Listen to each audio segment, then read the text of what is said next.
Hello everyone, Carol Wolf here, the second stream for today.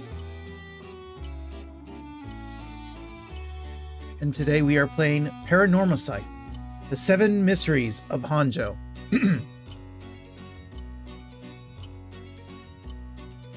This is a horror visual novel game that I don't know too much about. I know one of my streamer friends was playing it.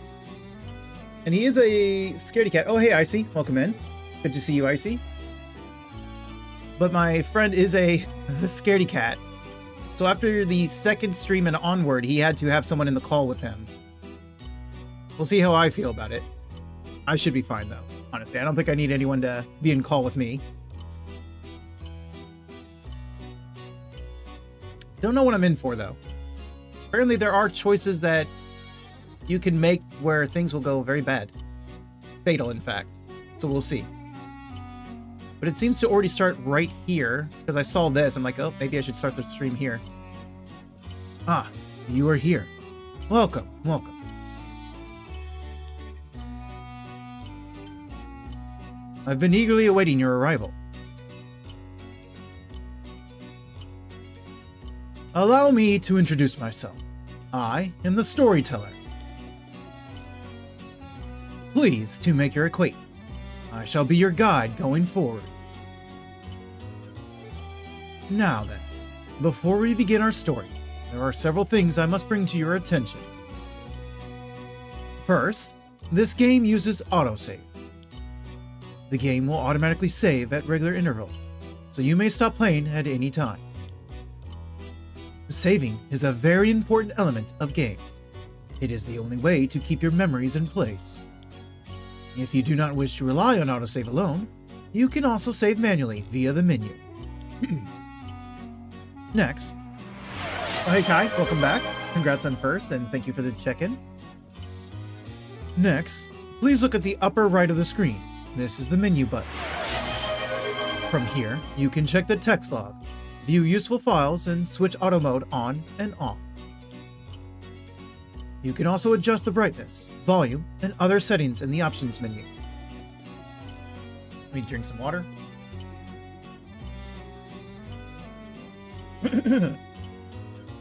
For instance, if there is a voice you would prefer not to hear, you can mute it by setting the voice volume to 0. I suggest you check the brightness, controls, and other settings now before going on.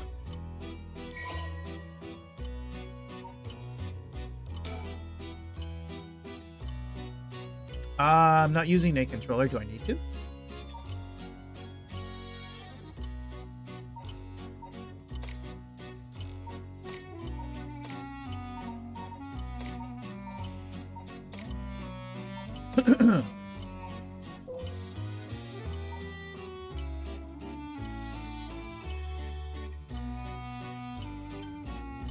Should I get the controller? Maybe I should get the controller.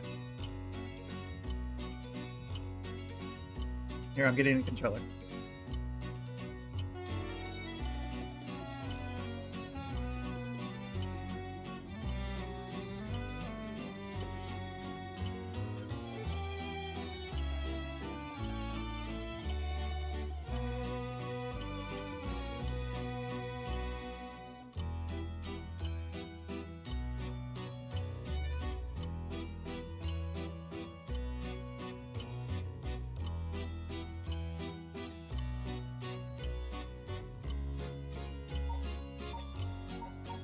Okay. So move cursor, select object, scroll, confirm, cancel, menu, zoom out, zoom in, use curse, auto on and off while button is displayed. So try not to use the right trigger. You can look around in most situations when you are able to use a controller. Try looking around for hidden clues. Press and hold the cancel button to fast forward through the game. This will skip through all content regardless if you have previously read it or not. Release to resume normal speed. Okay. The cancel button? So B. So press and hold. Okay. Autosaves will be created at every important juncture. You can turn to the guy. Okay, yeah. Okay. If I just press Y, I can get back. Ah, okay.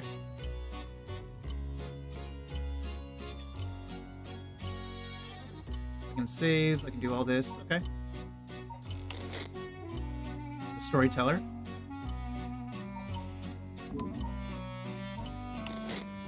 The files, okay. I may use the mouse whenever I'm doing stuff like this, honestly.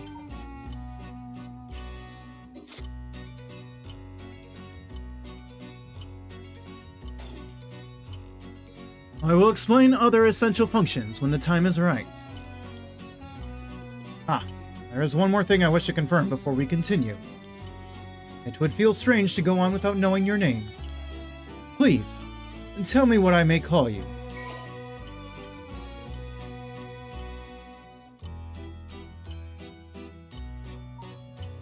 Carl should be enough.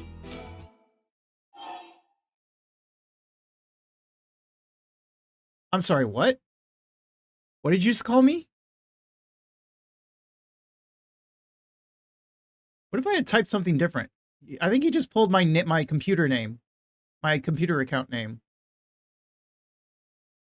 It knows. Yeah, it knows. Okay, I mean, sure. I'm assuming everyone's going to use my full name at all times, so I was just going to use my first name, but okay, sure. Are you certain you wish to be called Carl Wolf? I mean, you're the one who called me it, so yeah, fine. Oh, how rude of me. Please pardon my mistake. I was sure that's what you said, but it seems I was wrong. What came over me? Let me try again. You wish to be called Cairo.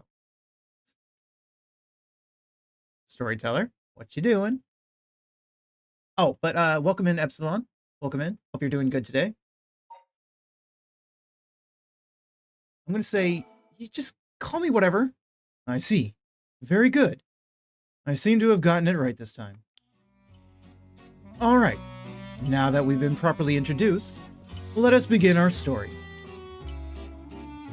Presented by Cairo. From antiquity to present day, regardless of how society and civilization evolve, death has been a constant presence that none have ever escaped. Whether it is one's own or that of someone close, death is always a difficult thing to accept. This is an immutable reality, a value shared by all, no matter the age in which they live. In fact, oral traditions reflecting people's fears and prayers regarding death still remain. Ghosts, spirits, and so on. Similarly, in an attempt to defy death, many curses, rituals, and customs have been born, from burning spirit incense to summoning the souls of the dead. Some of those secret arts are still being passed down to this day. Ah, on that note, Cairo. This may seem rather abrupt, but is there someone you wish to bring back from the dead? What if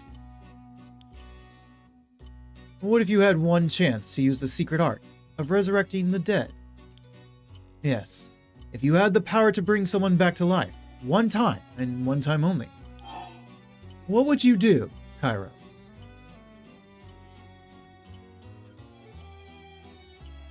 I mean, I don't have anyone, to be fair. I wouldn't want it, let someone else have it.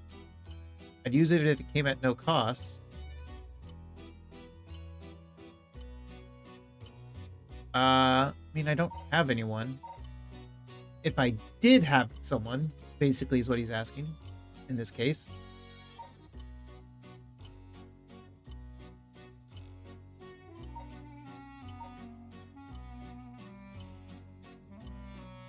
I mean, if it was like my own child, if my child died before me, it'd be the first one, right?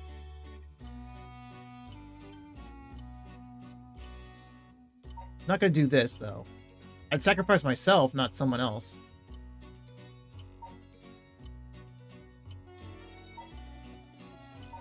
I feel like it's just better not to mess with stuff like that.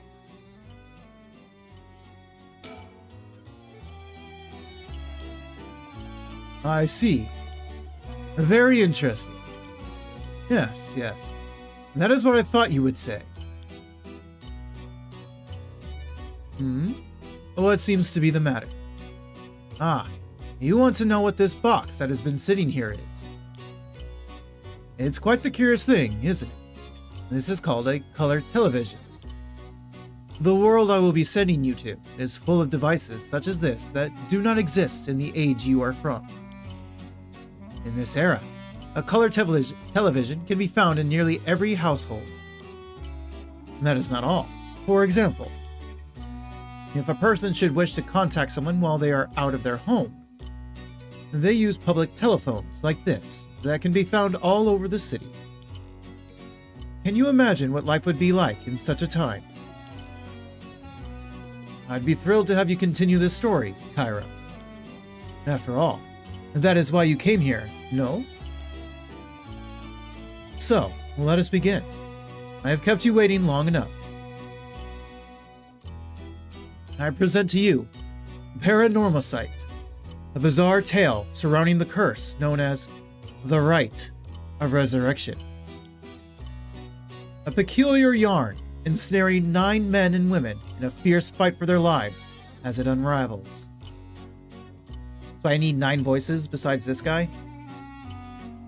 Some of the characters appearing within surely share your views on the Rite of Resurrection. I imagine those who have lost someone dear to them will feel particularly strongly about it, clinging to it as their last desperate hope.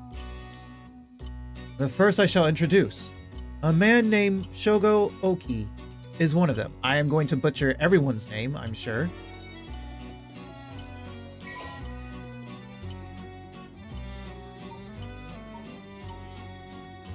Okay, controller's a bit hard. Shogo, male, office worker. Shogo is, is an unremarkable young man entering his 3rd year of working in the planning department of Hihaku Soaps, a chemicals company headquartered in Sumida. Born in western Tokyo to an ordinary family around the same time as the birth of color TV, he grew up amidst the boom of special effects heavy action films, anime, variety shows, professional baseball, and pop music. Shogo graduated from a famous private university in Tokyo and has since settled into a apolitical mindset, common among those of his generation, with no strong ideals and no particular dissatisfaction with the world as it develops around him. He is content to just go with the flow, having stumbled into his current position by pure chance, and it is safe to assume he will follow the stereotypical path of working his way up the ladder, starting a family, and remaining at the same company until retirement. He plays folk guitar as a hobby and is currently looking for a girlfriend. Okay. Oh, breaking news. Oh. I wonder what it could be at such a time. Early this morning, the body of a drowned man was discovered at a park in Sumida City. Police have identified the body as Shogo Oki, a 25-year-old man who worked at a company in the area. As signs of a struggle were found, the Sumida police suspect foul play and have launched an investigation. Oh, excuse me. Please pay no mind to what you have just seen. Goodness, you very nearly saw something that would have spoiled the story. Just pretend you did not see that.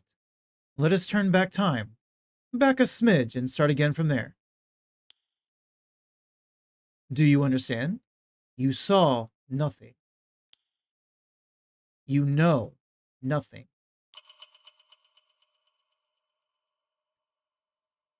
This story is a work of fiction.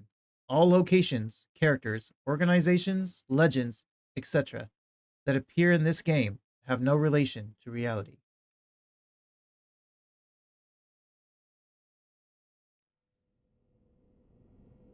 Square Enix presents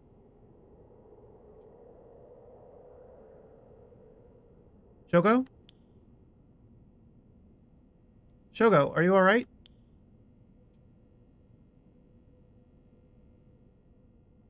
Hey, can you hear me? Huh?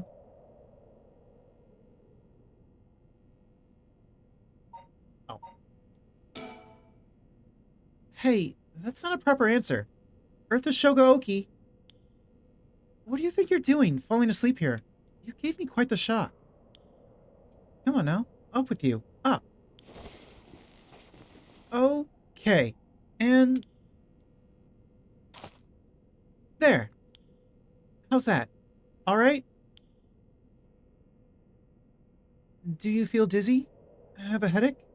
Are your humors off balance? I'm fine, I think. There's definitely nothing wrong with my humors, though my head's still a little fuzzy. Office worker. Shogo Oki. Uh-oh.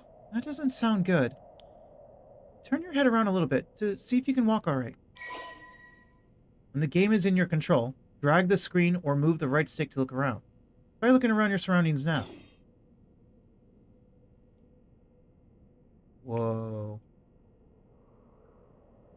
So I was aware of this because of the Steam page description. I had the phone. Oh! Don't do that. Good, good.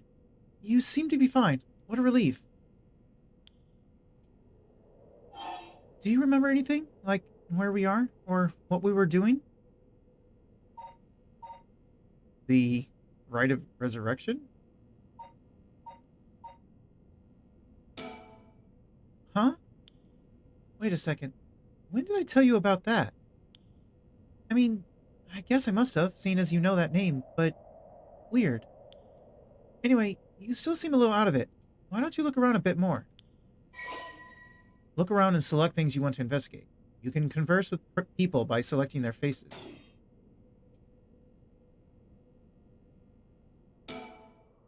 That's Yoko Fukinaga. Good. At least I can remember that much. First met her about a month ago. She's 23, works as a housekeeper, and is really into the occult. If I think harder, I can probably recall a little more about what's going on. I would say she's very pretty. I like her. We've only met a few times, but we've really hit it off. She's a lot of fun to be around. I have no idea how she feels, though. I get the sense she isn't thinking about me that way right now. But I know I've got a thing for bubbly girls who are into dark things like the occult. I don't know about that. Paranormal fanatic. Yoko Fukunaga.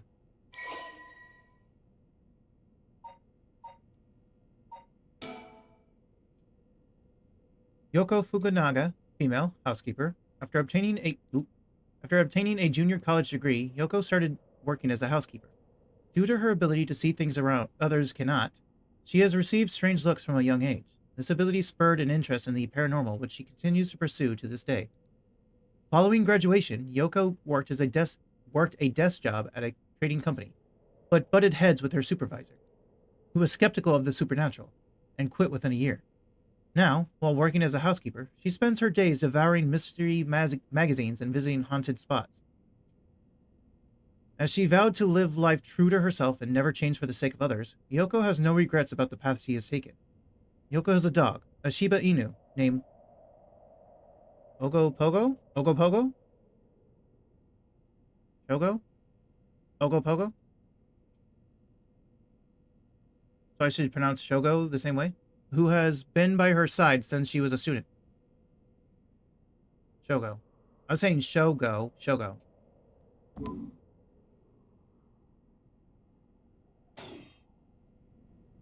So I can talk to her. I can also recall. I'm still a little woozy. What the hell's wrong with me? Wait, where am I? I should take a look around.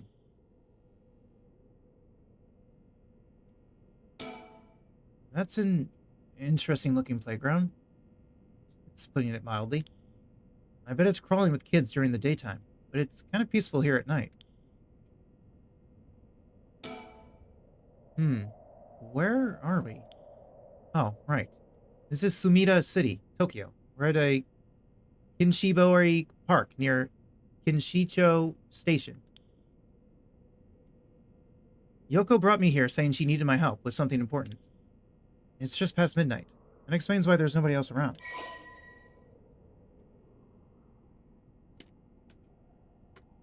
Let's drink some water.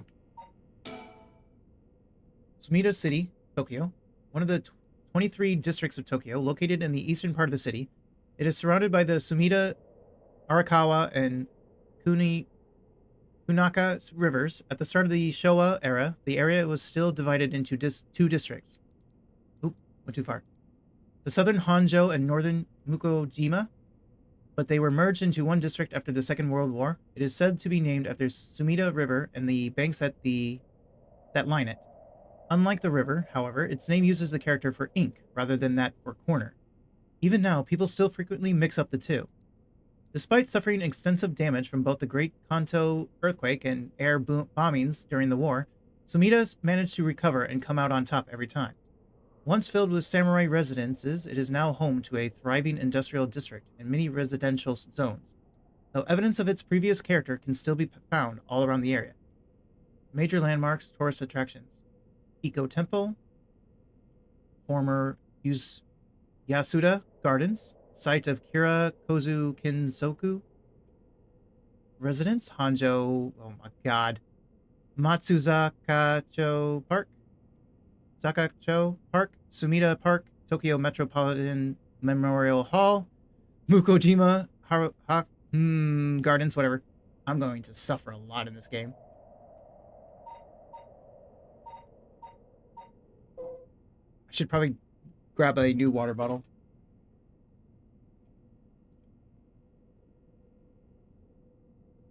Kinshibori Park, opened 1950, conveniently close to Kinshicho Station and surrounded on all sides by roads. This paved park is a popular spot for people to meet or relax. Kinshibori Park was named after the Kinshibori Canal, part of the South Warigenshu Canal, which could once be found nearby. In fact, the area's name, Kinshicho, was once derived from the canal.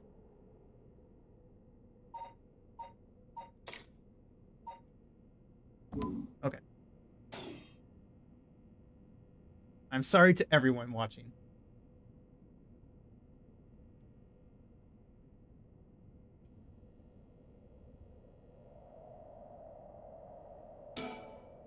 These telephone booths are all over town. The lights are always on, so they can be used in an emergency. A small booth containing a public telephone, most often found in parks or along roads. Local telephone calls can be placed at a rate of 10 yen per 3 minutes. More recently, telephone booths capable of accepting prepaid cards known as telephone cards have begun to spread, enabling one to make a phone call without the need for small change. The telephone booths in the downtown area tend to be plastered with unauthorized advertisements and leaflets, a problem that has shown no signs of slowing down.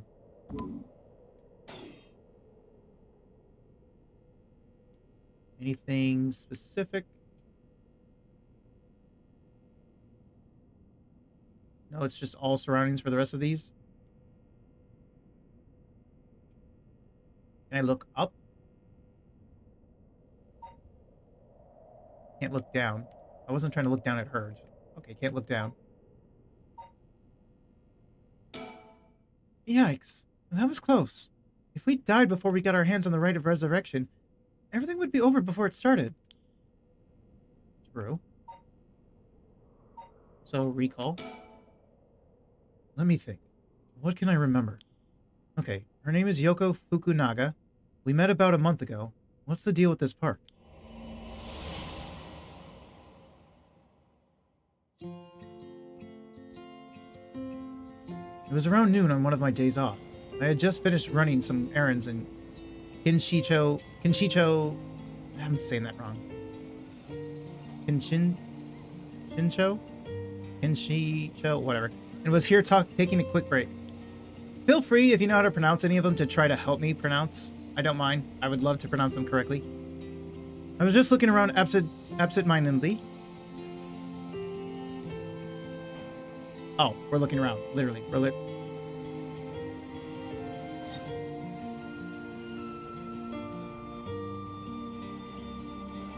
Is there anything I can look at?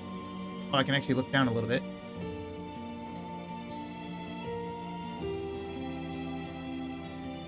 When I noticed this girl loitering about. She was digging up holes in the sandbox and searching around the playground. She seemed to be enjoying herself. talking to the animal figures and petting them on their heads. My curiosity got the better of me before long, and I struck up a conversation. Hey, are you looking for something? Hmm? Ah, sorry. I must look like a total weirdo. Yeah. I guess you could say I'm looking for something. If you want, I could give you a hint. Really?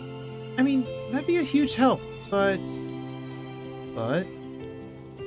Are you really just a good Samaritan? Or are you after, you know, something else? Huh? Definitely the other thing? Oh, wow. My hero. People like you really do exist. I think I might cry. Okay, I guess I'll let you help me. Be warned, you might regret what you've gotten yourself into. No worries. What are you looking for anyway? Did you lose a bracelet or something? Not exactly. I'm searching for one of the 7 mysteries. Supposedly, this is the location of the Whispering Canal. The what? Now I've done it. I bet you think I'm some kind of lunatic. The 7 Mysteries of Honjo. Do you know anything about it? Figured everyone around here would have at least heard of it, but I guess not.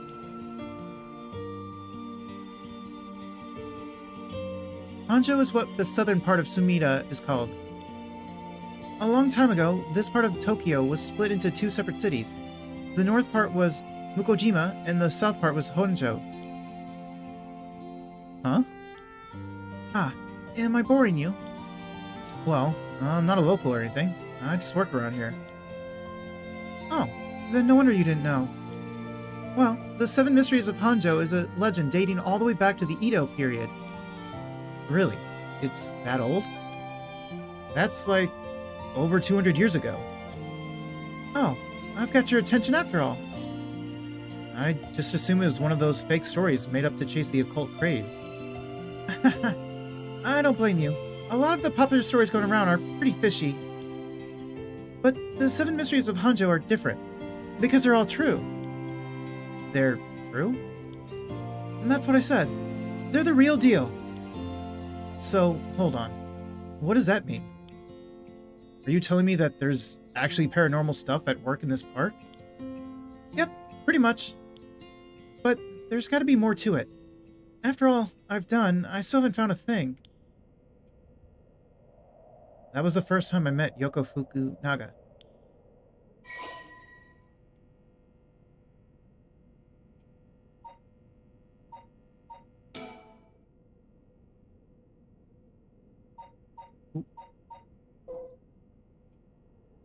Ooh, there's a lot here. Actually, sorry, I gotta go to the bathroom real quick. I'll be right back. Let me put it in chat for anyone who suddenly joins. Be right back. Bathroom break.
Okay, I'm back.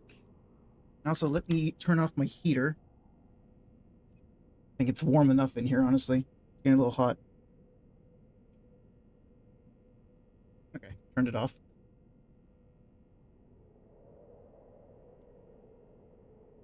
The Seven Mysteries of Honjo. Honjo became known as a hotspot for strange happenings during the Edo period.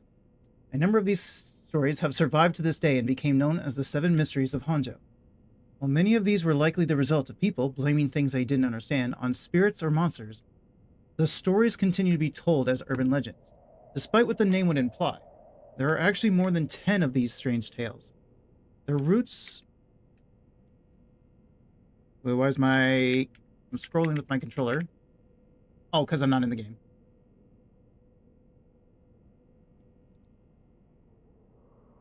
Their roots likely come from stories told by the city's common folk.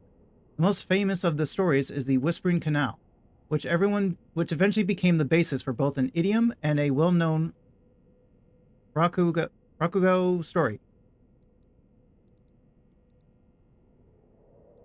So we have the Whispering Canal, the Fool's Procession, the Beckoning Light, the Haunting Clappers, the Evergreen Beach, the Taiko of Sugaru, the Foot-Washing Mansion, the One-Sided Reed, and the Ever-Burning Lantern.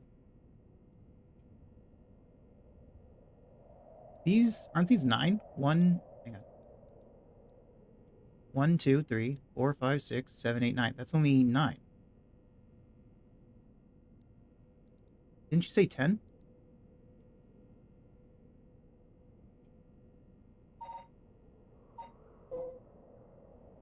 The Whispering Canal, an enduring superstition. Formerly known as Kinshibori, many fishermen once gathered on this section of the canal that ran through Honjo.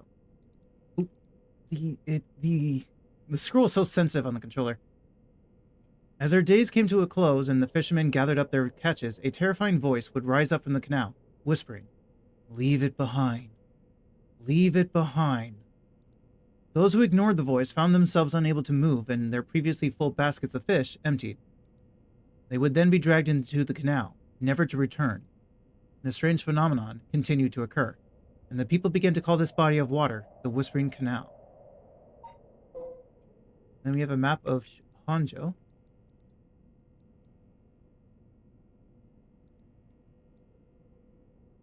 What does the red mean? A location in the southern part of modern Sumida City, it consisted mostly of swamplands until the middle of the Edo period. While it wasn't originally considered part of the city of Edo itself, the area on the eastern side of the Sumida River began to be developed once the Ryogoku Bridge was built after the Great Fire of Miriki.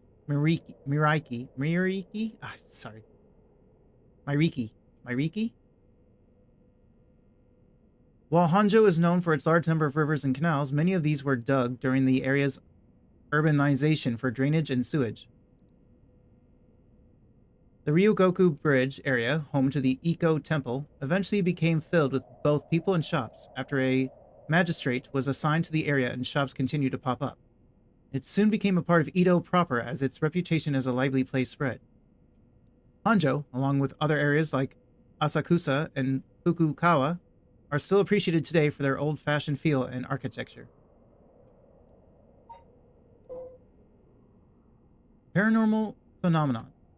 The supernatural, aliens, cryptids, lost civilizations, ESP. The list goes on. Such unexplainable phenomena are quick to take on a life of their own. A plesiosaur named Nessie, living in Loch Ness, sightings of mythical creatures like the Tsuchinoko,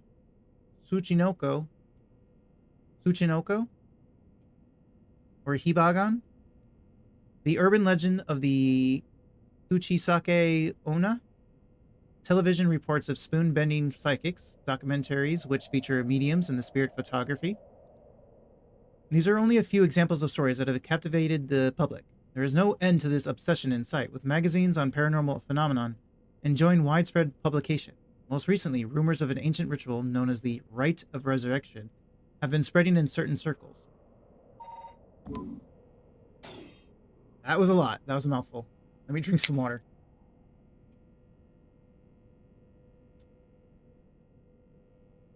We exchanged contact information, and we talked on the phone a few times since. We've even met in person once or twice. But she never brought up the 7 Mysteries of Honjo again. I figured she'd gotten bored of it. She was biding her time, trying to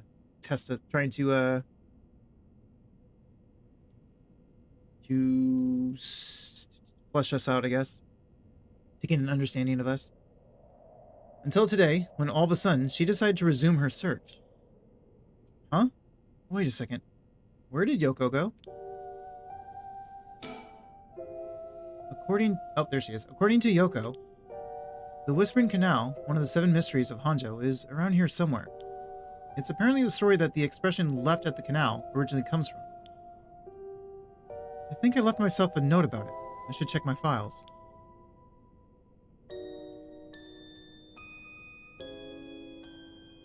So everything else should be the same, yeah? Okay, just checking. There she is. She's back to digging up holes in the sandbox and searching around the playground. She seems to be enjoying herself, talking to the animal figures and petting them on their heads. No animal needs that much petting.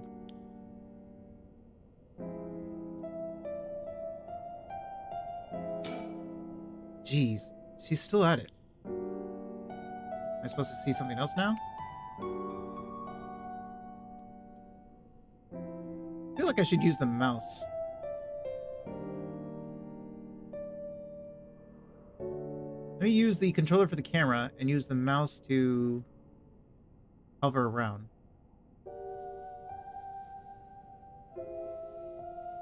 So I think we're just going to keep clicking on her then. Or maybe you want me to recall?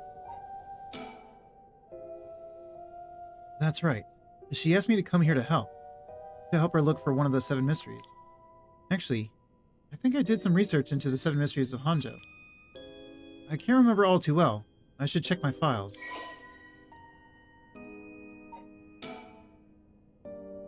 Oh, Jesus. Okay, here we go. The Fool's Procession, an enduring superstition. A mysterious tale regaling an encounter had by a daimyo at his residence in Honjo's Ushijima, now Komagata High School. When walking around his estate, he heard the sound of music, much like that of a kagura performance. He commanded his people to find the source, but no matter how much they searched, the music would fade when one neared the Warigesu Canal. The source of the sound was never located.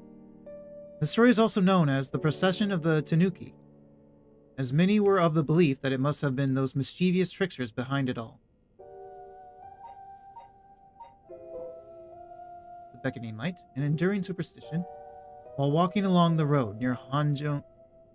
Oh, I don't know how to pronounce that with that. Hononji? Hononji? At night, one might spot a hazy lantern light up ahead. Despite there being no one around, following it will cause it to go out suddenly when getting near. But just when one fears the darkness might swallow them up, another light will appear further ahead, as if guiding the one who sees it. Some say the flame is benevolent, leading people to their homes, while others believe it is a monster, leading people astray. Some even believe it's the vengeful spirit of someone that died, luring the lost to the land of the dead. The haunting clappers. As the evening bell rings in Iricho, near present-day Sumoko Bridge, a night watchman patrols the dark streets and announces his presence by shouting warnings about fires, all the while striking his wooden clappers. But tonight the sound of another set of clappers answers back. He curiously claps his clappers together again. Clack, clack. The echo answers again. But no matter how hard he searches for the source of this second pair of clappers, he never finds it. Some say it was the work of a mischievous tanuki or kitsune, while others say it was a warning from the spirit of someone who lost their life in a terrible fire. The Evergreen Beach. Once upon a time, in North Okura Bashi, a beautiful beech tree stood in the garden of Lord Shinden's residence, now known as the former Yasuda Gardens. It was so impressive that the house became known among the people as the beach residence. Somehow, no one had ever seen a single leaf fall from the tree. As rumors spread of the eternally green tree, it became known as the Evergreen Beach. However, this particular species of tree was actually an evergreen, so the lack of fallen leaves was nothing out of the ordinary. This had led people to say that the strangest part of this legend is the fact that it even became a legend at all. The Taiko of Tsugaru. There once was a daimyo from the Hirosaki domain in Tsugaru who built a residence in Midoricho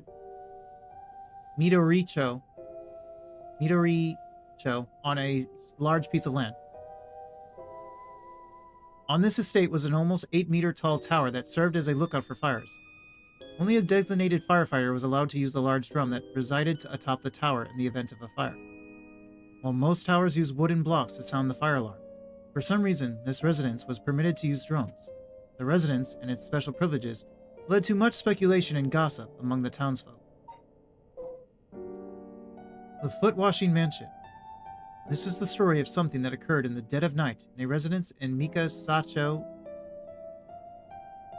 modern-day South Warigeshu Street in Kameizawa. A foul-smelling wind rattled the house. Suddenly, a giant foot, drenched in blood, smashed through the ceiling. "Wash!" it commanded. After the servants carefully washed the foot, it returned from whence it came, fixing the roof it had broken. A man who had been visited by the foot every night asked a friend to trade houses with him. That night, the foot stopped appearing. The one-sided reed. There was once an infamous rogue by the name of Tomizo who fell for a woman named Okuma. Tomizo persistently chased after Okuma, attempting to win her heart over and over again. But she rejected his advances each time. Enraged by her indifference to him, Tomizo brought a dagger to a canal near Ryokoku Bridge and attacked Okuma. He cut the arm and leg off one side of her body, then threw them into the canal. Ever since then, the reeds growing along that canal have only sprouted leaves on one side.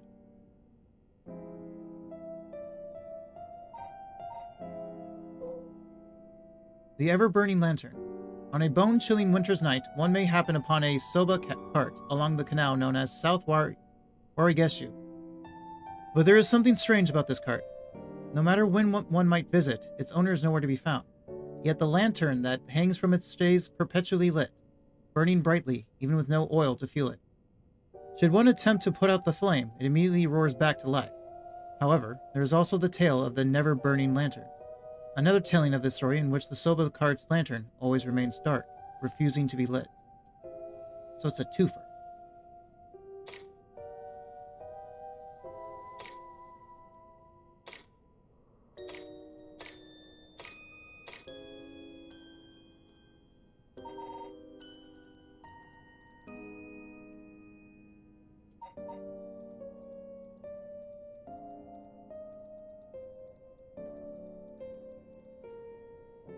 So we have 49 files altogether. Okay, that's not too bad. We've already unlocked a lot of them.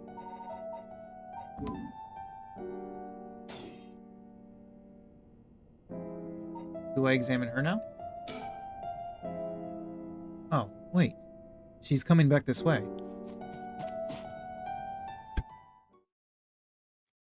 Why did she get in my face? Hey, what was that just now? Huh? Didn't you hear that? I didn't hear anything. No, I didn't hear anything. You sure you didn't just imagine it? Maybe I did. But you're a special talent. You should have been able to hear it. Pay closer attention for me, okay? What special talent? My special talent? What are you talking about? Huh? I mean your spirit sense. You look like you can handle your liquor. Huh? I have no idea what drinking has to do with it, but I don't think so. Well, you must. I mean, you can see me, right? Huh?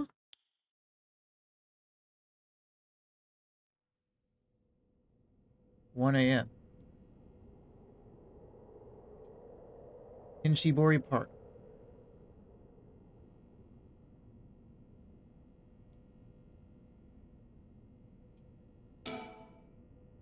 It's gotten late. Really late, actually. It's already past 1 a.m. There's a chill in the air, but I guess that's normal for this time of year. Or so I keep telling myself.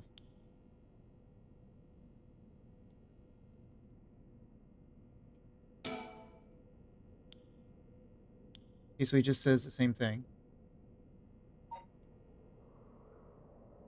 Is he going to say the same thing about the phone booth? I don't know how she's so comfortable talking about spirits and the paranormal at this time of night. Either she's got guts, or she's just used to it. Unless... No, it can't be.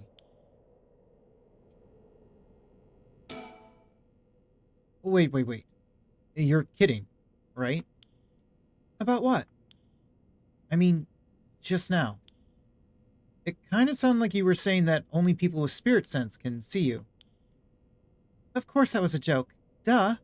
You don't really think I'm some kind of evil spirit, do you? But yeah. I meant what I said about your spirit sense being strong. I bet you could down a whole gimlet in one gulp. Seriously. That's the real reason I asked you to help me with the 7 Mysteries of Honjo business. Okay. Well, let me just clarify something. Are you saying you can actually see the paranormal stuff? Sure. You can handle a solid Moscow mule. Why are you measuring this in terms of cocktails? Not a believer, huh? Well, that's no matter. But you have to have seen some weird stuff over the years, right? Weird stuff? Yeah, like things you could see but could never understand. You can't be serious.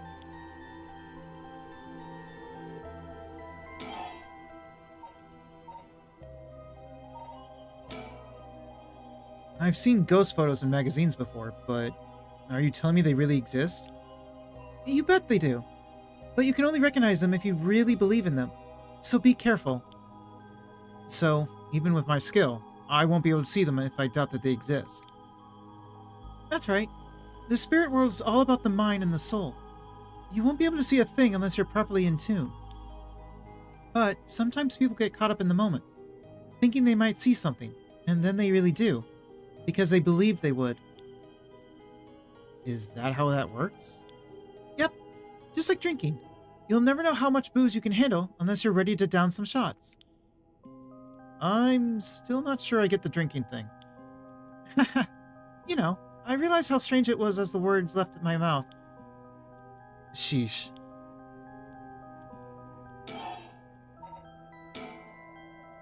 Totally unrelated, but do you actually drink? Real alcohol, I mean. Whoa, talk about whiplash. I didn't expect you to start making small talk. Well, our conversation was getting a bit dark. I figured a change of topic might lighten things up.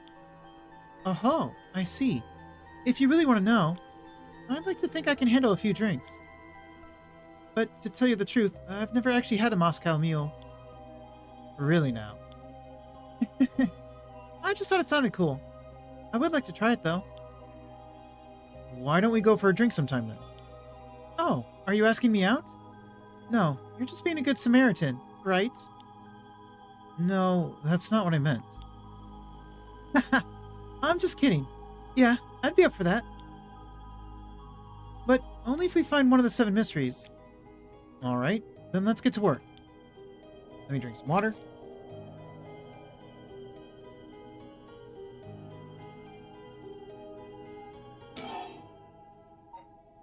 Wait, it says I'm done with this one. Am I not done with this one? I just remembered. I actually did some research on the 7 Mysteries of Honjo at the library. You did? What did you find? Well, I discovered a few interesting things. Oh, tell me everything. Although they're called the 7 Mysteries, the literature lists 9 of them. Oh, I'm surprised you picked up on that. Nice researching. Some people think there could be up to 15. That's the thing about these old folk tales. Stuff gets added to them over the years. That's more extra stories than main ones. Yeah, but the 7 mysteries rolls off the tongue way better than 9 or 15. If you say so. But it makes sense, don't you think? It's more likely to be passed on if it's easy to remember. Huh, that's a good point.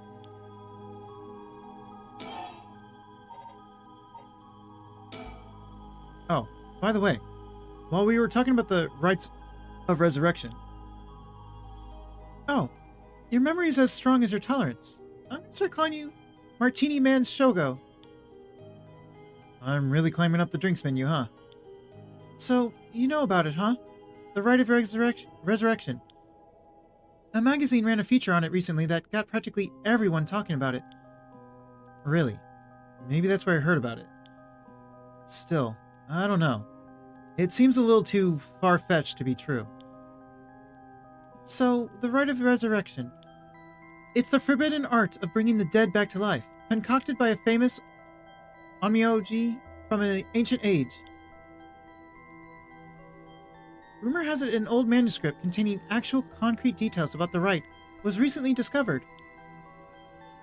This rumor comes from a presentation given by local historian Hideki Arashi at an academic conference. You sure know a lot about this stuff. And that's because I'm secretly a huge occult buff. I kinda got that. Oh. But if a researcher spoke about it at an academic conference, it must have some basis in fact.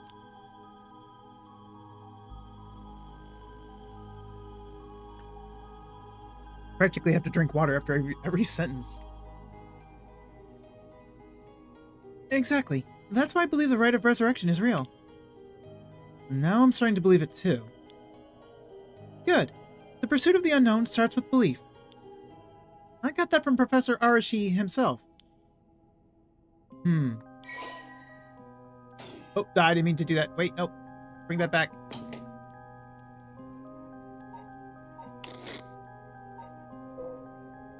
The Rite of Resurrection. As indicated by its name, this manuscript holds detailed instructions on how to perform the secret art of reviving the dead. This forbidden ritual is said to have been devised by a once famous onmyoji. Local researcher Hideki Arashi recently discovered the old manuscript and gave a presentation on it at an academic conference, sending ripples through the field of occult studies.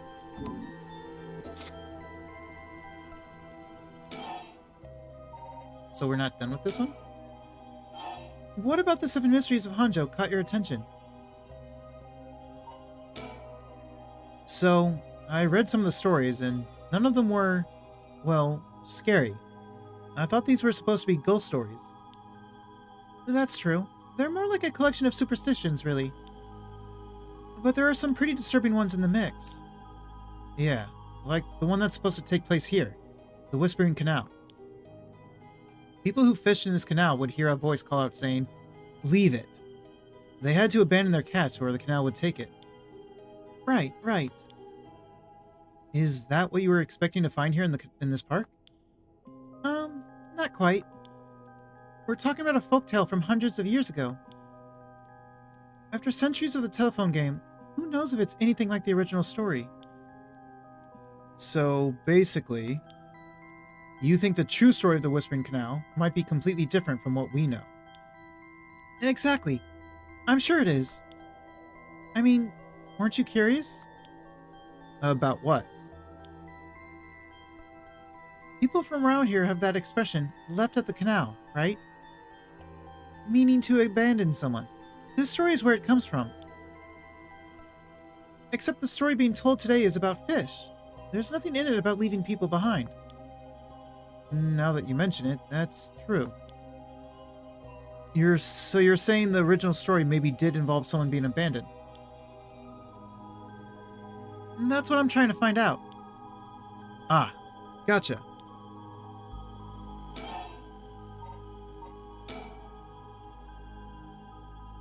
And if you can believe that, there might be hope for you yet.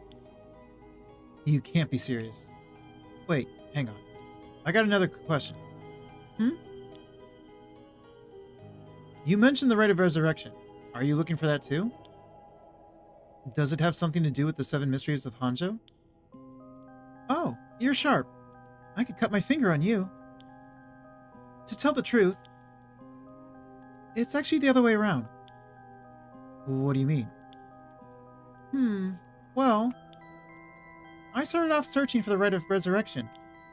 But along the way, I realized that I needed to investigate the 7 Mysteries of Honjo first. I see. So then...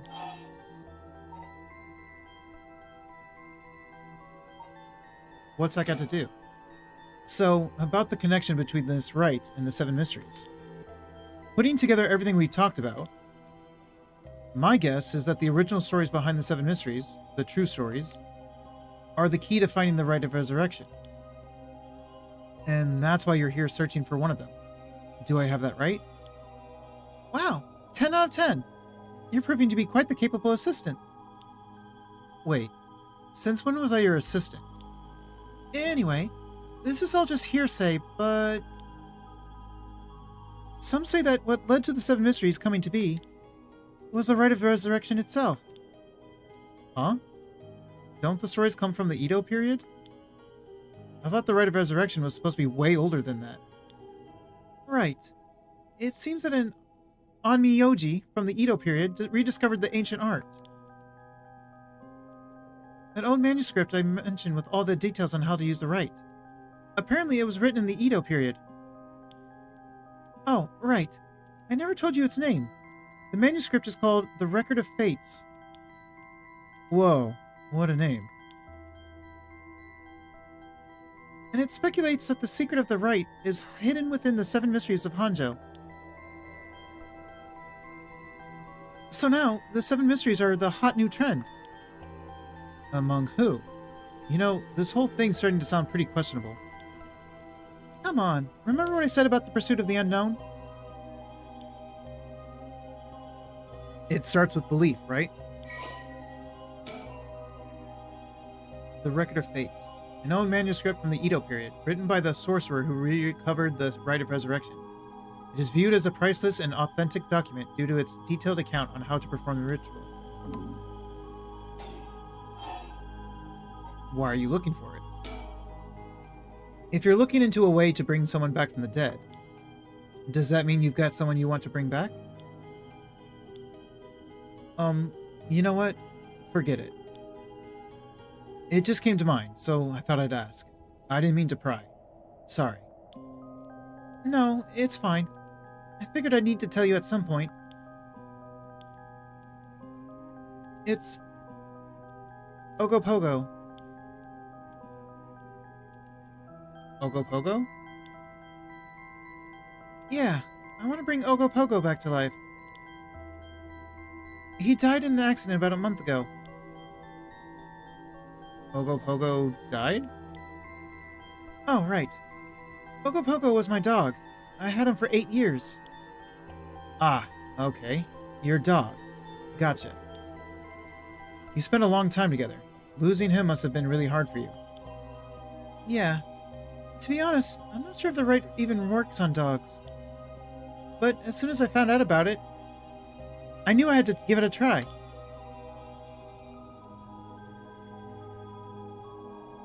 I don't think I could forgive myself if I just let the opportunity pass by. Definitely. Now I understand why you feel so strongly about it. Thanks for telling me. I know this must be hard to talk about. But you know what? All that led to me meeting you. So at least something good came out of it.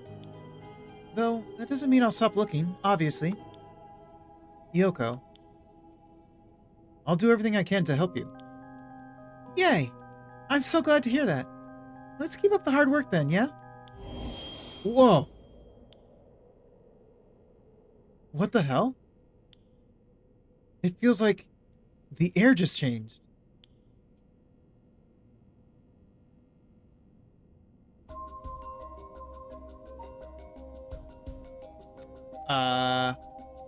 What you doing? Why are you pointing behind me? I feel eyes on my back. can't move. Is there something behind me? Yoko, are you okay?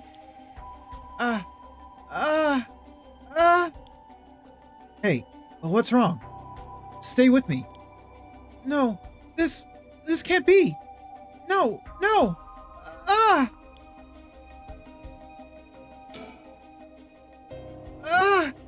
Why?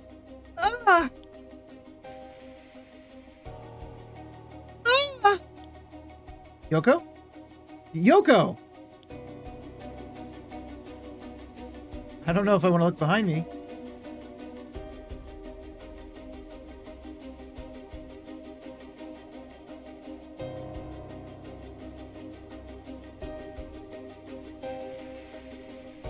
Did you just... Is she messing with me? Yoko's pointing over here, but I don't see anything out of the ordinary. I don't get this. What's going on? Did something happen? Yoko?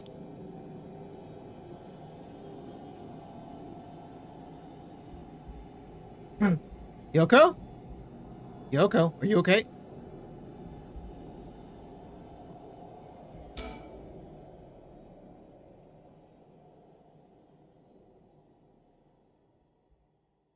Huh?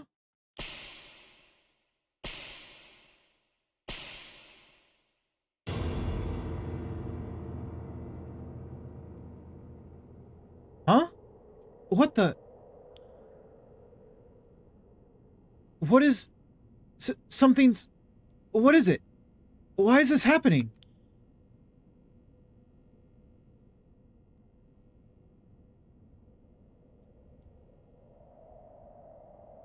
Is it still 1 a.m.?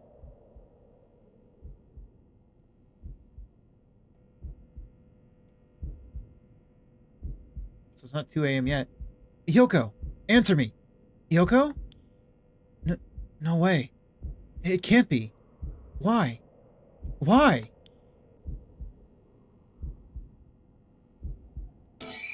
Okay, hi.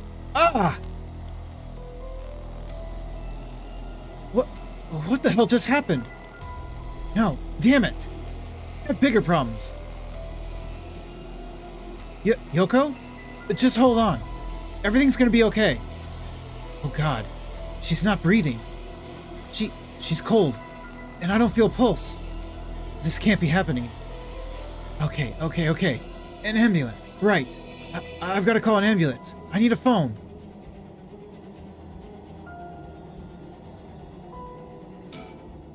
Right, the phone. I gotta call an ambulance.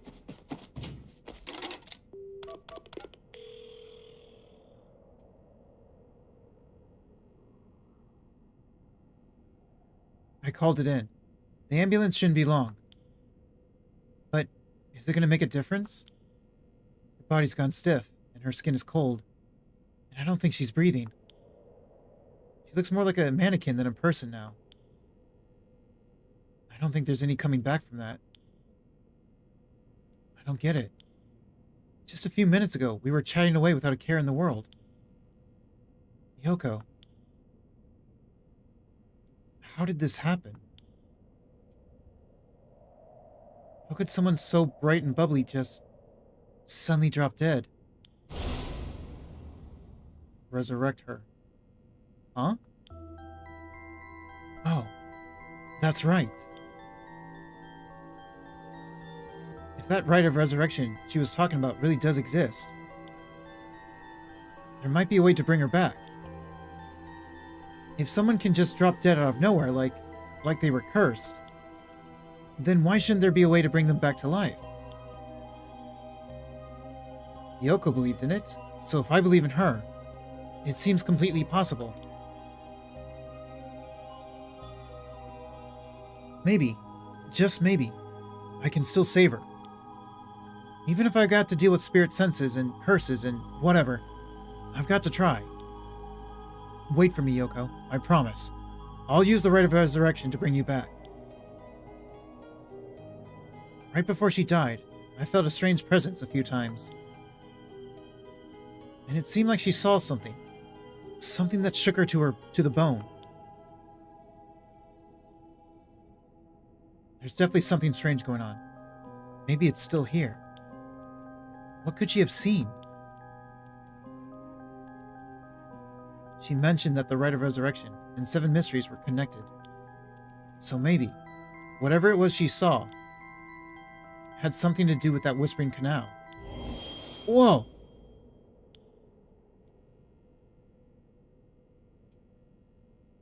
Damn it. That presence again. It must be around here somewhere. But where? Cold night air feels like it's pressing down on me. Just standing here makes me want to scream. But I've got bigger problems right now. I've called an ambulance already and should be here soon.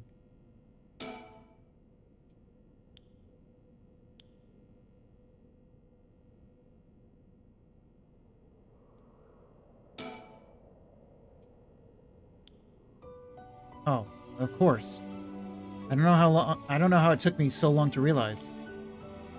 This has to be some weird prank she's playing. Any second now, she's gonna open her eyes, get up, and have a good laugh at how scared I was. Yeah, I don't think so. Right, Yoko? You can give it up now. Boy, did I fall for that one. You really got me good. Wait, no, I've got it. You really were some sort of spirit all along. There's no way you're really dead, right? I'm not even fooling myself anymore. There's no going back. Only forward. I see the fallen thing.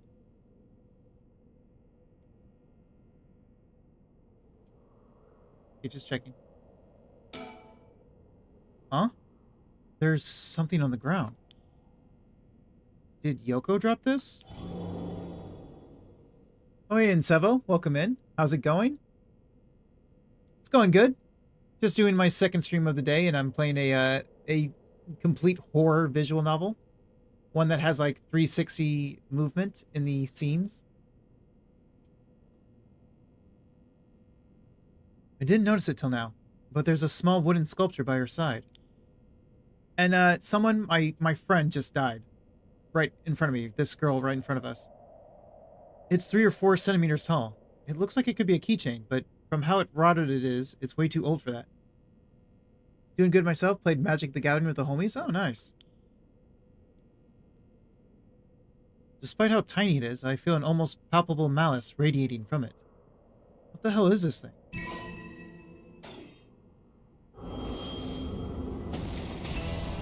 Ah! What the? Are these the Whispering Canal's memories? Ah! Such deep sorrow. A resentful memory is flowing into my mind.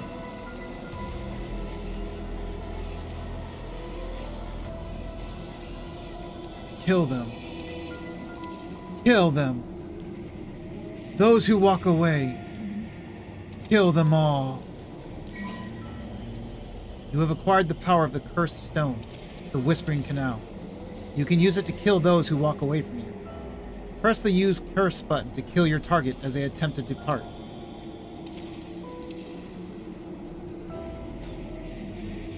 Ah! A murderous impulse seeps into my soul like thick black tar.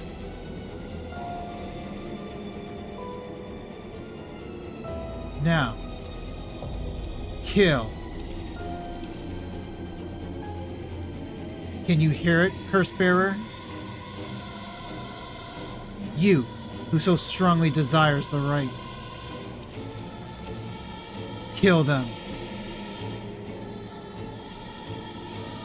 Should you seek life's restoration,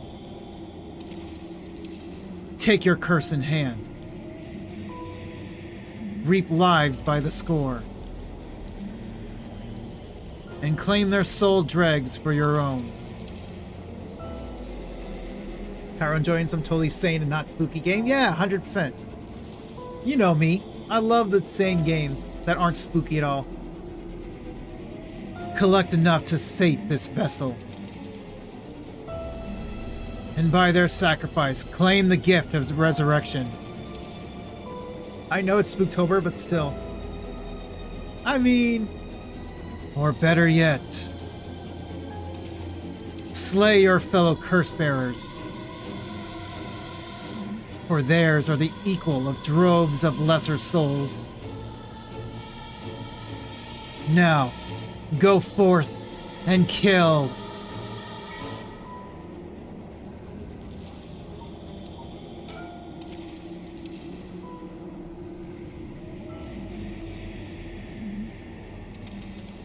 Wait. I read this first part, yeah? Yeah. Curse power. Kills by drowning one who leaves the curse bearer behind. A resentful memory. Toki loved fishing with her father, Jinkichi, more than anything. With their wicker baskets on their backs, they would leave for the canal every morning and fish till the evening. The miso soup her mother Koma made using the carp they caught was to die for. Her parents loved her dearly. One day, however, her father disappeared. Toki's mother went to look for him and never came back either. Those who came to express their concern eventually stopped visiting her out of fear. Toki continued to wait, all alone. Mother, father, where did you go? Don't leave me behind. Unable to bear the loneliness, she left her home and trudged along the roads until night fell. Neither her mother nor father were anywhere to be found. Tears strung her eyes. Suddenly, the sound of fish splashing in the water cut through the silence. She found herself standing before the canal where they used to fish together.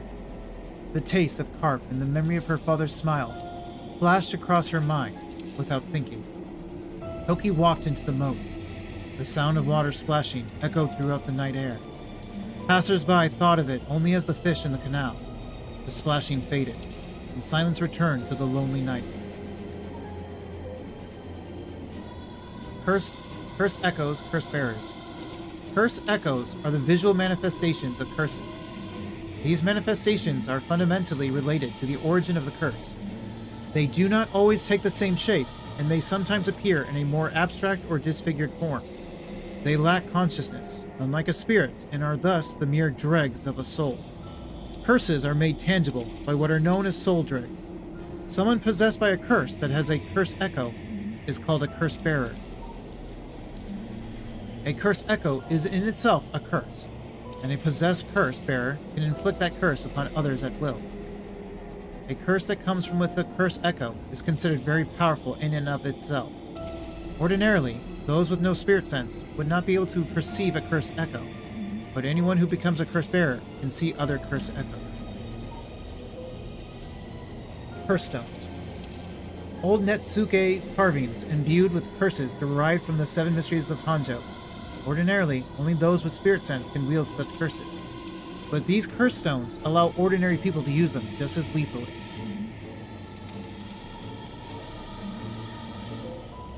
Soul dregs.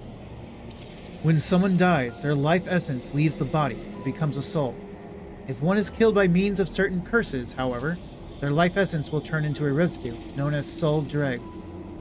The Rite of Resurrection essentially uses these soul dregs as a sacrificial offering to bring back the dead, but the amount of soul dregs required depends on when the person being resurrected passed away. The more time has passed since their passing, the more soul dregs are required.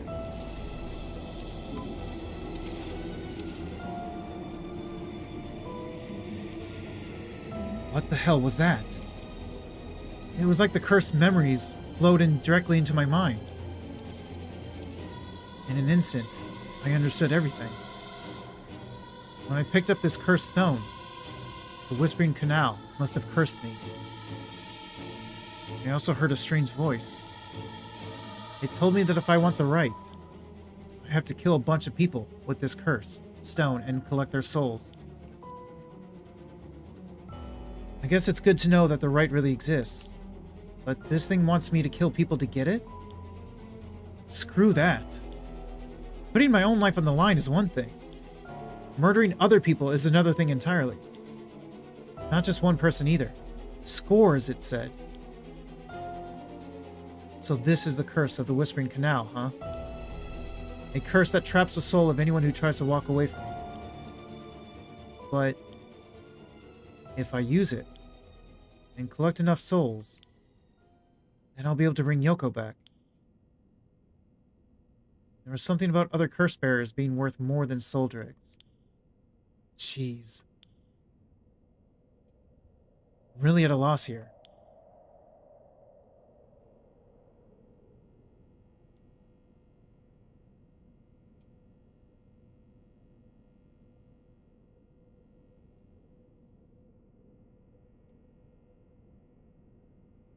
Hi.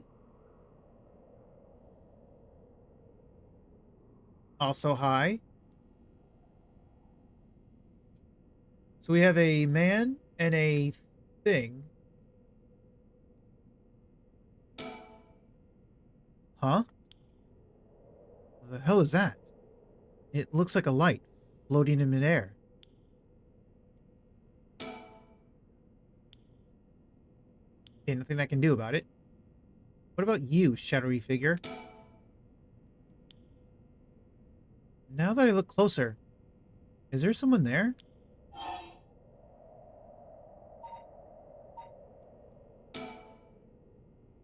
Hey, who's there?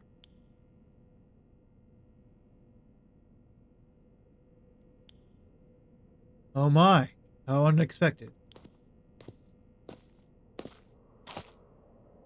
And 'twas your curse that killed that poor woman, I take it. What? Cat got your tongue, Mr. Oki? Huh?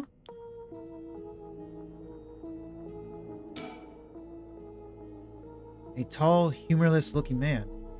He doesn't look familiar to me. He's acting like he knows me, though. Have we met somewhere before? Why did you get closer? Whoa, it's coming closer. Is this another one of the 7 mysteries? It looks like a will-o-wisp, maybe. Was there anything like that in the 7 mysteries? Does it belong to this guy? He got closer to me and that thing got closer.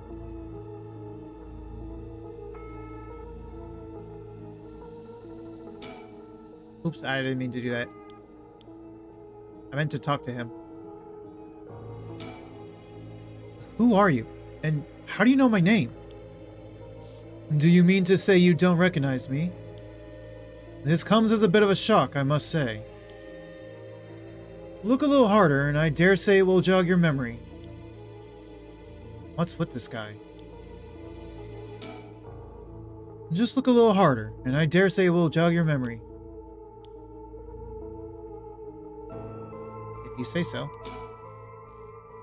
That man. Who is he? He looks to be in his 30s or 40s. He's all dressed up in a suit and tie, but somehow he looks real shady. What's he doing here? Was he watching us all this time? Something tells me curses are nothing new to him. If he's one of the other curse bearers, then I need to be careful. He might be here to kill me and take my curse stone. But by the same token, killing him will net me a lot of soul dregs. Can I think on this one? If he's one of the other curse bearers, then I need to be careful. He might be here to kill me and take my curse stone. Okay, so it's the same thing. So I can't... So talk to him, maybe? I still don't have a clue who you are. How do you know me? Have we met? Dear me, it is always humbling to find that one is not as well known as one believes. Perhaps my name will help you remember. I am Takuma Yumioka. Yumioka.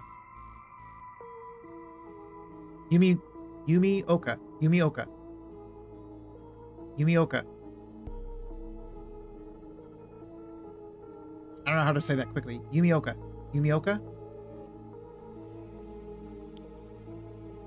Takumi Yumioka? Does that ring any bells? Does that ring any bells? I think I've heard that name somewhere before, maybe. So, you do not even know my name. How disappointing. Disappointing, but fortuitous. Mysterious stranger. Takumi Yumioka. Male. The man who is covertly watching Shogo Oki at Kinchibori Park.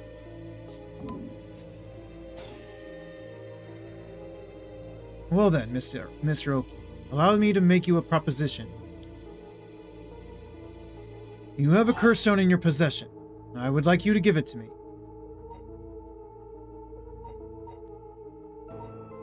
How do you know?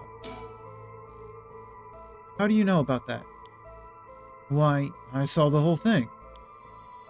That doesn't explain how you know what a curse stone is. Even I barely have a handle on it. You know about the 7 mysteries of Honjo, and their curses and all that, don't you? But of course, those curse stones. They are terribly dangerous things, capable of killing without a trace so long as our conditions are met. I hadn't thought of it that way, but yeah. Imagine what might happen if one fell into the wrong hands.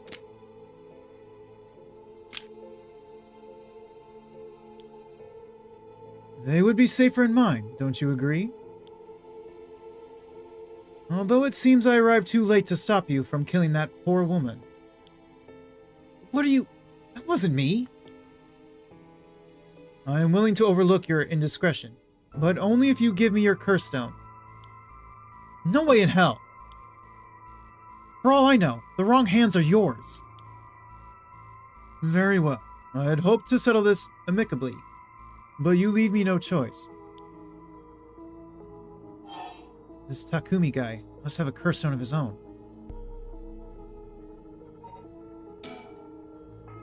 At least, it'd be safer to assume so. It would explain how he knows so damn much. So he can kill me instantly, as long as he fulfills his stone's conditions. Until I know what those conditions are, I can't make any sudden moves. I have to keep him talking, learn what I can, and figure out a way to get my curse out first. How can I get him to leave me behind? Though, it would be a waste not to take this chance to find out about the other curse bearers. First of all, can I do an official save?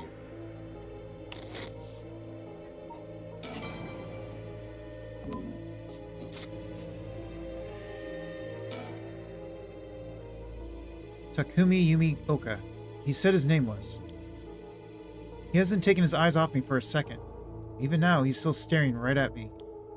Who the hell is he? Maybe if I focus, I can recall something useful.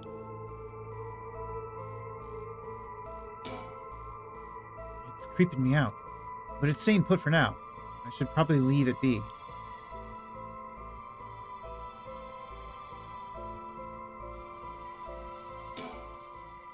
I need a topic that'll keep him talking. My best bet would be...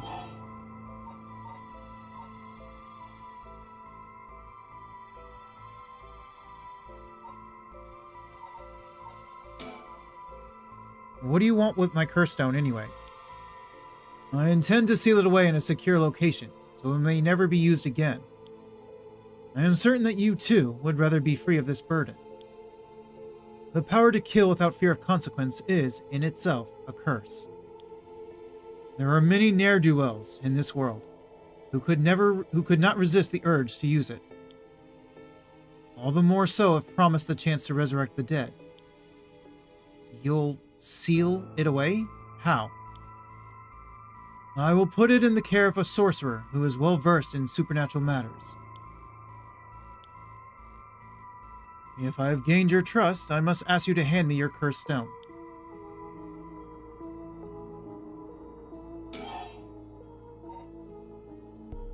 What's up with that light? What's up with that weird ball of light?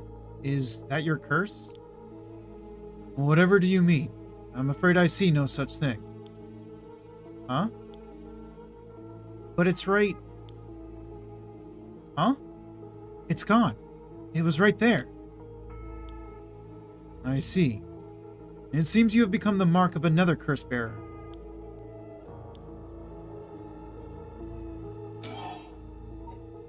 That's not good. How do I know it wasn't you who killed Yoko with your curse? Mr. Oki, if you are hoping to trick me into revealing whether I possess a cursed stone, I assure you, you cannot. It is your curse that was responsible, Mr. Oki, no matter what you might tell yourself. It doesn't make sense. I only found this after Yoko died. Oh? Don't play dumb. I know you're the one who did this. Whether you choose to believe me is your prerogative, but you are mistaken. But you should know that multiple curses awaken at once at the stroke of midnight. There are many other curses in Honjo, and many other curse bearers. Is it not premature of you to assume that I am the one responsible?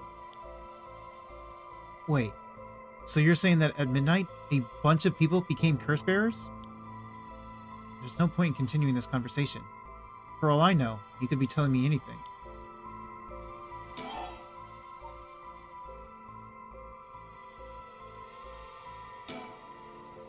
Before I give you my curse stone, I want to know who you are. I need to know if I can trust you.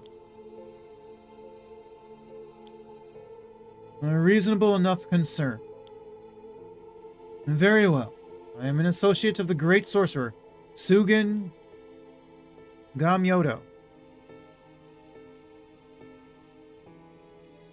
Gamyodo? I have no idea. Sugen Gamyodo? Indeed. You must have heard of him. I believe he was recently featured in a certain magazine. Your unfortunate companion there came seeking his counsel not a few days ago. It was from her that I learned your name. I thought she would have mentioned me to you, but it seems that was presumptuous of me. And when did this happen? Why, just 2 or 3 days ago. Gotcha. Yeah, I'm not buying that. He knows I don't know who he is, so he's just trying to feed me a story. I've only known Yoko for a month, but she never mentioned going to see some mystic. Although it is Yoko we're talking about here, so it's hard to say for sure. I hope that is enough to convince you that my hands are more than trustworthy.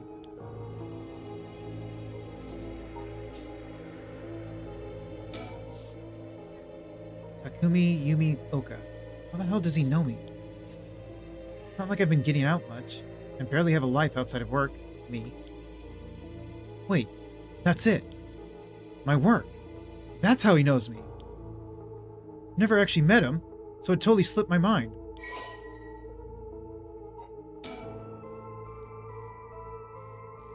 Takumi is the secretary to the chairwoman of Hihaku Soaps, a chemicals company headquartered in Sumida City.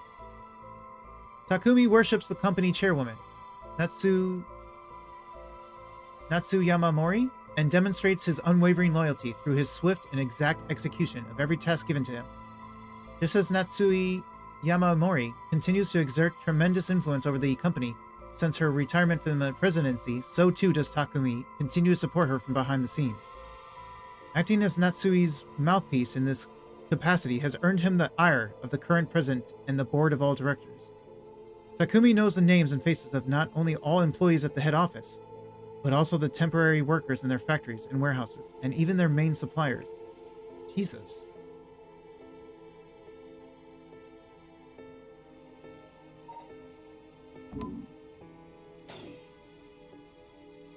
Sugen Gamimoto, my ass. This guy thinks he can sell me anything. But I don't know if having figured that out helps me much right now.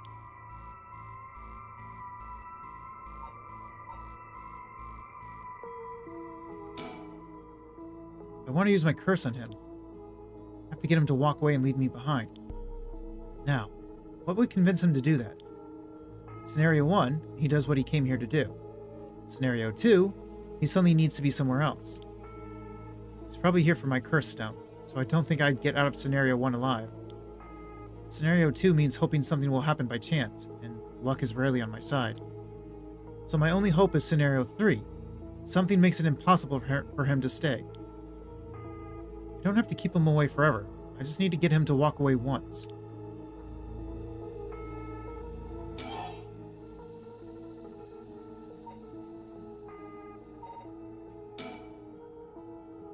For each of the 7 mysteries, there's a curse and curse bearer, right? Do you know who any of the others are? And what would you do with that information? Your intentions are nothing untoward, I hope. It is in the hearts of the selfish and insipid, of those who would be the most tempted by the Rite of Resurrection, that the curses take root. And a curse's resentful memories impart a powerful urge to kill, as I am certain you are aware. You are a victim of circumstance, Mr. Oki, but your situation is exceedingly dangerous. You must relinquish your curse stone for your own benefit, before it is too late. Too late? It's already too late. There's no going back. All I can do is keep pressing forward. And if you're going to stand in my way, then I'll have to stop you. Am I to take that as a threat, Mr. Oki? I would encourage you to exercise more discretion before you fall foul of a curse. Let me drink some water.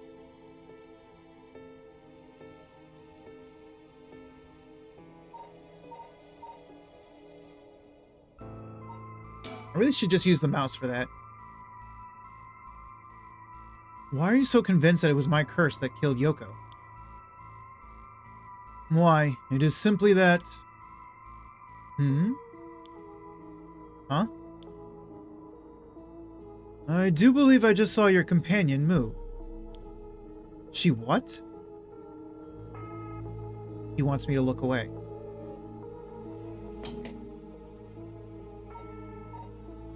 What is this about? It looks like I can save over this.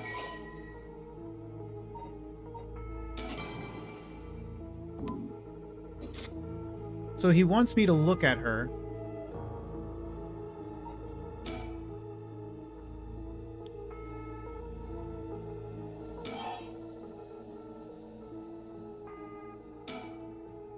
Sugin Gamamoto, my ass.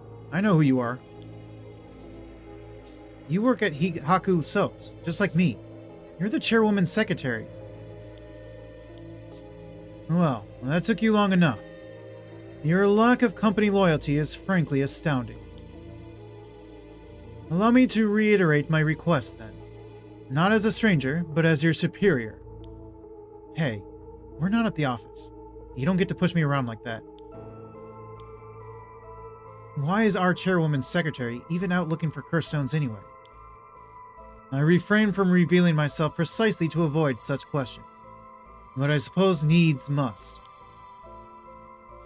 Since the dawn of the Showa era, the land of Honjo has nurtured our company's growth, and vice versa. It is our duty to ensure that curses do not take root in this land we know as our home. I'm not sure I buy that. Like many things, it is not a matter that concerns the rank and file. The chairwoman has no desire to spread fear through our beloved company's birthplace. Now, if that is all, I must insist that you hand me your curse stone.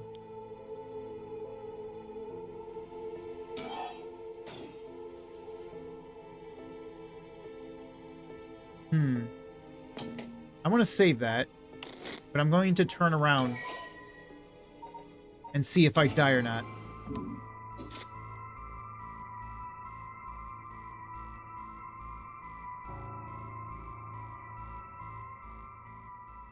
Yoko? Wait. She doesn't look any different. I mean, I saw that coming. That's why I saved. It was obvious that something bad was going to happen, but I kind of want to see the bad things happen.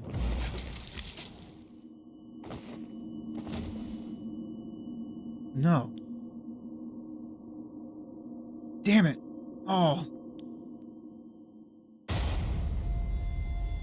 I wanted to see the bad things happen, because now I know I'm killing him. Witness of the death? Thank you. I wanted to have that achievement. Actually, I didn't know that was an achievement, but I feel like some of these endings will have achievements. My, Cairo. You seem to have arrived at a less than favorable result. This is mere conjecture on my part, but perhaps you ought to be more careful about turning your back on unscrupulous individuals. Oh, trust me, I know. But at least this way it confirms that I am going to kill him then. Fear not. You may make as many attempts as you please from before your unfortunate mishap. Oh, really? Oh, that makes it easy. Very well. Just remember, whatever you do, do not turn around.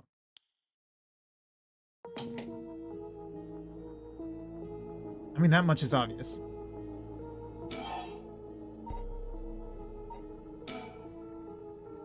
What are you doing? Should you not check on her?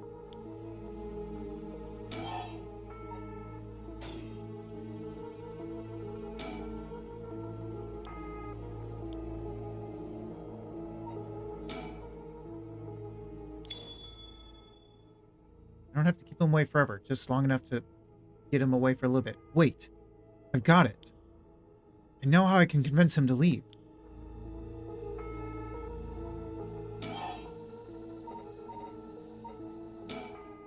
Oh, crap. I totally forgot. What is it?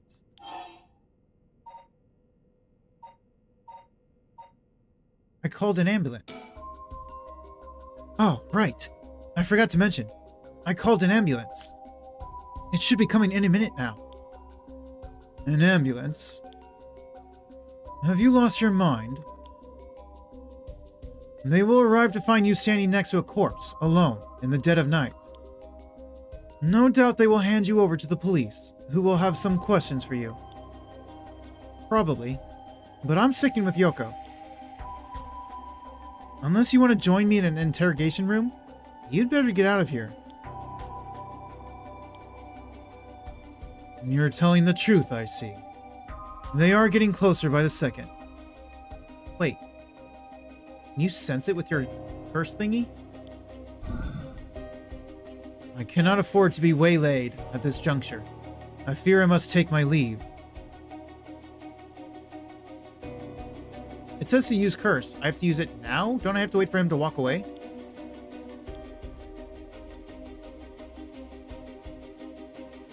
Sooner or later, I will return for your curse stone.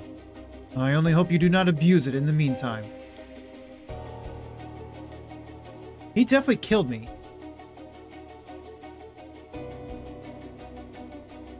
Even if he didn't trust me and thinks I have ill will, he just murdered at me. He didn't give me any chance. I don't know. I mean, maybe he truly believes I killed her and truly thinks I'm dangerous and need to be killed right here and now. And he's completely made up his mind. So he might not necessarily be a bad guy, but...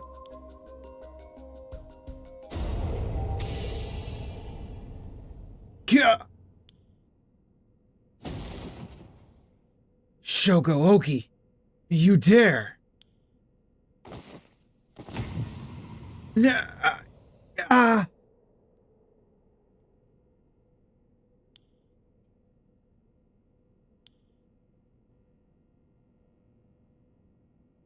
Wait, he died the same way. That does look like I might have killed her. Or did someone else have the curse and pass it to me? If I let go of this stone and someone picks it up, can it be passed? He's dead. He's really dead.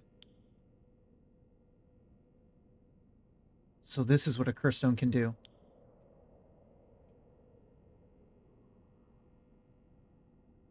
Whoa.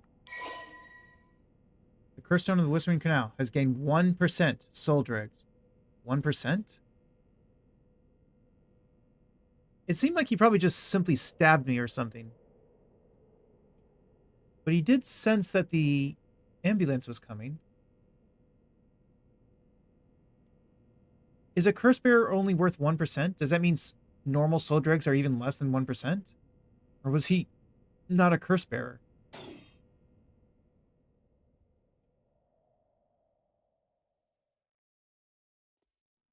How much is a curse bearer worth?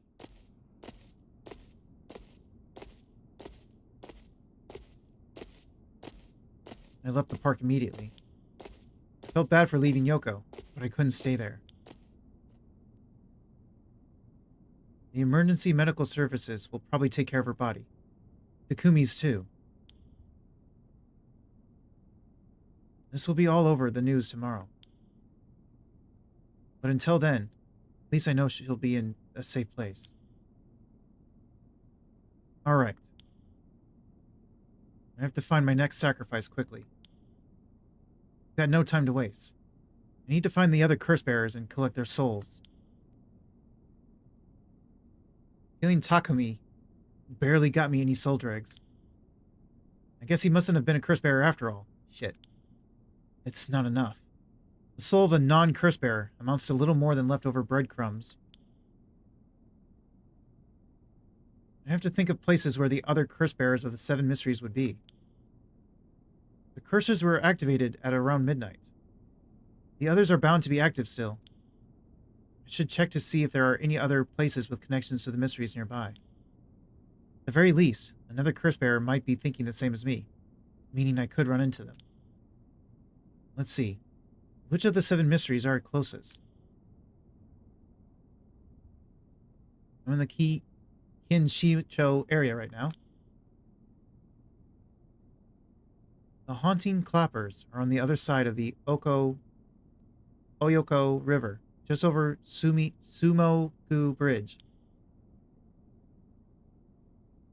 The foot-washing mansion and the ever-burning lantern are around South Warigeshu Street, past the train tracks.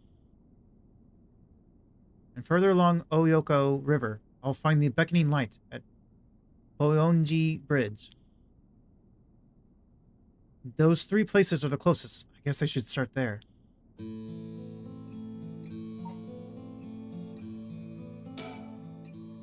I'll collect the other curse bearer's souls before dawn and bring Yoko back to life.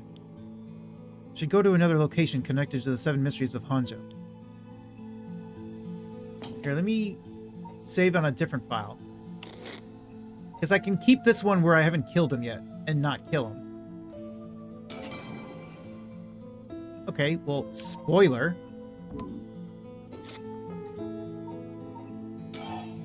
First stone.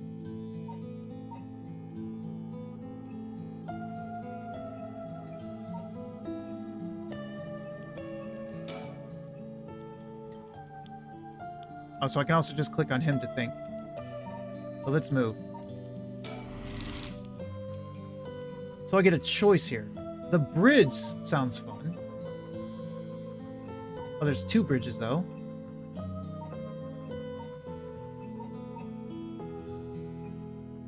Hoonji Bridge and Sumoku Bridge area. Well, this is bridge area.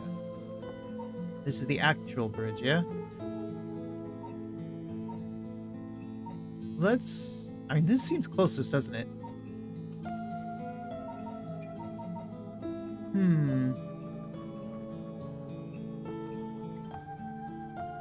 I want to go here.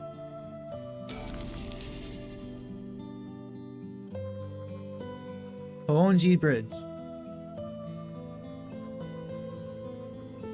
I'm here at Hoonji Bridge, the location linked with the beckoning light. Hardly anyone's around. Not surprising, seeing as it's past 2 in the morning. It feels like the whole world's gone to sleep.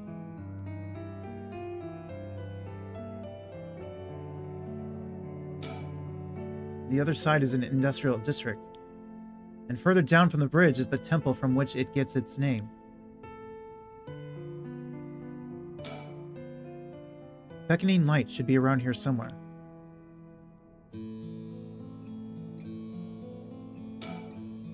Hoonji Bridge has a pretty unusual structure. The ends are stone, but the middle is steel. The Oyoko River beneath it is actually a canal that was dug during the Edo period. someone standing on the bridge, silhouetting themselves against the sky.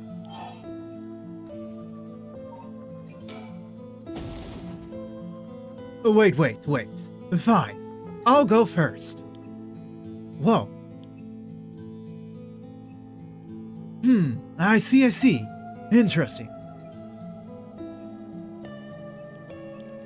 Well now, this is a surprise. Eh? Who are you? If you've got the wrong guy, just say so. He's a flamboyant fellow. I wouldn't bat an eyelid if this were the inner city, but he stands out like a sore thumb in these parts. Let me think first. Along with one super shady looking guy, only a curse bearer would have any reason to be here around this time. Maybe I should talk to him.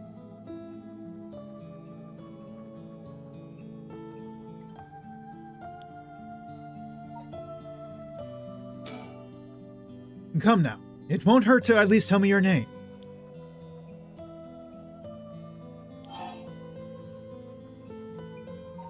What if telling him my name is bad? What if not telling him my name is bad?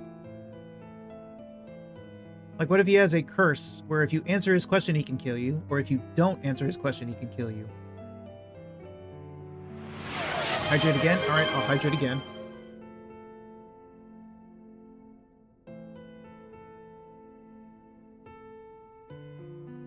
Actually, hold on one moment. Let me check if I should be lurking anyone.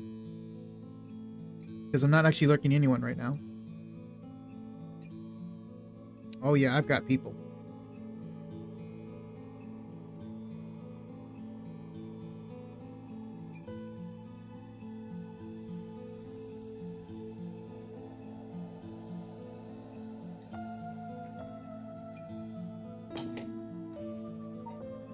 I guess I can... I don't think it matters which area I go to. Now I now understand Ivory with her hydrates. Yeah. Yeah. I made Lance drink 3 full bottles? Damn. I mean, partially myself yesterday because I was playing really long and I did need to drink as much as possible, but between me and you guys hydrating me, I definitely drank like 7 bottles.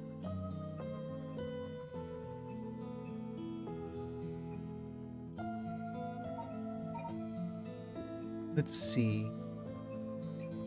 Do I want to save over slot 2 or... I don't think it matters which area I go to, and I'm sure I'll go to them eventually.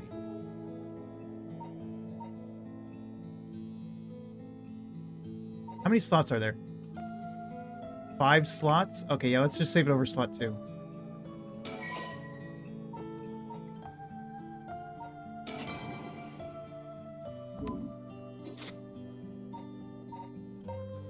I'm Shogo. Careful now, young man. It's not wise to go about giving your name to strangers. Gone is the age when might mate right. Nowadays, it's information that rules the world. Time to refill my own water as well? Yeah, you go do that for sure. Get your own sippies. You do well to remember that. You're the one who asked. Your name, your address, your phone number, your age, your occupation. Your personal information is much more valuable than you might think. You should treat those things with care. So, I guess you don't plan on telling me anything either then. You can call me Richter Kai, private detective. I see. But didn't you just say not to... Never mind. You say you're a detective? That's correct. I'm a man who deals in secrets. Don't expect me to share any more information with you, though. You shared quite a lot, though. I only told you so that we could have an understanding. Private Detective Richter Kai. That's a much easier name to say. Also, hey, another Kai.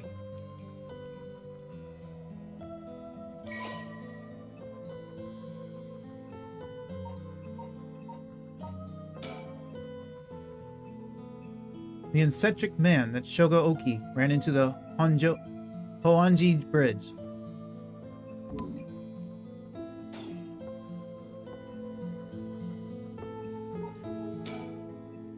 A detective? Really? Dressed like that? He may look ridiculous, but he knows what he's doing. I don't want him finding out about me. I don't think he's a curse bearer, so I'm better off just leaving him alone.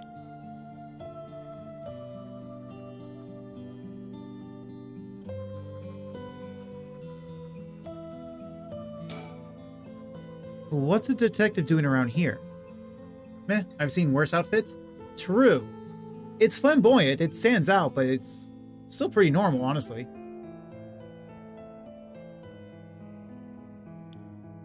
Working. And that's all I'll have to say about that. I could ask you the same thing, though. This seems like a strange place to stop. What brought you here?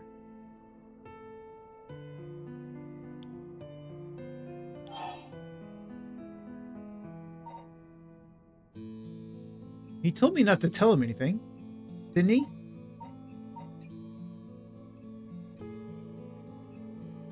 Because I should be choosing this, but I'm looking for someone. I'm looking for someone. I figured it was worth seeing if you knew anything. You don't say. In that case, I just might be able to help you.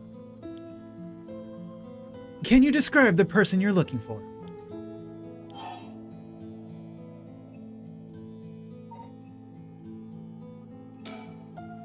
I know I said a person, but I'm actually looking for something called the Beckoning Light. The Beckoning Light. Aha! The 7 Mysteries of Honjo. That's right. A friend of mine was really into that kind of stuff. She said the Beckoning Light appears here in the middle of the night. I wanted to see for myself. Really? You're the adventurous type, aren't you?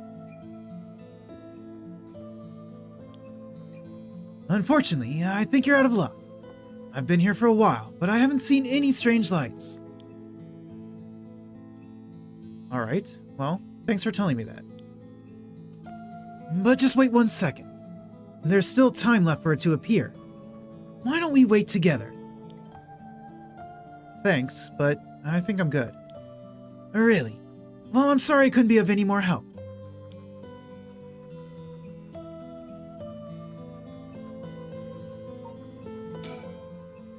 It doesn't seem like he has anything to do with the curse bearers. I should move on. If he's been here for as long as he says, there's a good chance he's seen something. But I don't think it's worth asking. He seems like all kinds of trouble. I mean... Ah, that's right. I meant to ask. Do you have any light on you? A light? You mean for cigarettes? Sorry, I don't. I'm not a smoker. Oh no, this'll do nicely. Are you sure?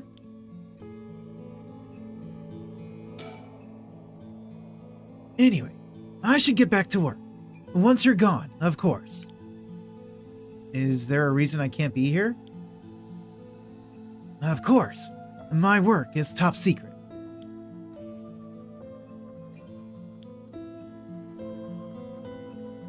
Okay, I guess I better move.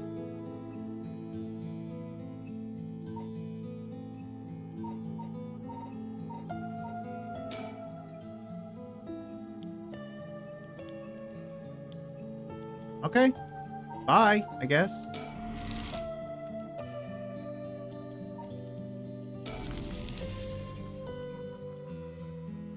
Shumoku Bridge. The Shumoku Bridge is supposedly where the bell from the Haunting Clappers store used to be. I wandered around here for a while, but I didn't see anything interesting. The only thing I found was what looked like a 100-yen lighter someone threw away. I don't know if curses are vulnerable to fire, but maybe I'll find a use for it. Interesting. So he asked for a light, and now we found one. Of course, I didn't just find a lighter. There were a ton of cigarette butts strewn across the ground, too. Oh, wait a minute. That's what he meant. When I told him I didn't have one, the way he replied, he's looking for a smoker. Seems like the place is well in need of some wooden clappers to warn about fire.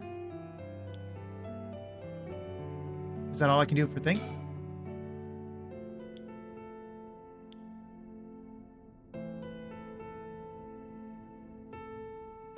I guess I'll move.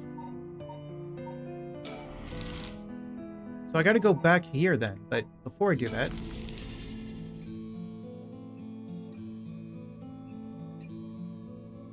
South Warigeshu Street. Both the foot-washing mansion and the ever-burning lantern are from this area.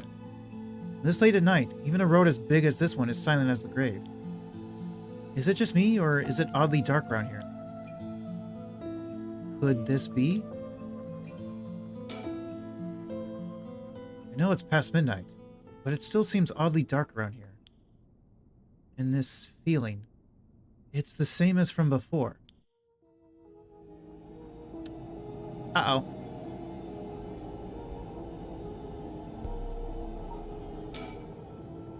Could this be? Is this darkness the work of a curse? Have I already fulfilled its conditions to kill? Should I get out of here?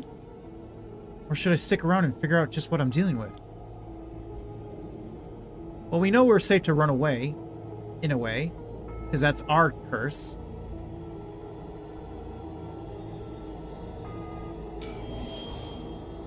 There. There's something over there. Is that a curse echo? A curse of the 7 mysteries given form. I knew it. There's a curse bearer around here.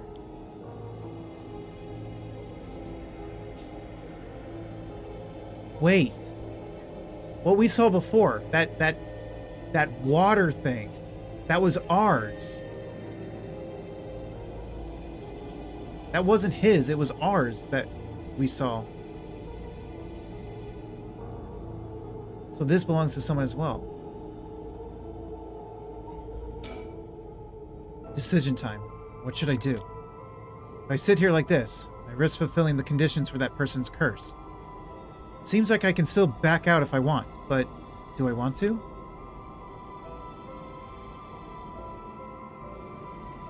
I have to give a lighter to the detective, but... Is that curse echo what's causing this darkness? It doesn't seem hostile. Is it trying to tell me to come closer? What should I do?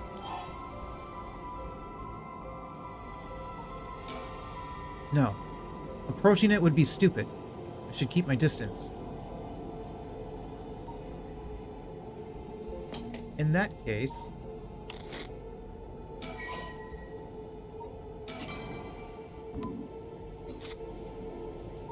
let's try moving. I'm going back to Hoonji Bridge.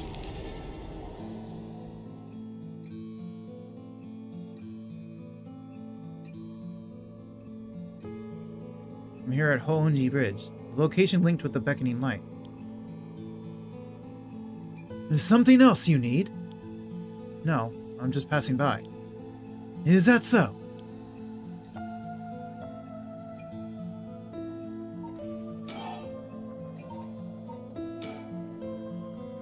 A cheap lighter I found lying around. It barely has any lighter fluid left.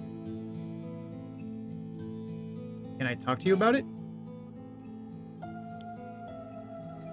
No, I can't. Okay. Well, I wanted to try.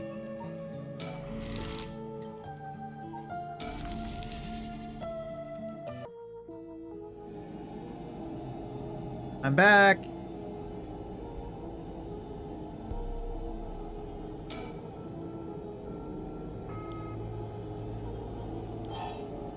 All Alright, let's get closer, I guess. Nothing's gonna happen if I just sit and wait. Let's check it out.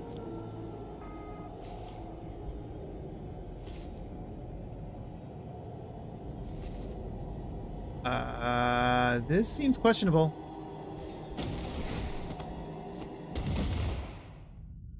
Darn it. Now what? This isn't a curse doing this. Somebody's pulling me in. Ah, that hurt. It looks like I'm inside a building. Did it toss me in here? I can't see squat. Is this the same darkness from the curse echo? They got me. This has to be the work of another curse bearer. Is this darkness because of a curse echo? Are they trying to trap me here? Guess I should be glad they haven't killed me yet. If I don't start searching for a way out. Shit. I can't see a thing. If only I had a source of light. Oh, I do. I do have a source of light. Hang on.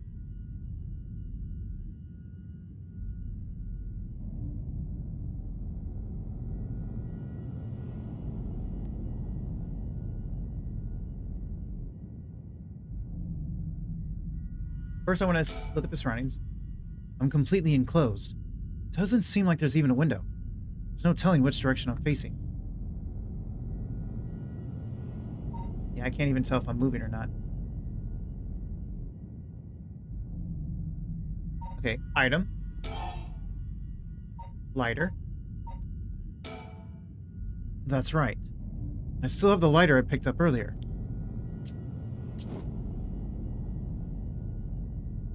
Perfect. It works. Now I can make out my surroundings a bit better. What the? Something... Drat. He's got a light. That ruins everything. Is someone there? Are you a curse bearer? It's over. Time to get out of here.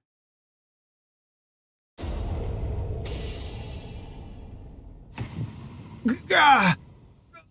What the? I still need to fix my filter so that it doesn't cut me out. So I can go a little louder. What? Why?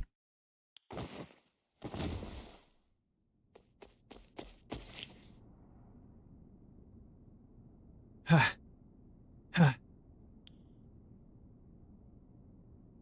was a close one. Didn't catch a glimpse of the curse bearer, but it seems like I'm alright.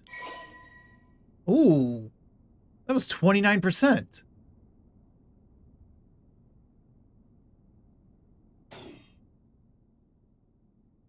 This curse must have had something to do with the light and darkness. My guess would be the ever-burning lantern.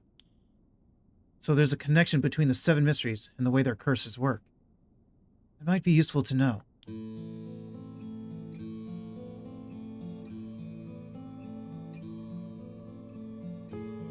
So we don't know where the body is. But I'm pretty sure I got him, obviously. If the ever-burning lantern is the curse responsible for this, I'd guess maybe its condition is something about me being in total darkness. It's a good thing I had this lighter. It seems to have saved me. Was it even possible for me to die?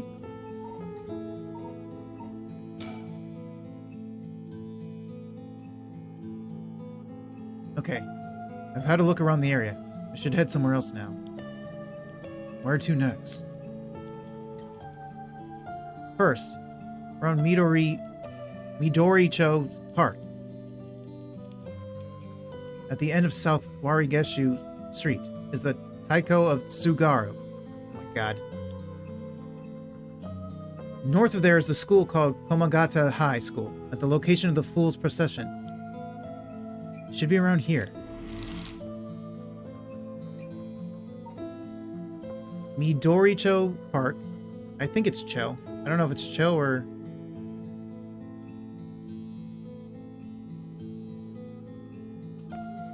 Midori is like the anime, right? Wasn't his name Midori? The Hero Academia, I think? Midoriya? Komagata High School. Let's go to... I'd rather not go to a school. Let's go to the park. Midoricho Park.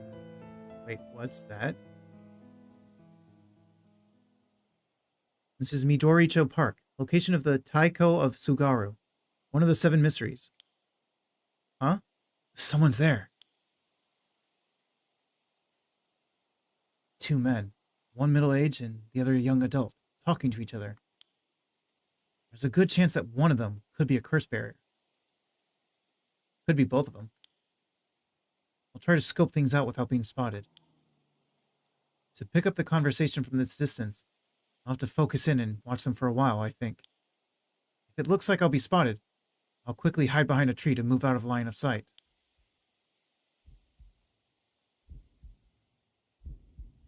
Huh? They were supposed to be around here, but I don't see anyone, boss.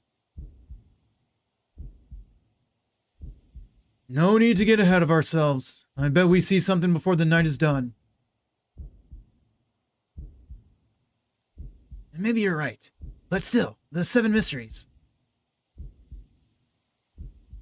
Huh? Was there a noise from behind us just now? Hey, who's there? What? I was supposed to do something? I thought I would be given controls about... Okay, apparently I was supposed to just figure that out. It wasn't going to give me a tutorial on controls.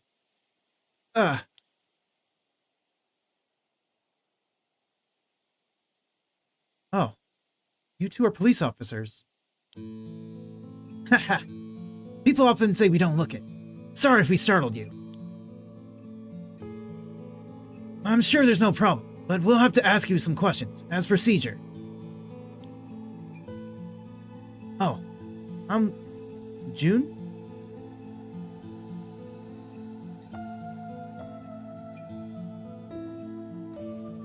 June Irio? Irio? I have no idea.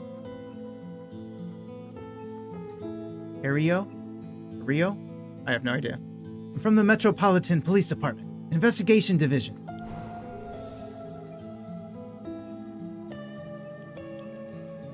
Newbie detective? What's with the lips? And this old guy with the scowling mug is Chief Inspector Tetsuo Tetsumi, my superior officer. You wouldn't guess from that frown, but he actually has quite the sweet tooth. Irio, quit blobbering. Veteran detective Tetsuo Tetsumi.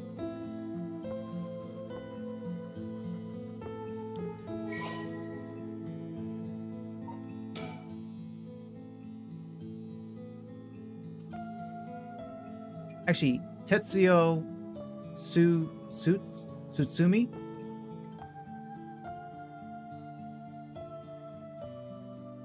The gruff police detective that Shogo Oki met at the Midoricho Park. I keep trying to pronounce him a different way. The fresh-faced police detective that we met at the park.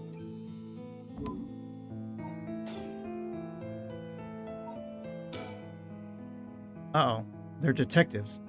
They're not investigating the corpse that was here, are they? No, I'm still fine anyway. It's not like a curse could show up as evidence in a police investigation. I can hardly believe how calm I am. Just need to keep a cool head and not panic.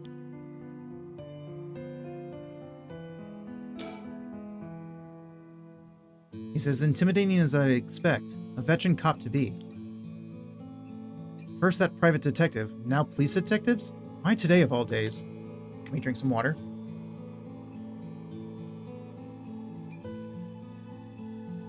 Also, can I... No, I can't look around. I always imagined detectives as blunt and aggressive, but I guess there are some pleasant ones too.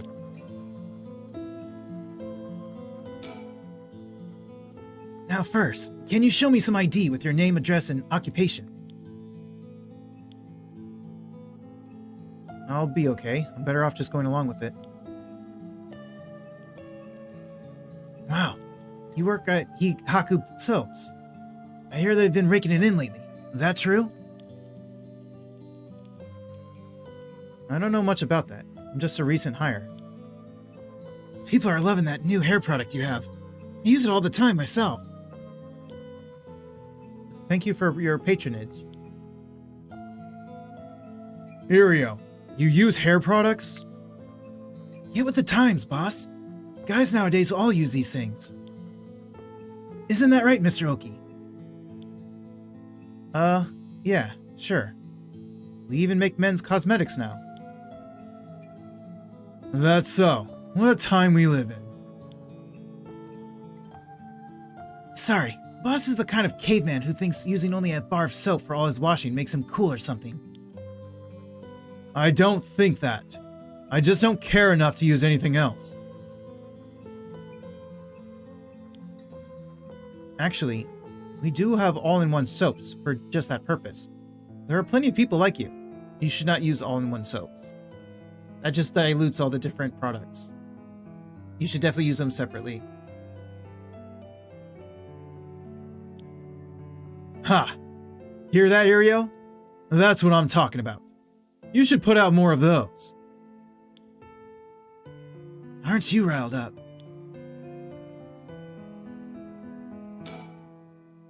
I'll leave the questions up to him. I got nothing to ask.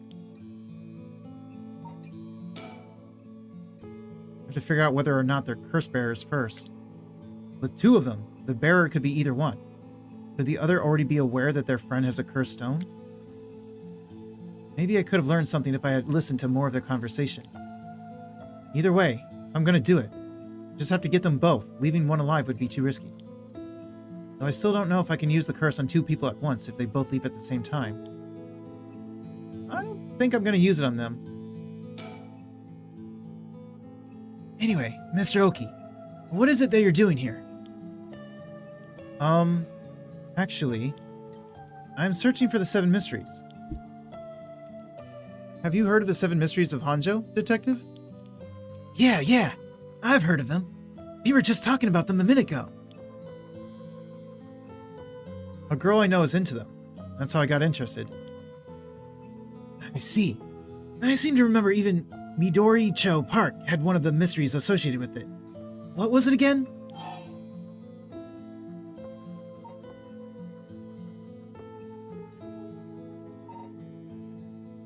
I forgot.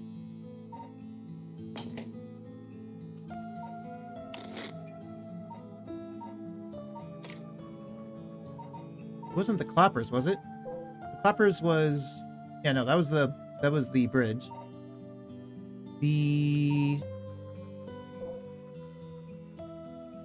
think it's this one, right?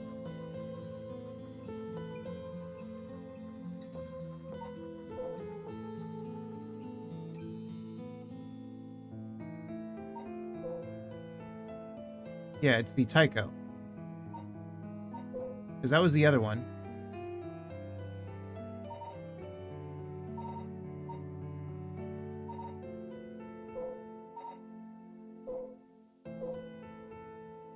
That's the school. So yeah, it's the Taiko. The Taiko of Sugaru. Ah, that's right.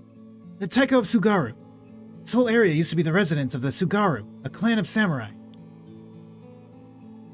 So that's why you were hanging around in the middle of the night? Discover anything interesting?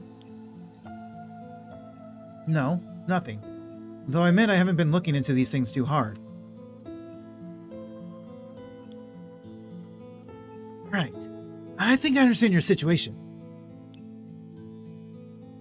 Thank you for your answers. Now it's quite late, so you'd best be heading home.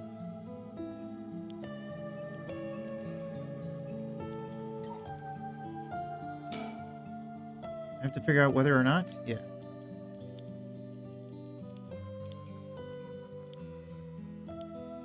So we still have the same thoughts. He still has nothing to say. Something wrong? You're free to go.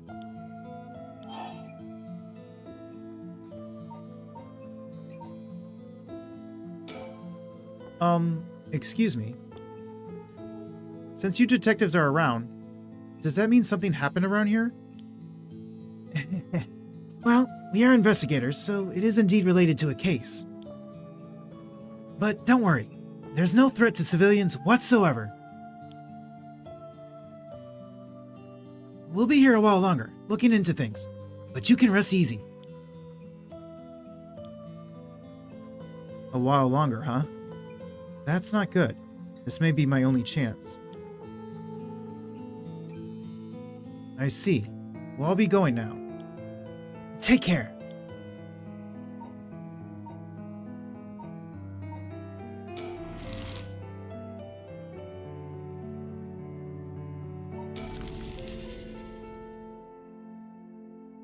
Komagata High School, front gates. Here I am at Komagata High School. School sure is spooky at night. Curses aside, something about it just gives me the creeps. Let's see here. Ah! Someone's there! Huh? Whoa! What the? Ouch! I'm so sorry. Are you okay? Yeah, I'm fine. But did you just climb over the school gate? A student appearing suddenly at the location of the fool's procession late at night. Clearly something unusual is going on, and it involves the curse. Can't write it off as coincidence.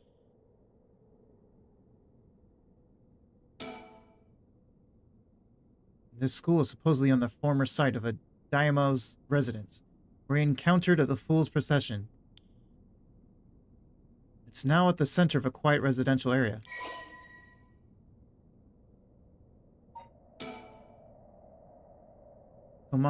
Komagata High School. A co-educational municipal high school with 632 attendees. Its name is commonly shortened to Koma High. Although it opened as Honjo's first middle school in 1943, subsequent revisions to its enrollment policy saw it change its name, becoming Komagata High School. The school strives to instill its students with the 3 S's of Sumida: sound morals, social responsibility, and strength of spirit. But success has been limited. Plagued by delinquency, it has been forced to turn to temporary employees to compensate for its high staff turnover, and its sports clubs face challenges with its inner-city location and small campus. Its traditional culture research club is thriving, however, even issuing regular bulletins in collaboration with a local records office. Does that have anything to do with you? School gate is closed, but climbing over looks easy enough. I mean, that's what she did. The large gymnasium looms silently over the grounds. It's even more imposing in the dark.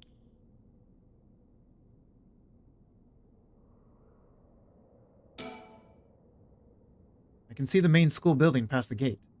Was the girl inside the school? A girl in a school uniform came climbing over the front gate. She must be a student here.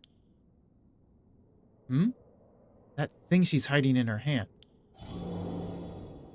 No doubt about it. That's a cursed stone. This girl is a curse bearer. Do I have thoughts about that already? That girl. If she's a curse bearer... Okay, no thoughts. What's going on? Why are you at school this late? Well... I'm really sorry. Big hurry right now. So I gotta go. I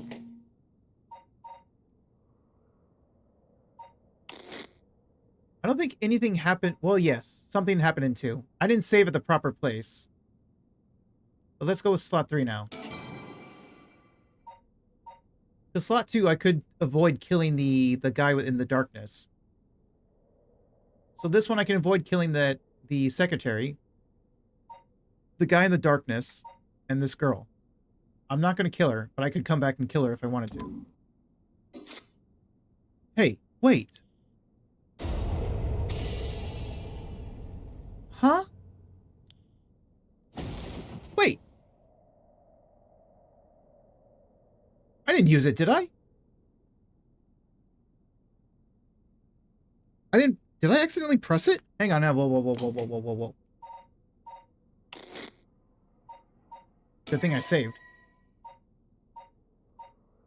I don't want to use it yet. Hey, wait. Let me put the controller up. Oh, hey, Batman guy. Bat signal. Okay, let me make sure that my controller is up in the air. Maybe I bumped up against my table or something. What? I didn't use it. Huh? Ah! A curse? Why? It can't be. Mio, I'm sorry. But I didn't use it.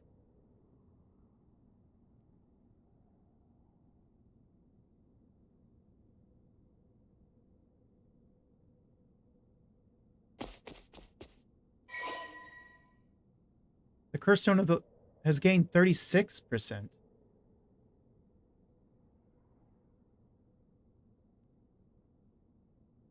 Wait, before I gained 1% and then I gained 30. Was that the, is this the total or is this telling me how much I gained to my total?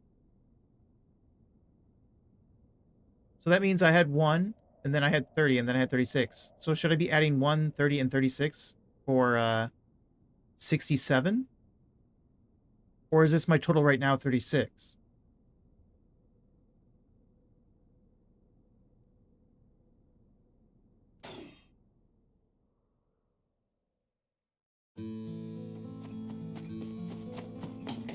Hang on, hang on. I wasn't trying to kill her, though. Can I not kill her? Can I not kill her? No, no, no, no, no. Don't do that.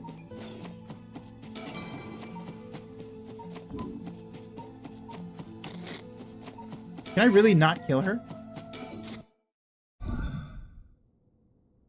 It says LT, left trigger. Click left trigger to kill her. And I'm pressing A for the conversation. A. And then it kills her.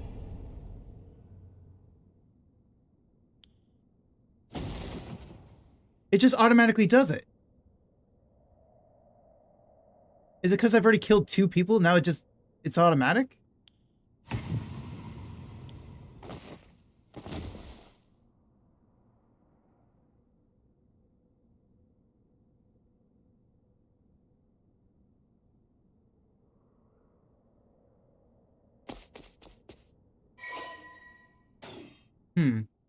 Okay, whatever, I guess. Ha. Ha. I killed her. Yeah, you killed her. I didn't kill her. Yes. I got a curse bearer. This is working. I just have to keep it up. How many more do I need? 1? 2? Oh, so does that mean it's adding on? Okay, so I'm at 67 right now then. Question mark. So the second kill was added on 30. 3 a.m. I hope it's not like my controller is bugged or something. Alright. Although if it was bugged, it would have done it as soon as the thing showed up. Alright, on to the next one. First, the one-sided read by Ryogoku Bridge. Then the evergreen beach at the former Yasuda Gardens along the Sumida River.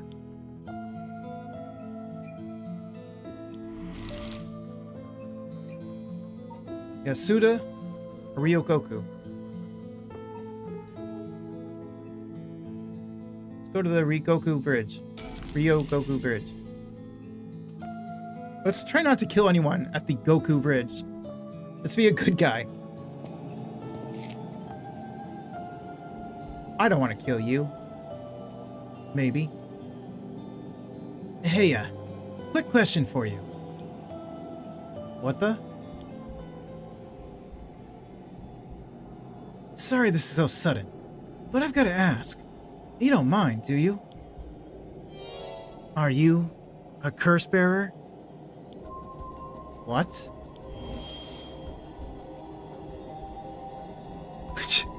Them legs. Ugh. Why would he out himself as a curse bearer like that? Don't tell me it has something to do with the activating his curse. The large bridge here is called Ryogoku Bridge. Crossing the river leads to Nihon Bashi Bakurochi Cho and Cho. I don't know how to pronounce anything.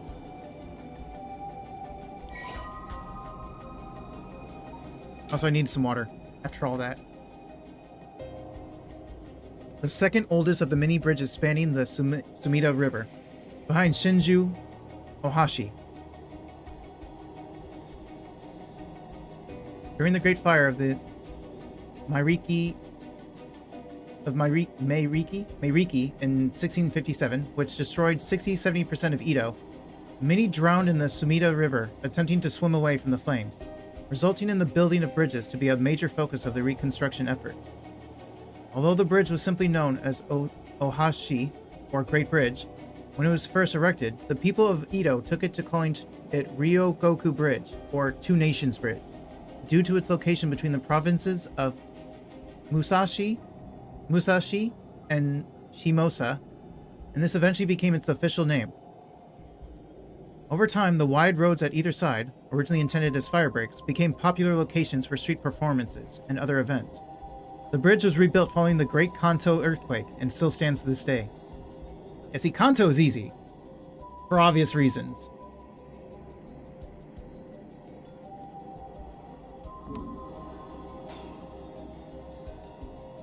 I'm not talking to you still. Hang on. Give me a moment.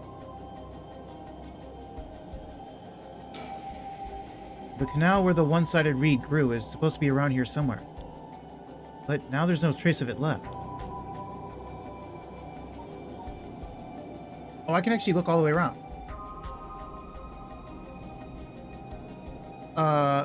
Hi?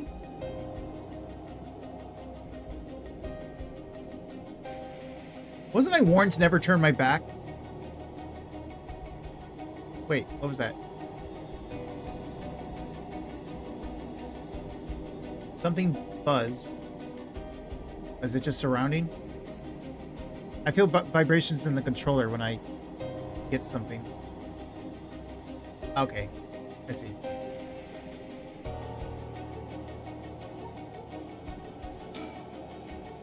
Is this his cursed echo?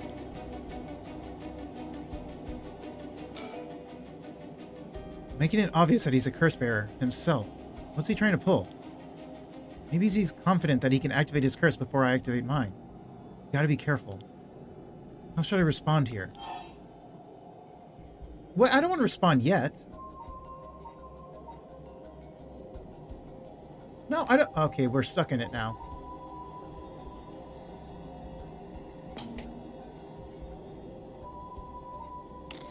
Okay, well, 4 is pointless because we're just going to kill her no matter what. Let's go with 4.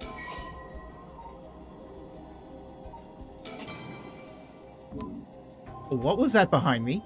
I saw that.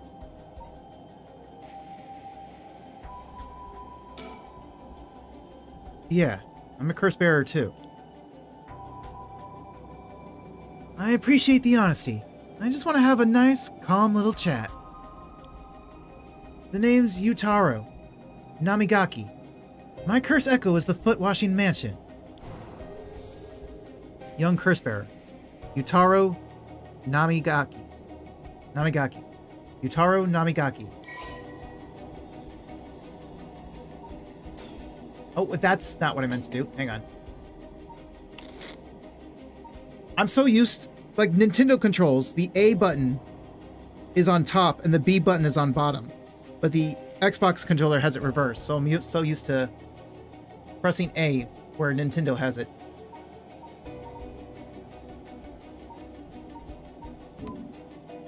Wait, what? Oh, I was pressing B again.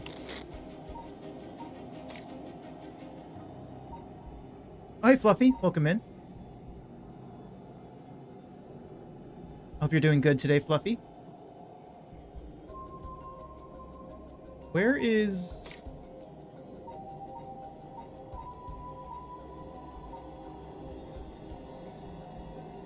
Wait, where's the people one?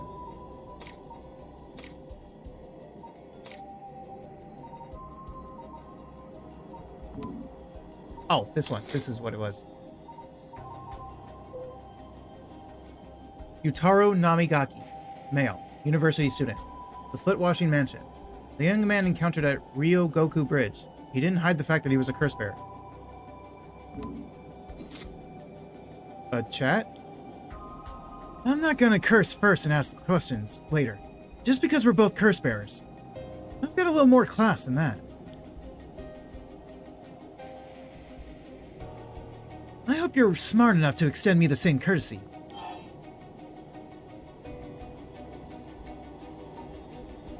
Alright. Fine. Shut away. Thank you. Good to know I'm dealing with someone reasonable.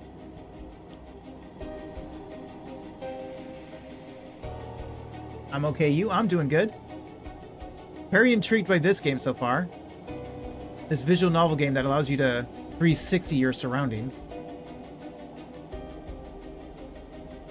And you have the ability to kill people or not. So what's with her? What the? How did you... Oh, don't mind me. Yutaro said he wants to talk. You'd better answer quickly before... Well, you know what. Okay. A young man. Probably younger than me. Maybe a college student? This guy's quite the bold character. He's got confidence. I'll give him that. A chat between two curse bearers. What's he trying to pull? So if I don't talk to him, I get killed or something? Alright, let's talk. What do you want? Right, I'll cut straight to the chase. Will you join forces with me? Join forces? To gather soul dregs? Yep. You're using your curse because there's someone you want to resurrect too, right? In that case, it'd be more effective for the two of us to work together than to do it all yourself. Think about it. We could split the work, and we'd have two kinds of curses at our disposal. Working together. I hadn't thought about that before. I might be tipsy, so my apologies in advance. No worries. All good, Fluffy. Can the soul dregs in one curse stone be moved to another? That's a fundamental requirement for this to work. Well, we'll have to test it. And I can't do that alone either. I see.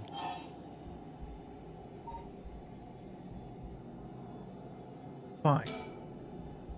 Alright then. If working together helps us both get what we want, maybe it's not a bad idea. Me and my boss were celebrating? Ah, I see. Thanks. Glad to be dealing with someone who can think things through rationally. But there's something I need to know in advance. Tell me. How many soul dregs do you have right now? Right. I have... some, of course. I am more than competent after all. I'm asking you how many. I'm at 1%. But don't worry about it. My curse is so easy to activate, I'll have plenty in no time. I bet you haven't managed to get any on your own, have you? I'm at... Okay, so... Okay, now I understand. 67%. I'm at 67%. Huh? Say what? That's the amount of soul dregs I have in my curse stone right now. What? Wait, are you serious? You're not even close to being on my level. I'll keep gathering soul dregs on my own. Let's forget all this joining forces business. You've got to be kidding me. I call your bluff. Don't think you can scare me off so easily. I see. That's too bad. If you don't feel like talking, then you leave me no choice. I even gave you a chance to come out of this alive. Real shame you're just gonna waste it. What are you... What the... Is this the voice of the curse's echo? Of the curse echo? Among the 7 mysteries, the resentful memory of the foot-washing mansion is particularly strong. You can't block it out by plugging your ears. As soon as you hear the voice of my curse echo, it's the end for you. Damn it.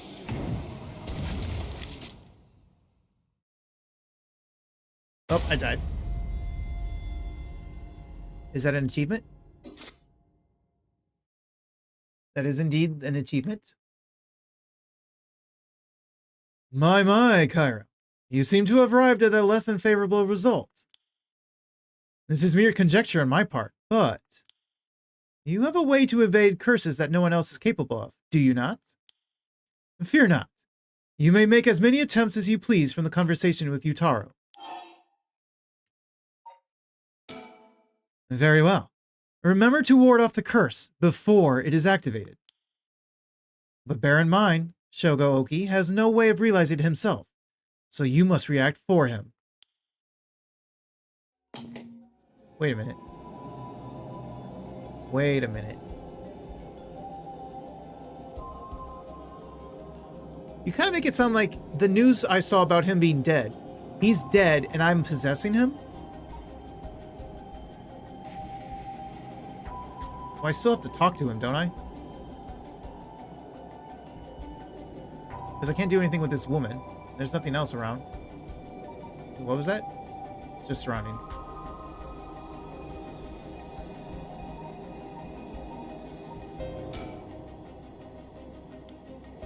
Okay, well, I still have to talk to him.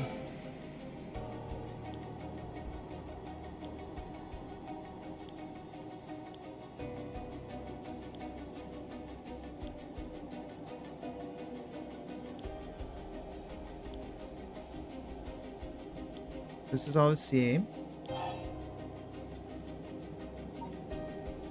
This is going nowhere. Sorry. There's no way I can accept her offer until I know that. Who's to say you won't run away while we're in the middle of testing it? Well, you're just gonna have to trust me. Or do you think you can collect them all yourself? Is it trust? He needs trust? That's why he's at 1%. He's really bad at trust, isn't he? I'm at 67%. Huh? Say what? That's the amount of soul dregs I have in my cursed stone right now. What? Wait, are you serious? You're not even close to being on my level. I'll keep gathering soul dregs on my own. Let's forget all this joining forces business. You gotta be kidding me! I call your bluff. Don't think you can scare me off so easily. I see. That's too bad. Is he about to kill me again?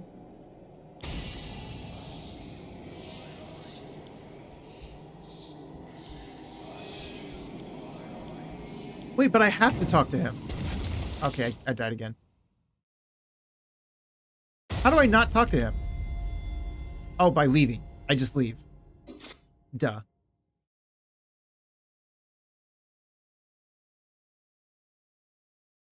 Yes, yes, I know.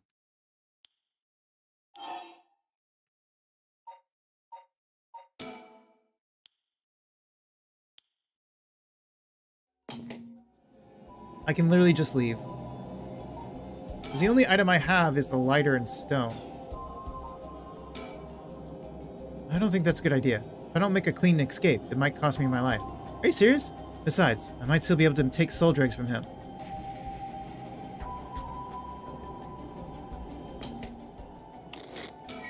No! I keep getting my buttons wrong.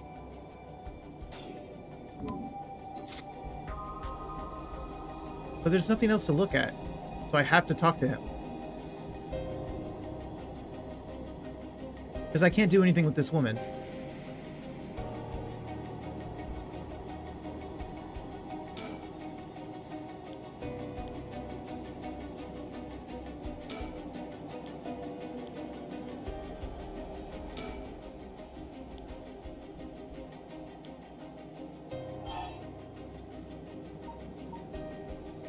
fine. But it's just, it doesn't give me another choice, right? Yeah. So I can't talk to him then.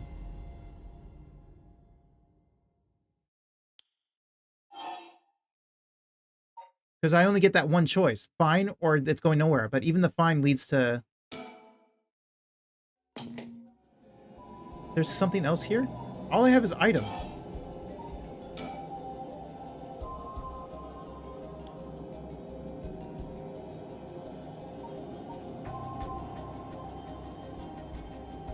Am I missing something?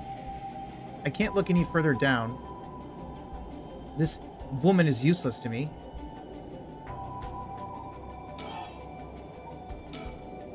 I can only look at my items. I can't do anything with them. To use an item, it has to... I have to be in a situation where I can use an item. And that's not this situation right now.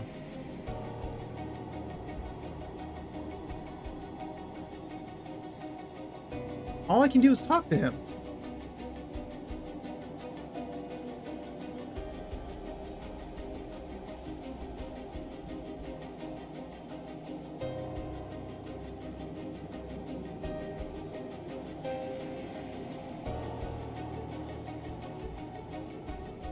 Does zooming in make a difference?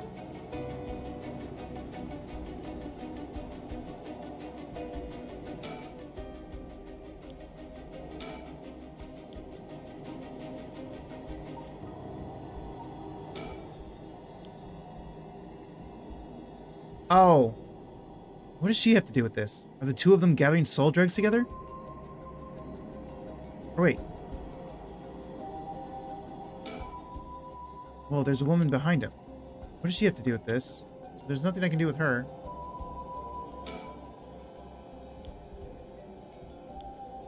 Yeah, I can't look at anything else. See, if I look in his direction, it just talks about curse bearers. If I look in any other direction, it talks about her.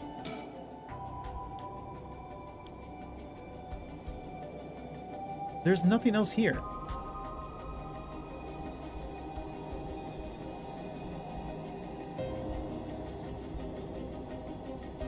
I can't, so it won't let me leave because he thinks I can't make a clean escape.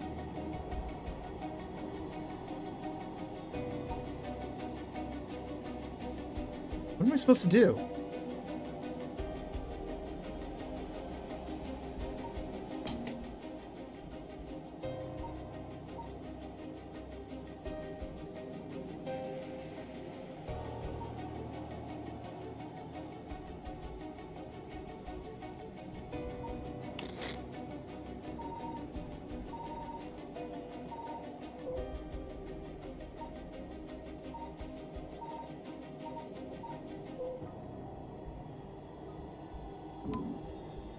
So I can't plug my ears or anything.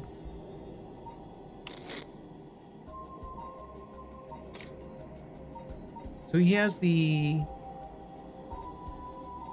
Okay, how do I scroll down? I have to use the mouse to scroll down. Because on this side, I can scroll with the trigger. But for some reason, I can't use the trigger on scrolling this one. Yeah, this gives me nothing.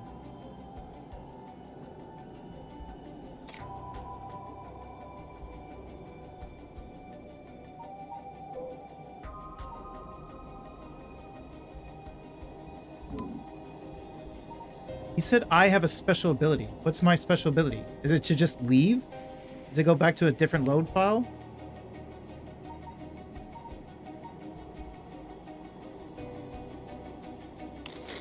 Because at this point, that's really all I can do.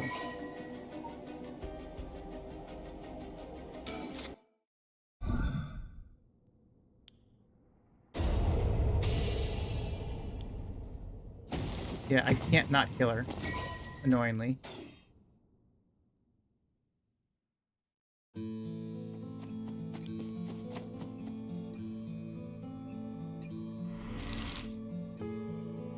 So instead of going to the bridge, let's go to the gardens.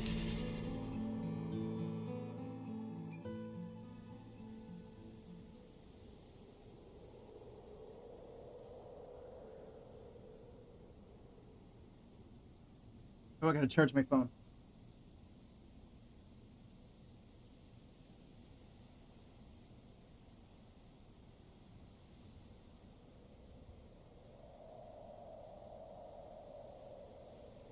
Okay. Da-da-da.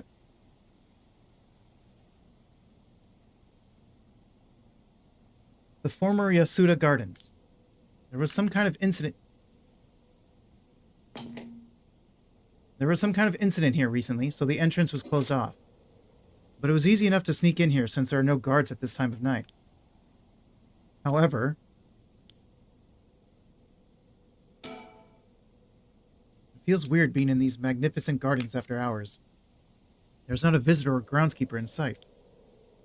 The Ryogoku Public Hall is also in the grounds. Its eye-catching structure makes this place feel even more otherworldly.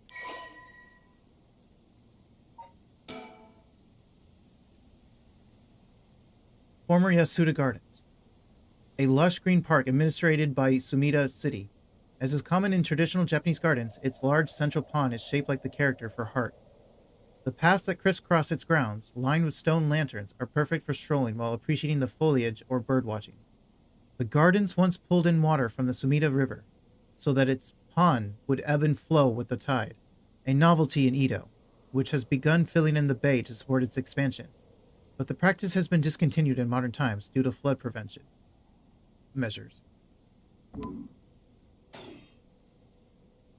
me think. The question is, what do I do about this?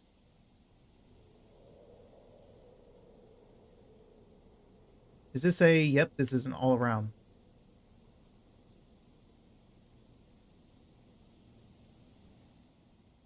Hi. So, have you decided what you're going to do?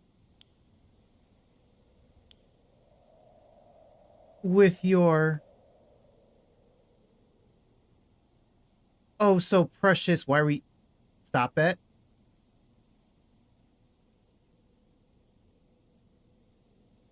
Cursestone?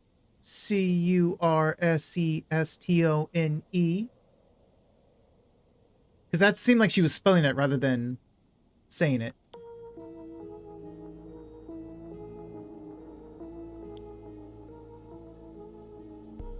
Yeah.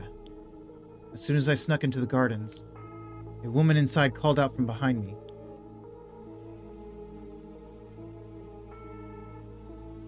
I've been waiting for you. I have a cursed stone. Her sudden proclamation had me at a loss for words, so the woman continued. I have you in a position where I can use my curse on you whenever I please. If you hand over your curse stone, I will at least spare your life. In that moment, all I could squeeze out in reply was, let me think about it. Which brings us to now. Alright. Damn it. Did I expose myself somehow? She said she can use her curse on me anytime. Guess I've already fulfilled its conditions. It could be a bluff, but since she seems to have information on me, it's probably true. I can't hand her over my cursed stone. I need to figure out how her curse is activated, and find a way out of here. For now, maybe I can get some information by talking about something that'll catch her interest. I'm gonna save you over the idiot that just...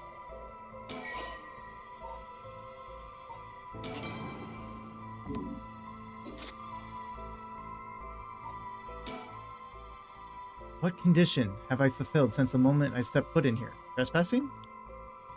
Something that I'm still doing even now. Think, what could it be? Maybe something I have on me?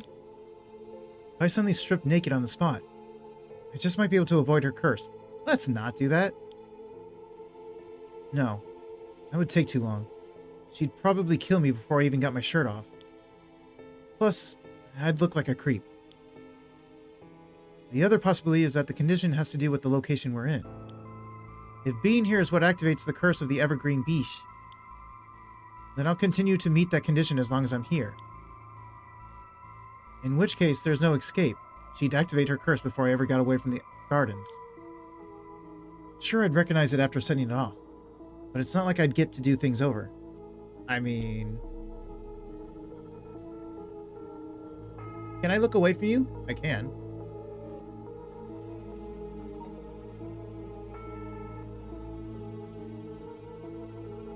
Okay, well, I guess there's nothing else here. A woman in her 30s.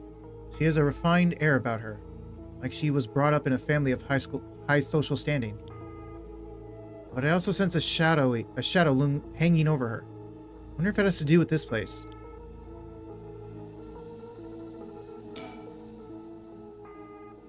Don't tell me you still haven't made up your mind. Such an indecisive man. Wait, I might hand over my cursed stone, depending on certain things. Will you hear me out for a moment? Any curse bearer should know that you're stalling to figure things out and activate your stone.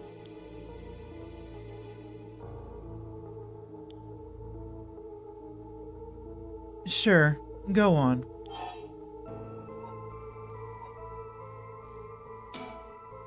If we're gonna talk, we should get to know each other better. My name is Shoga... Stop. Huh? Well, let's not do that, alright? If I know your name, I might start to feel sorry for you. And have a harder time killing you. You would? Don't you think? 7. 7?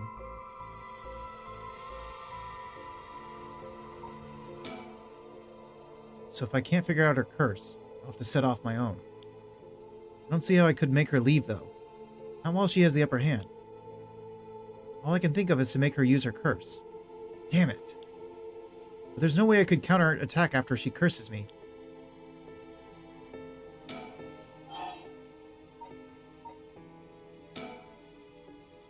If you take my curse stone, what are you going to do with it? With your curse stone? It's brimming with soul dregs, isn't it? It's already killed so many, no? How does she know so much? I'd like to avoid such crude methods myself. 6. Uh-oh. I see what she's doing. She's counting down.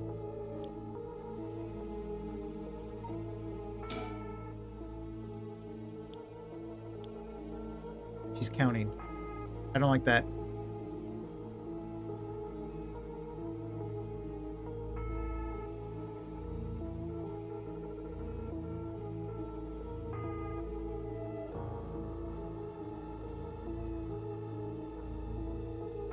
It doesn't seem like there's anything else.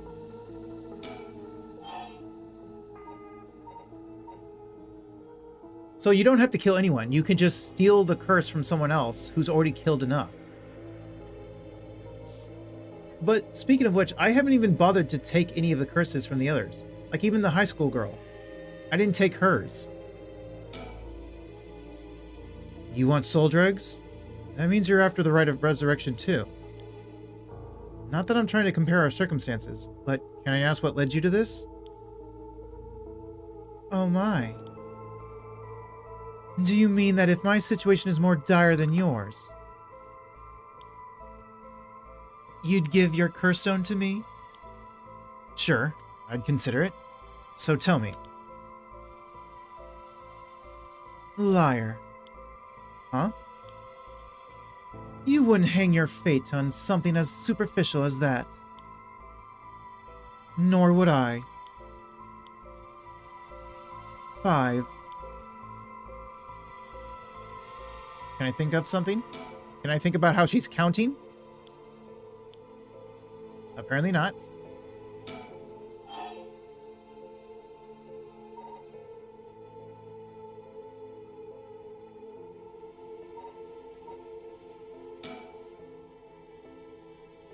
Can you take soul dregs from other curses bearers' stones and add them to your own? Who knows?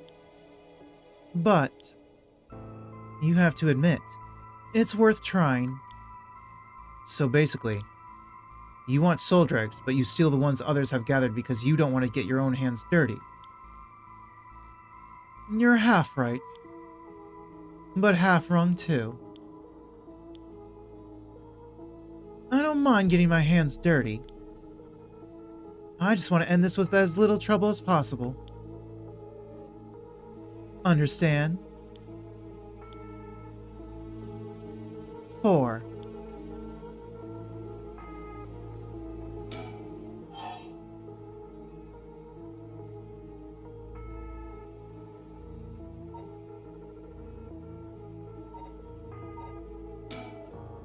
Well, what if you just tell me your name? Why? Well, I need to call you something. Then call me ma'am. Huh? Alright, ma'am. Yes, what is it? This is bad. She's completely running the show here. She's literally counting down, so yes, she hit 3.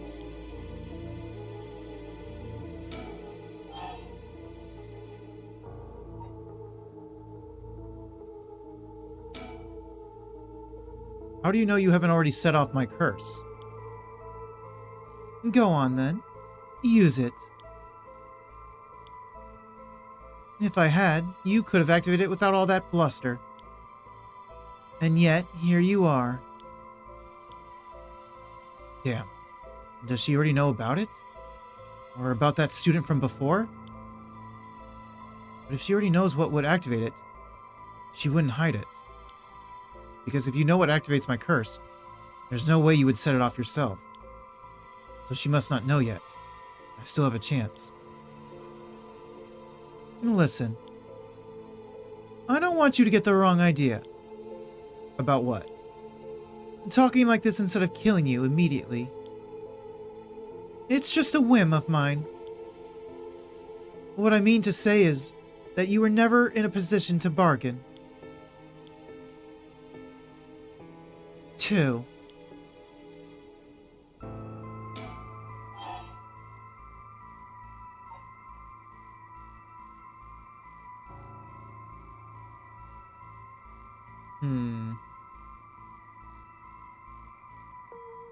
I get 2 more chances, right? Because the next one she'll say 1.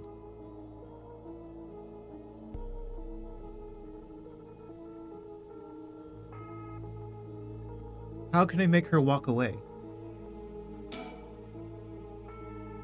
You actually can't kill me, can you? And that strange countdown from before, too. Okay, thank God we're acknowledging it. It's all just a bluff to threaten me. I don't give in to threats, so why don't you give this up and... If that's the case, give it a try then. Only 2 more now. Let me tell you the number. 1.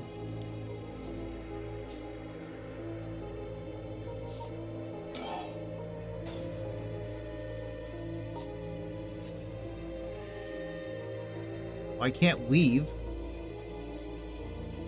I can't interact with anything. The only thing I can do is talk to you.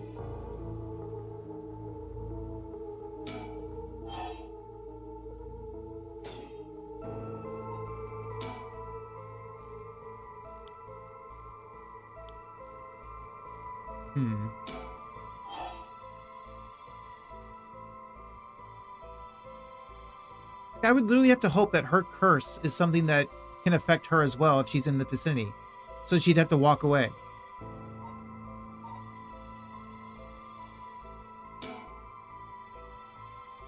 This conversation is over. 0. Such a shame. What? This is the end for you.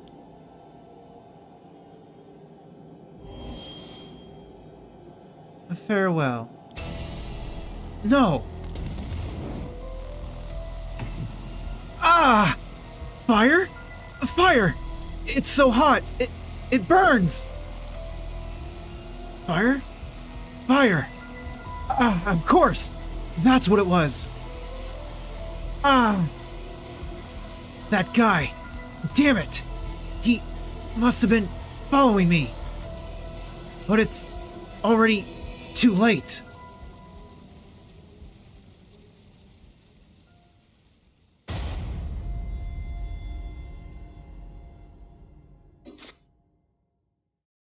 So the lighter. It's because I have the lighter on me.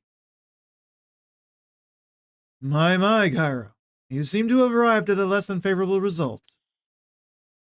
It was not all in vain, however, as you finally realize how the curse is activated. Fear not. You may make as many attempts as you please from the conversation with the lady. Very well. Remember how to ward off the curse when you return. But bear in mind, Shogo Oki has no way of realizing it himself, so you must react for him. How? Can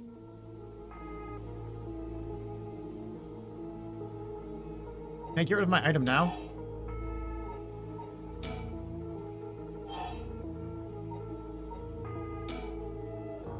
Huh? Throw away this lighter? Why did I suddenly get the impulse to do that?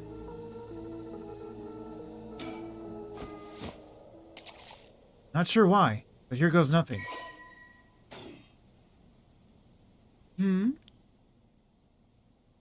What did you just... Why? Why throw your lighter away all of a sudden? Huh? Well, I just kind of felt like it. Oh! Why is she losing it all of a sudden? Could that lighter have been what fulfilled the condition of her curse? But why? How did I... How could you? Hang on, before I do that, let me see if it's automatic.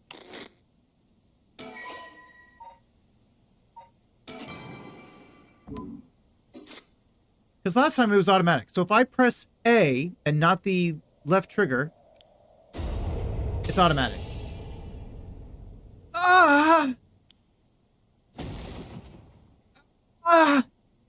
This can't be! My Shuichi!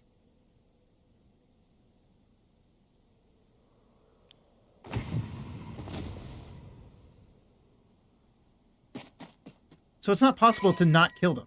Well, that gave me 25%. That means 77, 82, right? I'm at 82%. Oh, wait, no, I was 67. That means 87. 92. I'm at 92%.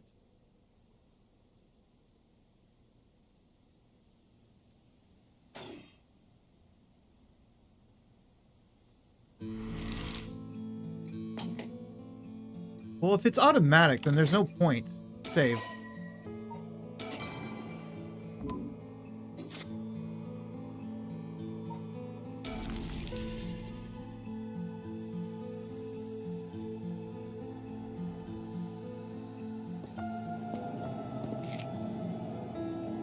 Hey, quick question for you.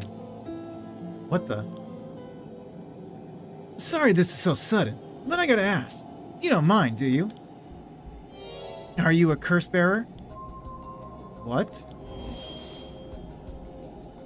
Ugh.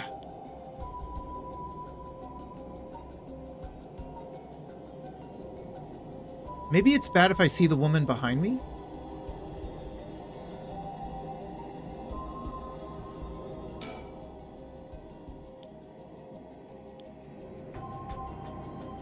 I no longer have the lighter. The lighter's gone.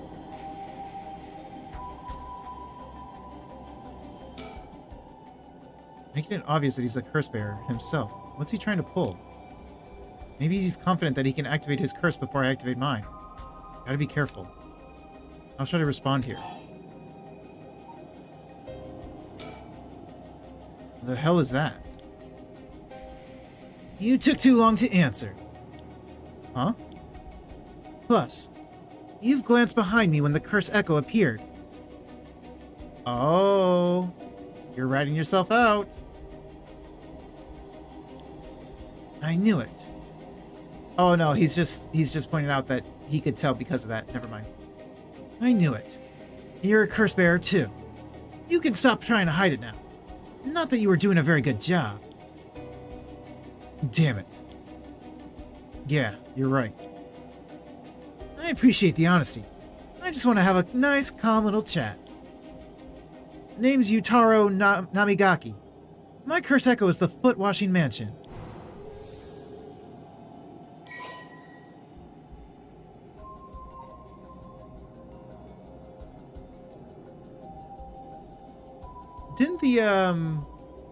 Didn't that private detective, didn't he say knowledge is power?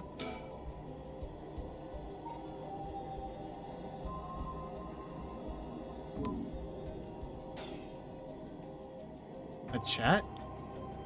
I'm not gonna curse first and ask questions later, just because we're both curse bearers. I've got a little more class than that.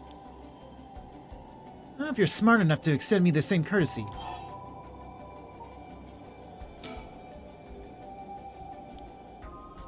Oh? I didn't hear your answer. You aren't thinking about whether you can set off your curse before I can activate mine, now are you? I see. That's too bad. If you don't feel like talking, then you leave me no choice.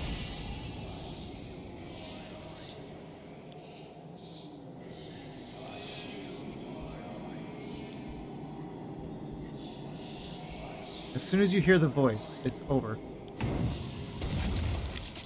How do I avoid this?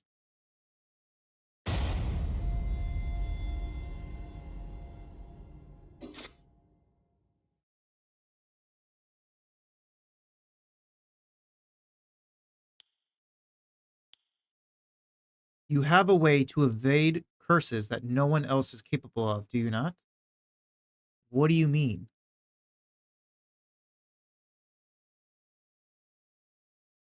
You have a way to evade curses that no one else is capable of, do you not? Fear not. You may make... Okay. I still don't understand this one. I was hoping that going to the other location would help a bit, but it didn't. Remember to ward off the curse before it is activated. How?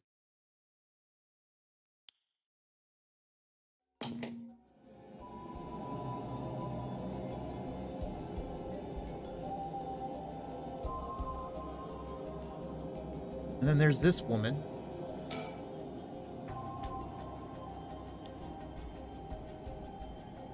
You better answer quickly before... Well, you know. You better answer quickly. You said to answer quickly. Wait, is that the issue? Because I didn't answer quickly? No, because I still had to examine him.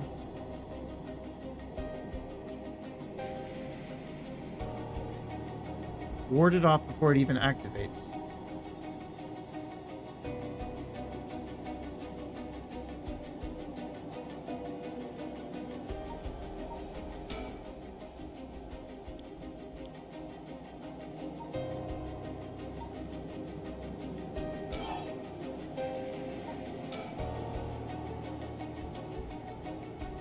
He said that I looked behind him and I took a while to answer him.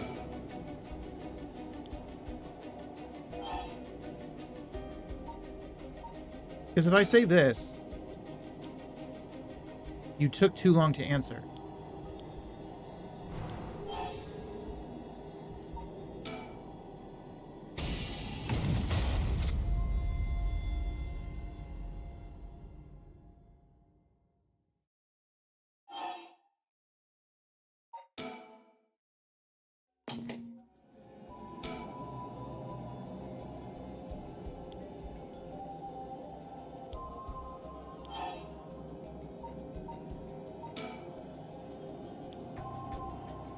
You took too long to answer.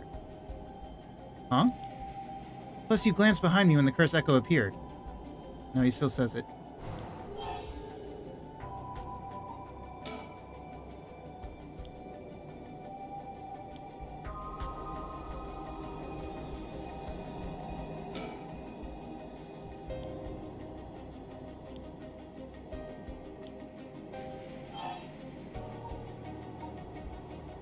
If I say fine...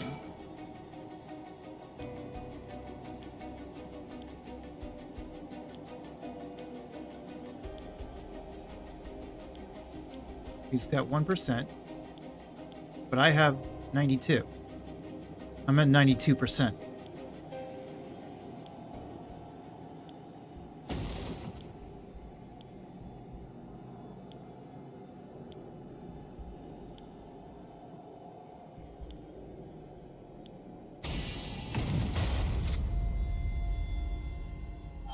I wanted to see if he would react a little differently to the 92%, but he didn't.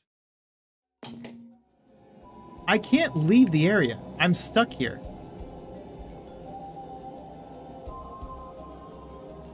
I don't know what I'm supposed to do at all.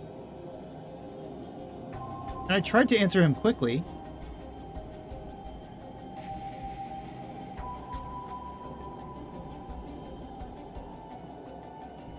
And I can't do anything. Oh wait, it still has a check mark on her. Is that why?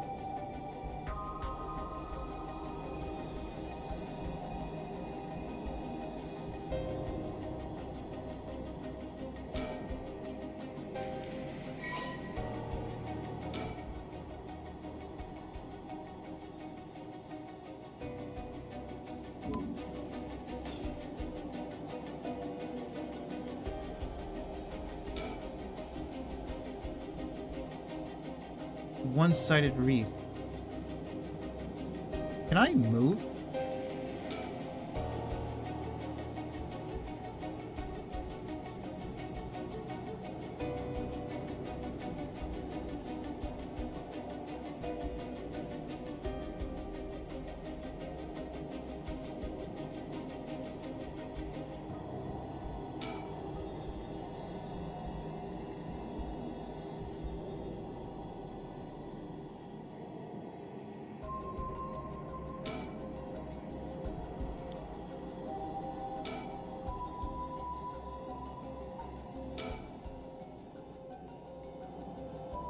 All I can do is talk to this idiot. I don't get it.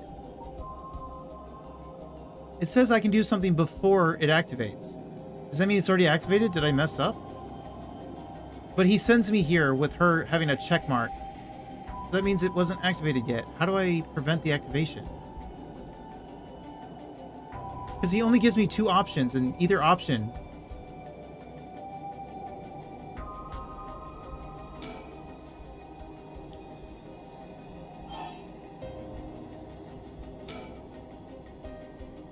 He kills me no matter what I do.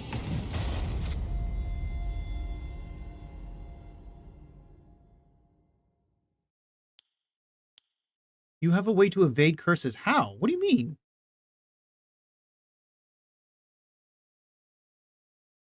All I have is my... I only have 1 item. I can't move in my spot. I can't leave this area.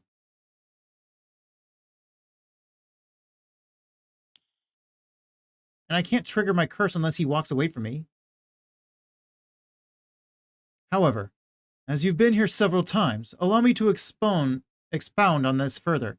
Please do, because I have no idea what you're talking about. If I'm not mistaken, you've already learned how to avoid hearing the voice of the curse echo somewhere. No, I haven't.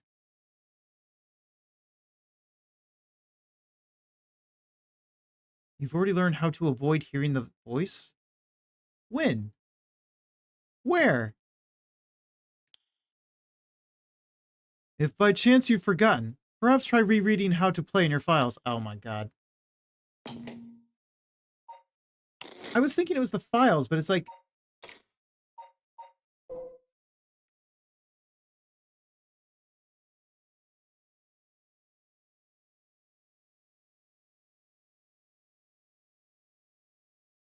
Do you mean the auto?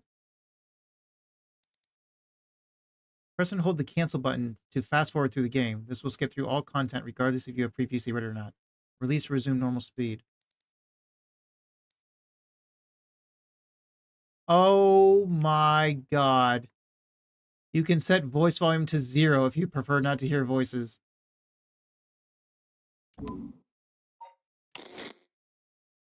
What the hell?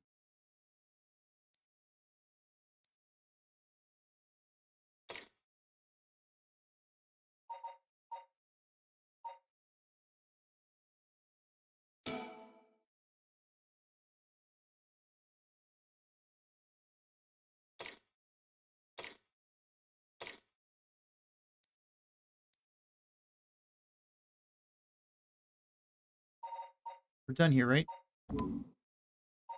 The option saved? Yeah, okay, good.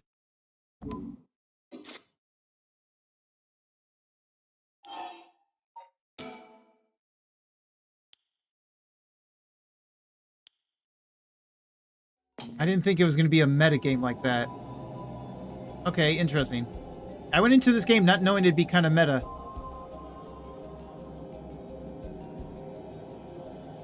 Alright, stupid.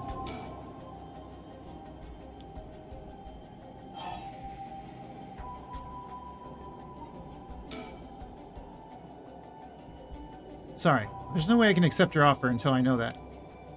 Who's to say you won't run away while we're in the middle of testing it? Well, you're just gonna have to trust me. Or do you think you can collect them all yourself? I'm at 92%. Huh?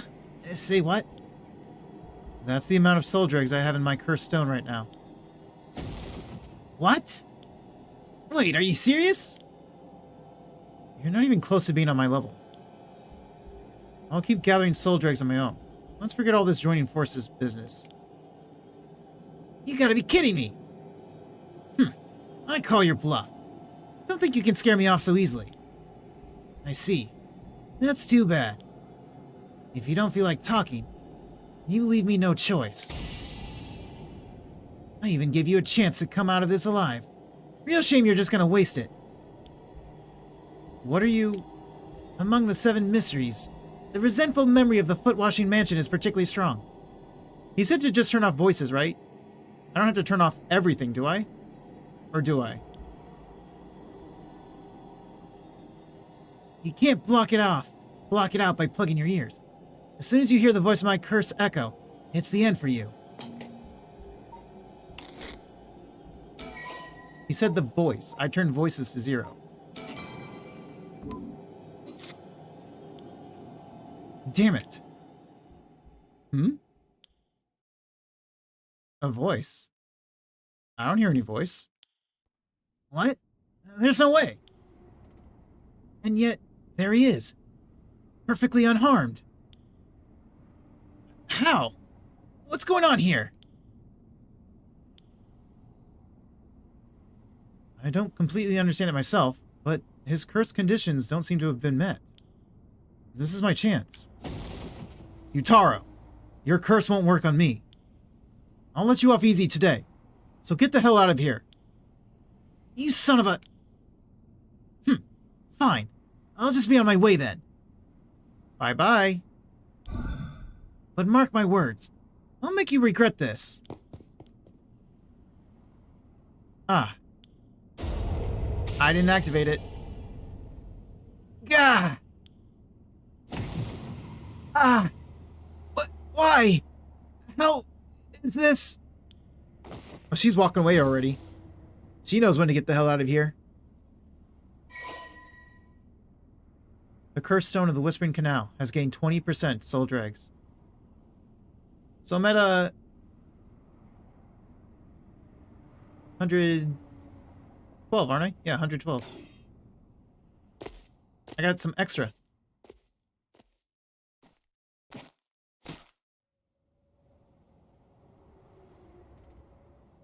Thank God. Now I've gotten the last of the soul dregs I need. Was that just coincidence? He wasn't able to activate his curse for some reason. Speaking of... Oh, not that. Sorry. Options. Let me use the mouse.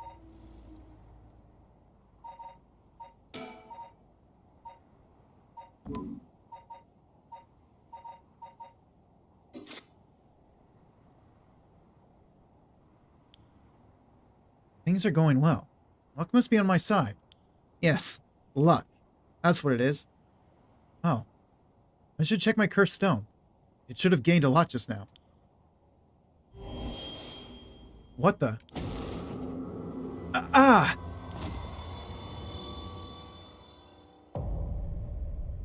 Did you just kill me? Story chart unlocked.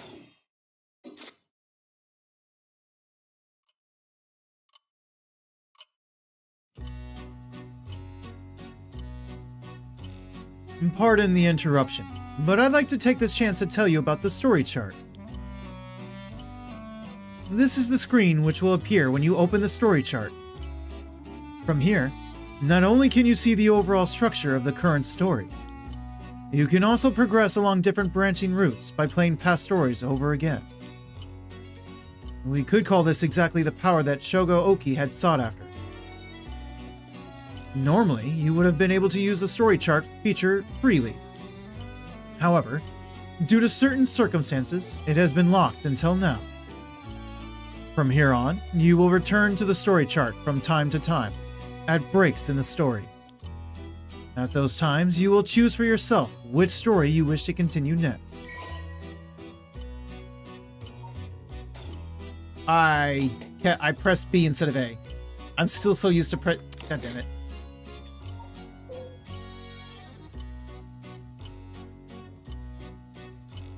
Use the story chart button on the menu to quit playing a chapter and return to the story chart. If you quit midway through a chapter that you haven't finished, you'll have to restart again from the beginning. Completed chapters can be resumed from various points in the chapter.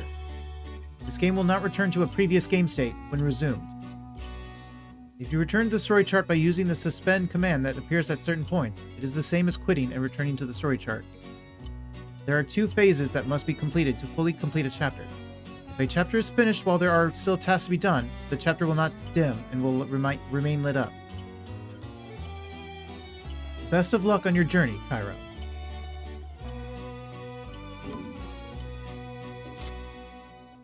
By the way, should you use the story chart to replay a past event, do you know what you must do and where?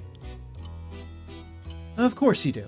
After all, you have gotten this far. What trigger did Yoko Fukunaga set off that led to her dying the way she did? You've come this far several times, so I have every confidence you will be alright. As long as you make sure not to do that thing. However, like with the lighter and voice earlier, Shogo Oki has no way of knowing that himself. Ah, on that note, I am curious. Have you determined how many people Shogo Oki has killed with his curse? So I apparently did kill Yoko, right? So I killed Yoko. I killed the secretary.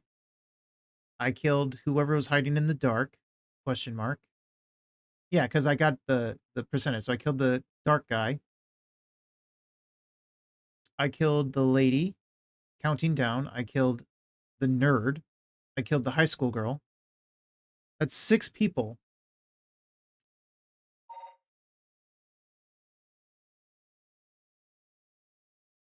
But it only goes to 5.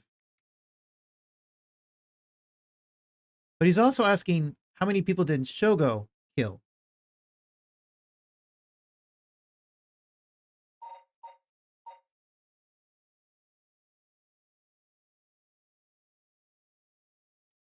I'm the one who killed the secretary.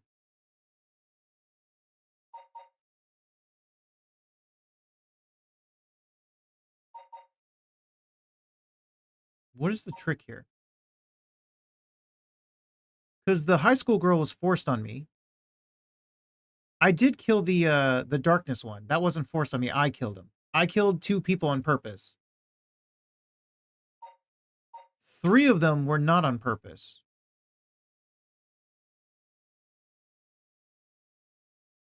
But then there's still Yoko as well.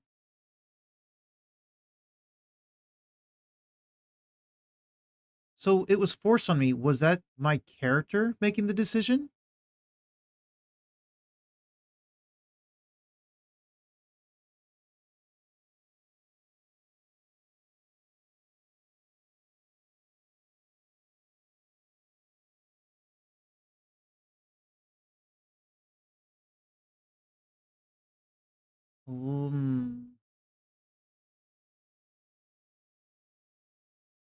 It's either 3 or 4 if I include Yoko, question mark.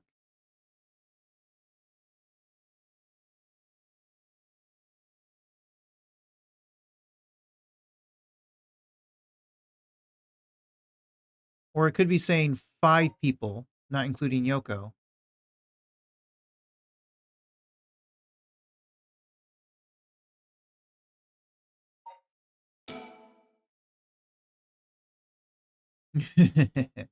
I see, I see. So that is your understanding of things.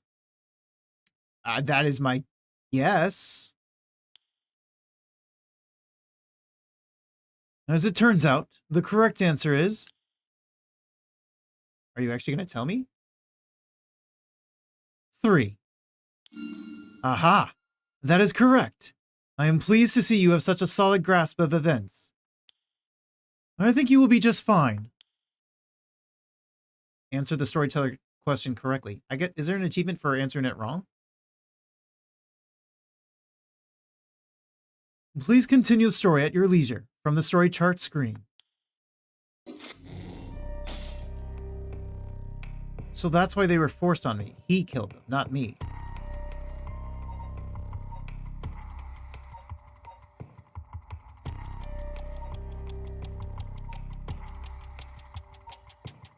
So I can technically go back to that. But they're all darked out, so let's go to this one.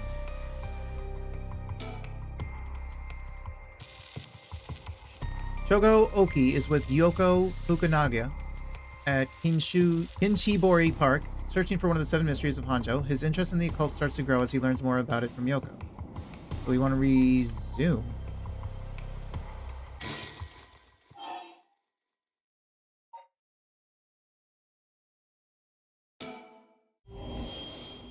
Whoa! What the hell? It feels like the air just changed. So if I turn around, she runs away?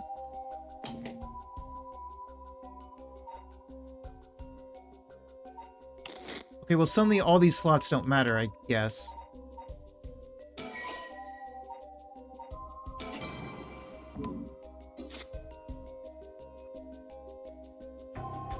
Does she automatically die if I turn around?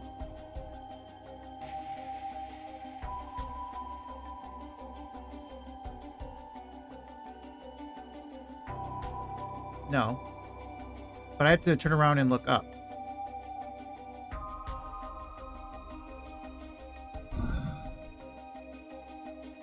Yoko's pointing over here, but I don't see anything out of the ordinary. Still, she looks really spooked. I doubt she's making this up. Oh. I did kill her.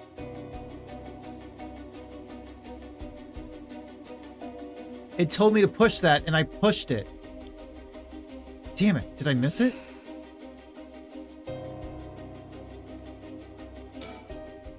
Yoko, are you okay? Ah! Ah! Hey, what's wrong? Stay with me. No, this can't be. No, no! Ah!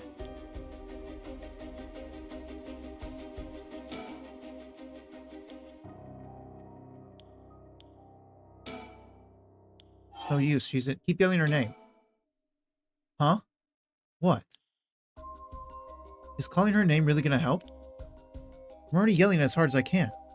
Shouldn't I look for what's causing this? Yoko! Hang in there, Yoko! Look at me! You're gonna be okay! It's alright! There's nothing there! Ah! Ah! Ah! Yoko!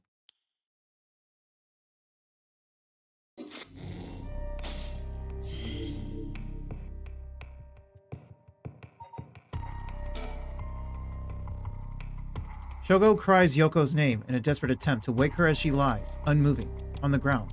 Will his pleas get through to her?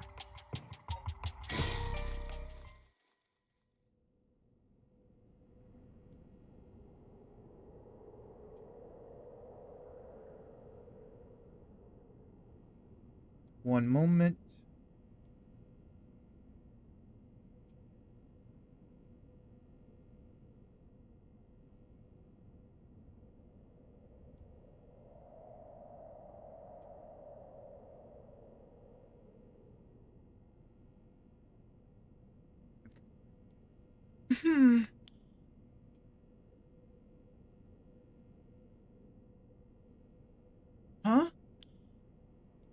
Good.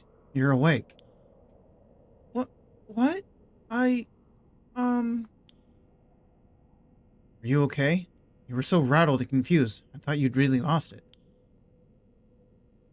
Do you feel dizzy? Have a headache? Or your humor is off balance? Wait, what did you say? I think I've heard that before. You're the one who said it earlier. Oh, right. That must have been it. My humors were off balance. What? Back there? You ended up like that because of your humors? Yeah. I heard that at this age, your humors being even a little bit off can be fatal. I'm glad you're back to normal now. Yeah, I'm sorry. I didn't mean to cause you so much trouble. But I really don't remember what happened. Sounds like what happened to me. Maybe this place is dangerous somehow. What? Are you backing out? Yeah, it just doesn't feel safe to me. And I'm worried about you. Let's call off today's investigation. Come on, I just started feeling back to normal too. Nope, not happening. Go home. I'll even pay your cab fare, okay? I ended up having to force a still protesting Yoko into a taxi. Even then, she still wouldn't stop complaining. So to placate her, I promised I'd search the park on my own for a little while longer.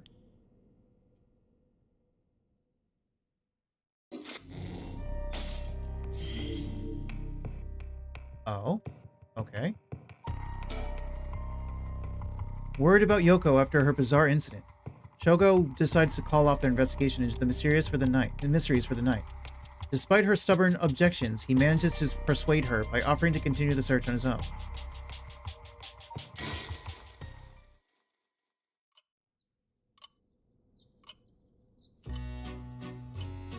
So it's 5 a.m. now. Kinshibori Park.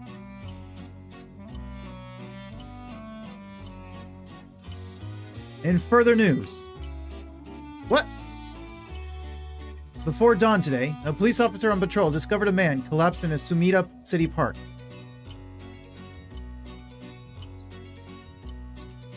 The man was taken to the hospital, but his death was confirmed shortly after. Investigations are still underway, but police suspect a connection to the other unexplained deaths found in the area at around the same time.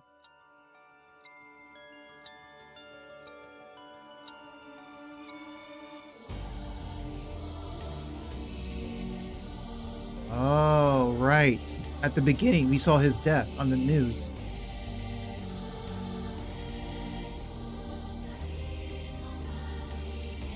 Was this all just the prologue, just an intro?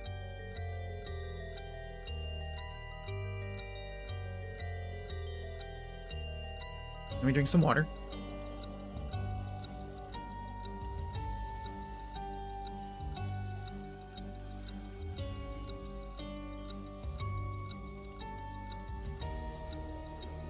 Yes? Damn. You see, I can't watch, I couldn't watch Ryan play because I didn't want spoilers. Complete the prologue. Oh my god. I'm so sad that Ryan didn't put the VOD up for the first episode. He didn't start doing that until afterwards. Main story takes 70 hours? No. I already know it doesn't. I've already looked it up. You actually got me going for a little bit. I was like, wait, what? No way. I looked it up.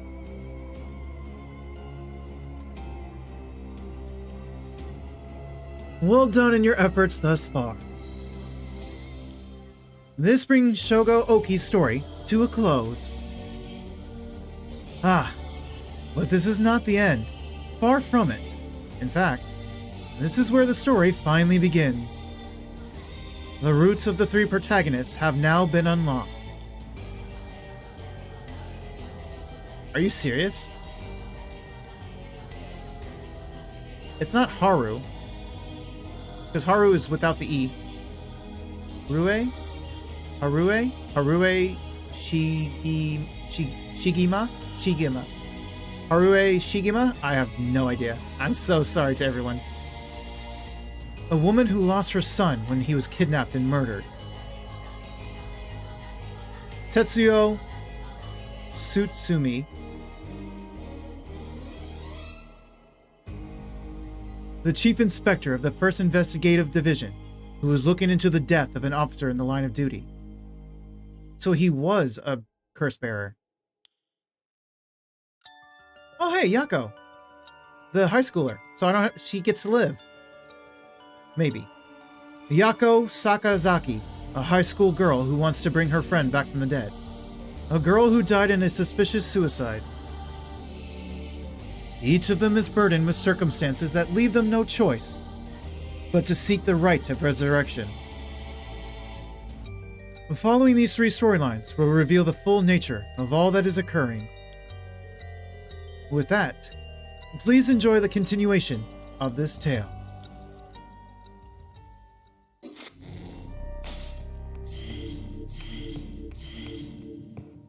Well, shit. So he gets to just die. Does that make him secretly a bad guy or just unfortunate?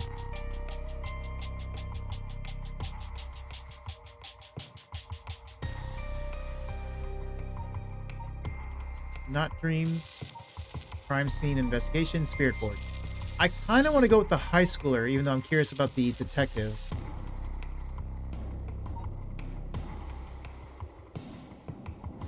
I'm leaning towards Yako. What do you think, Kai?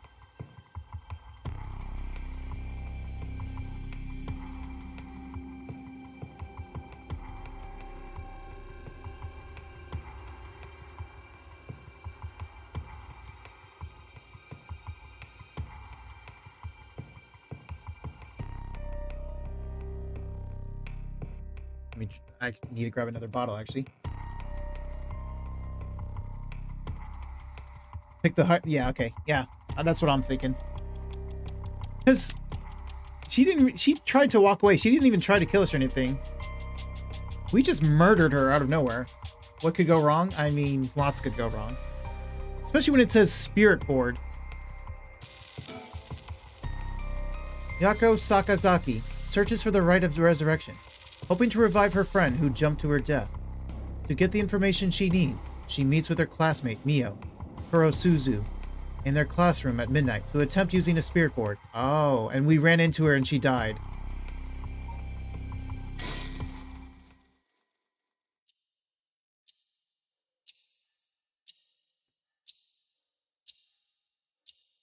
So if we run into, or actually, hang on one moment. Have we made it so that we can't run into him? Now that we've killed him? We've changed his story?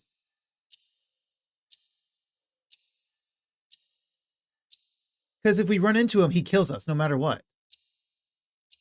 So now we've changed his story, but we're supposed to be able to control the character and make them do things that they wouldn't normally do. I don't know. Anyway.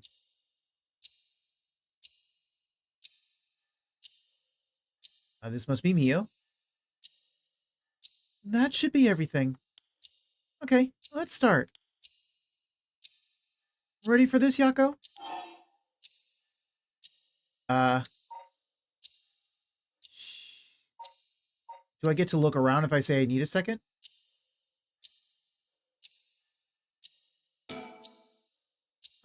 Sorry, give me a second.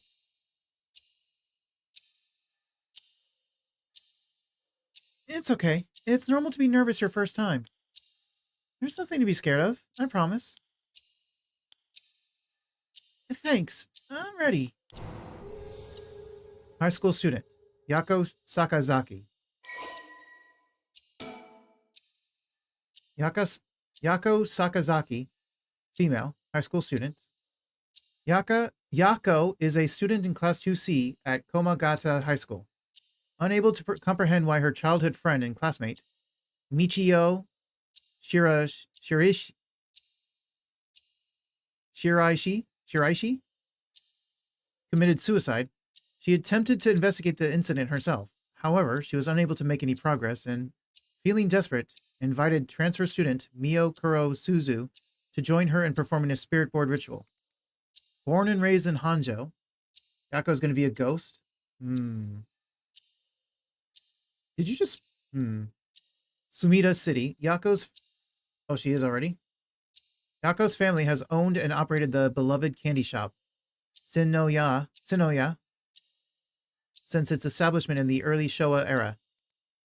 Despite her modest appearance, Yako is a cheerful and vivacious young woman with a sense of duty and compassion so strong that she is easily moved to tears. She is also a bit quick-tempered and quarrelsome. She always prepared to stand up against those who harm her family or friends. It is possible, however, that this readiness to fight is more driven by an innate love of chaos. Yako's winning streak against arrogant boys in scraps since she was a child remains unbroken, and is the source of considerable stress for her mother. Michio. Michio's an easy one. Michio. Shiraishi. Or is it Shiraishi? It might be Shiraishi.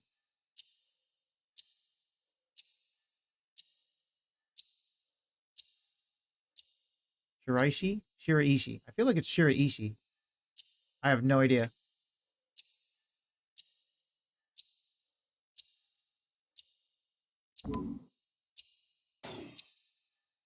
Alright, let's start. This is the spirit board. This is how we'll be communicating. First, we'll both put a finger on the 10 yen coin that's on the board.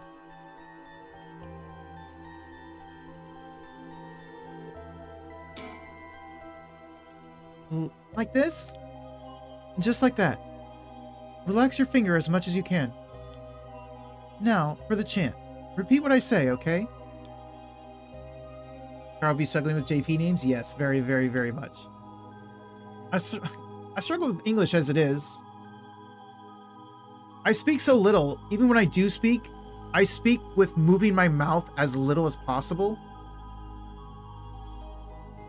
So when it comes to words that need you to actually properly move your mouth, I struggle. It's almost like I mumble without actually mumbling.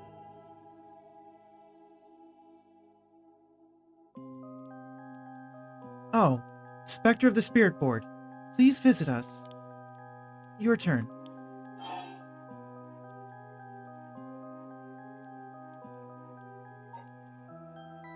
Okay, I was about to say, what's the difference? Now I see the difference. Scepter, Spectre, Spirit. Don't worry, I'm worse.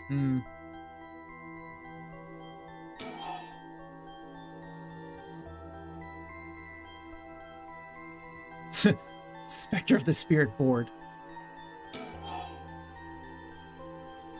Oh wait, I don't remember what... Cheating!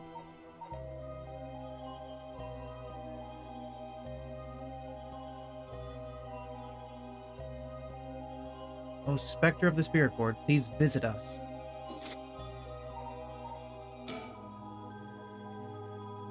Spectre of the Spirit Board. Spectre of the Spirit Board. Please visit us. Good. Please tell us if you are there. Please tell us if you are there. That was just me repeating that line. Okay, no. I didn't need to repeat that, thankfully. Whoa! It really moved! Looks like we succeeded in the summoning. We can ask questions now. Alright, questions. Start with a question you know the answer to, and see the response. Then, when you know your questions are being answered truthfully, you ask what you really want to know. Okay, I'll start with something simple. Is it really you?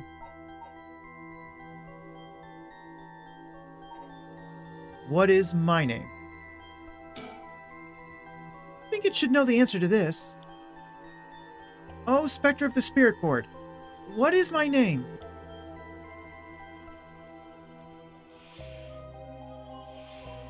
Huh? What's the matter? How strange. No? Is it because of me?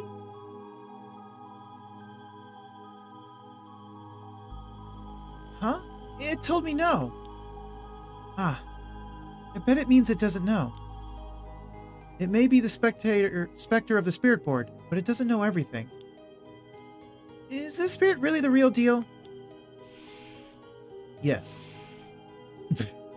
It's like, yes, I'm the real deal, bitch. I just don't know your name. There's two of you. It's fine. I feel like it's giving me attitude. It is, very much. That instant yes was very much attitude. I could feel it. Okay, what is this girl's name then? Fine. What is the name of the girl across from me?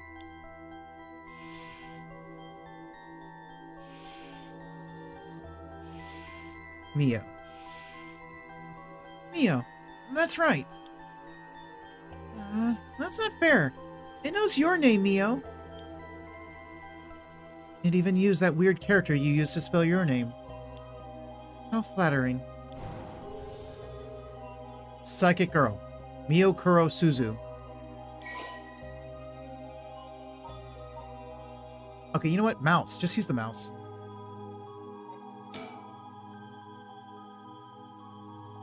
Mio Kuro Suzu, female, high school student. Mio transferred to Class 2C at Komagata High School about 2 months ago.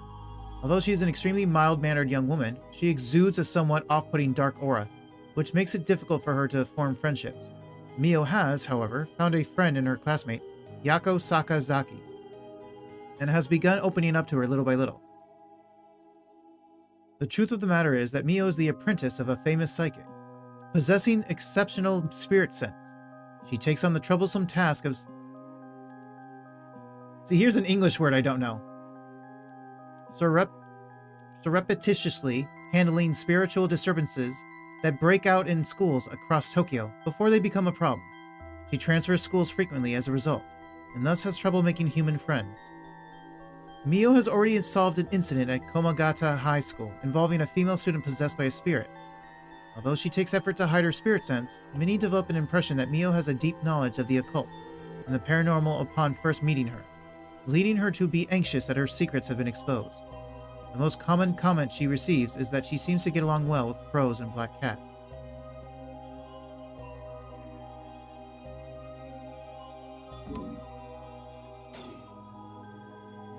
I bet even the teachers get it wrong all the time. I guess these paranormal beings just tend to take a liking to you. Huh? I don't know how I should feel about that.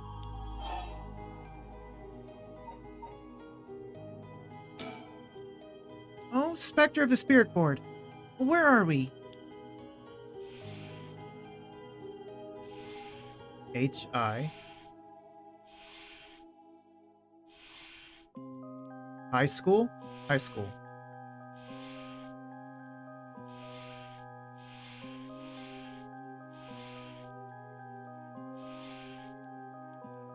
H-I-G-H-S-C-H-O-O-L.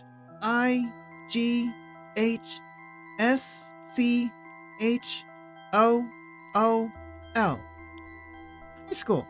That's right. Well, you should actually say the name of the school. Don't cheat. The answers don't seem to be very precise. That's what I'm saying.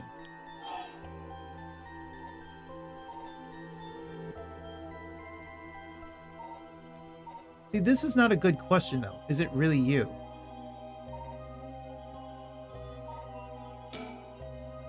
Oh, Spectre of the Spirit Board. Are you truly the Spectre of the Spirit Board? Huh? It said no. Is it lying? Not quite. The Spectre of the Spirit Board is just a temporary name we call them when using the board. We're actually calling a spirit with a strong tie to this place, or one of the people participating. In other words, a spirit that just happened to be nearby just felt like answering. They don't really think of themselves as the Spectre of the Spirit Board. Oh, really? Huh. Feels like some sort of the mystique has disappeared. Do you mind if I still call you the Spectre of the Spirit Board? Yes. Okay. Thanks. I feel like, yes. If I ask someone if they mind and they said yes, that means that they do mind and I shouldn't do it. If they say no, then they don't mind and I can do it. Whatever. Doesn't matter. Always good to remember to say please and thank you.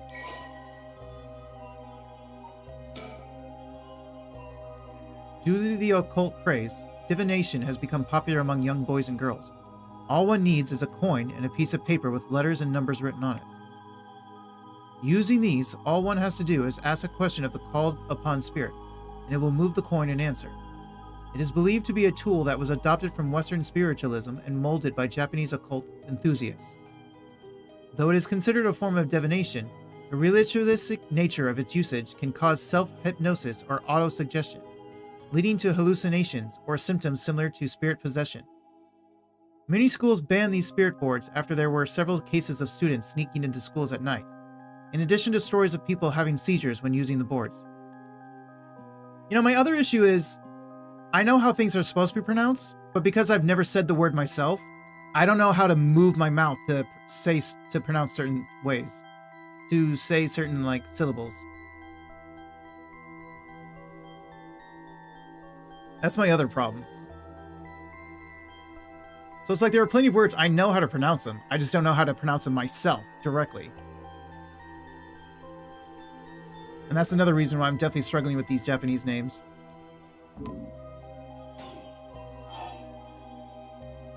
I'm still going to ask what my name is? Okay, good luck. I'll ask it again. What is my name? It didn't even hesitate this time. Alright, it's time to try asking serious questions. Yeah. Who does Mio have a crush on? Hell yeah. Oh, Spectre of the Spirit Board. What is the name of the boy Mio has a crush on? Hey, you're gonna ask that kind of question? Doesn't everyone ask this kind of stuff with spirit boards? Besides, I'm curious. No. Well, let's not do this. Huh? It said no. Guess that must mean you don't have a crush on anyone. Phew. Yeah, that's it. No is correct. Let's move on. Or maybe... Oh, Spectre of the Spirit Board. Do you mean the boy isn't in our class? Damn. Wow. Hey, stop that. Don't make me exercise you. If that's the case, then... Oh, Spectre of the Spirit Board. Is it a teacher at our school? I would have thought that too. That was a good question. No good, huh?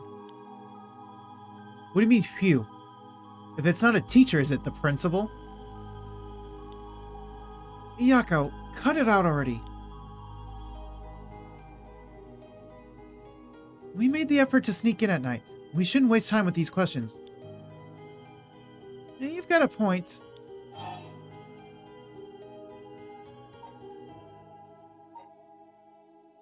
Michio's cause of death. Okay, here I go. I'll be serious now. Yes, please. Oh, Spectre of the Spirit Board. Did Michio Shiraishi in our class, who died by committing suicide by jumping 1 week ago, really commit suicide?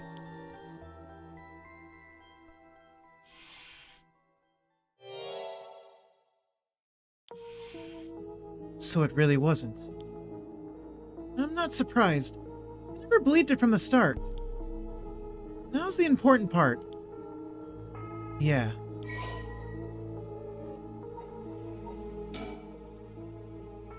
Michio Shiraishi, female, high school student. Michio was a second-year student at Komagata High School. She was found deceased 1 week ago in a back alley off South Barigeshu Street. Her entire body broken and severely contorted. Her entire body broken and severely contorted. Holy crap. I mean, it's supposed to be that she jumped off the building, right? But Jesus. Police determined that Michio committed suicide by jumping from a nearby apartment building. Oh, hydrate. I too need to hydrate.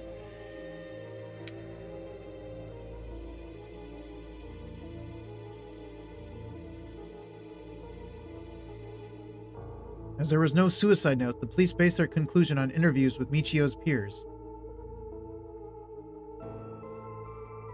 Michio was an honor student with a good head on her shoulders and consistently excellent grades, making her a favorite among the teachers. Although she appeared somewhat reserved, she had a positive outlook on life and a courageous spirit. Michio and Yako formed a long-lasting friendship during childhood, with Yako's unbending, uncompromising attitude deeply influencing Michio. However, beneath her strong exterior, Michio had been pushing herself too hard and keeping her emotions bottled up to the point that they risked overflowing. Following her father's death 3 years ago and moving to a new house, Michio began avoiding Yako. Although the two remained in the same area of town and attended the same high school, they gradually grew further apart. Yako herself worried for their childhood friend, but incapable of wading into complexities of Michio's home life, kept her distance. The days passed, and though Michio longed to confess everything to Yako, the moment to do so never came. Michio carried an old talisman, a memento of her father, with her at all times.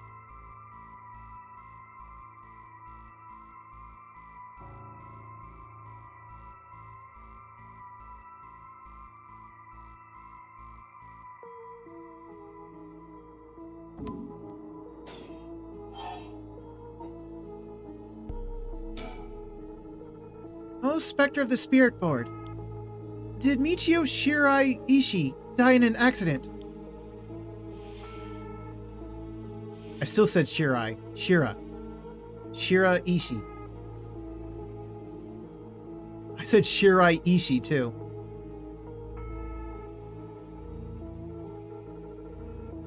It said yes. So it was an accident and not a suicide? Michio. Then, did she slip and fall from that apartment building? Huh? She didn't. Oh, what do you mean? Michio didn't die falling from the apartment building?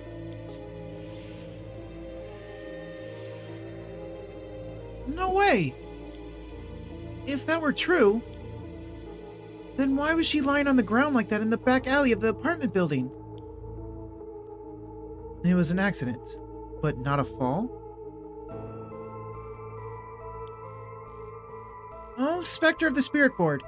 What happened to Michio on that day?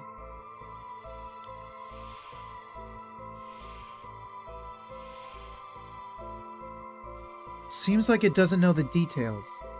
Hang on.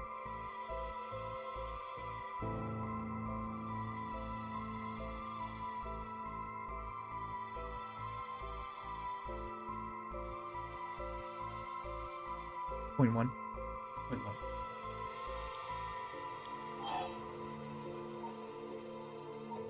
Where's the Rite of Resurrection? Then how about... Oh, Spectre of the Spirit Board. We want to use that Rite of Resurrection to bring Michio back to life. Do you know where the Rite of Resurrection is? I wonder.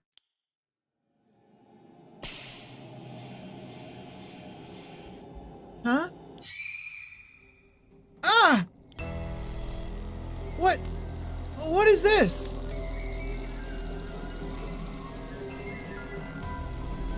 So is this the part where she runs away and runs into us from before? Or something like that? Stop! I'm scared, Mio! Calm down. You can't let go before it's over. Ah! Such deep sorrow. A resentful memory is flowing into my... Oh, wait. I thought I was talking for this thing. I was talking for... Such deep sorrow. A resentful memory is flowing into my mind.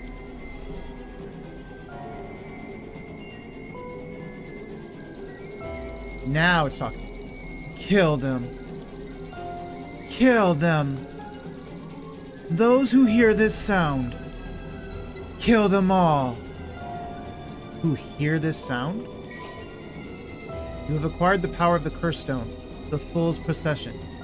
You can use it to kill those who hear the sound produced by the curse echo for more than 30 seconds. The effect will be negated if you are seen in that time. Press the Use Curse button to produce that sound. If you are seen in that time? Was she gonna kill me and accidentally fell on me? Fell down from where she was hiding? No, she jumped the gate. I don't think she knew about me.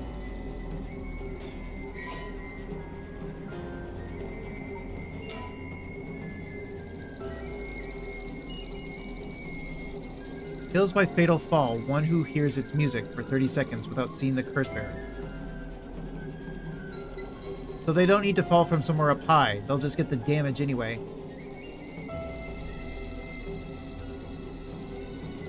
Omiyo stood atop the tall festival tower. It was her time to shine, and she was ecstatic. It had been years since she joined the troupe, but she had yet to enjoy her day in the spotlight. She wasn't particularly pretty, nor was she all that talented. As a gossip and a loudmouth, she wasn't well liked by her peers. Some of the other girls thought of her as a teacher's pet and bullied her.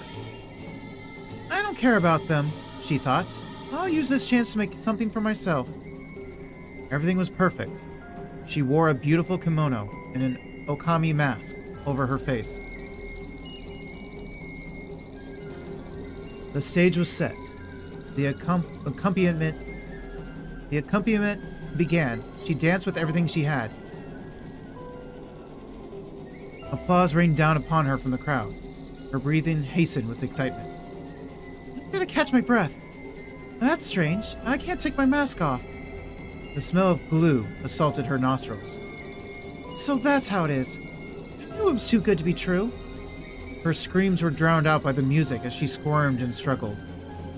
Omiyo is giving it her all today. We have to keep up. The crowd livened up even more. No, please, someone help me. She fell from the tower, writhing in pain. As she begged those around her for help, the music stopped in time with Omiyo's heart. Omiyo's? I don't know. Omiyo.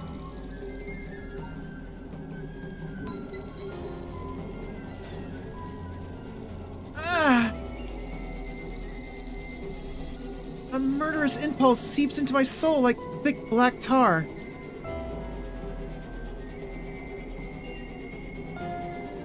Now. Kill. Can you hear it, curse bearer? You, who so strongly desires the right. Kill them.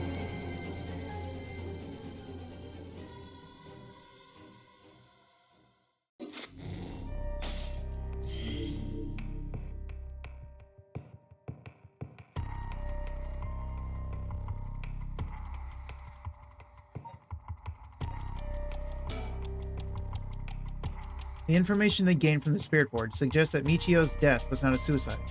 When they continue to press the spirit board for the location of the Rite of Resurrection, a curse echo suddenly appears.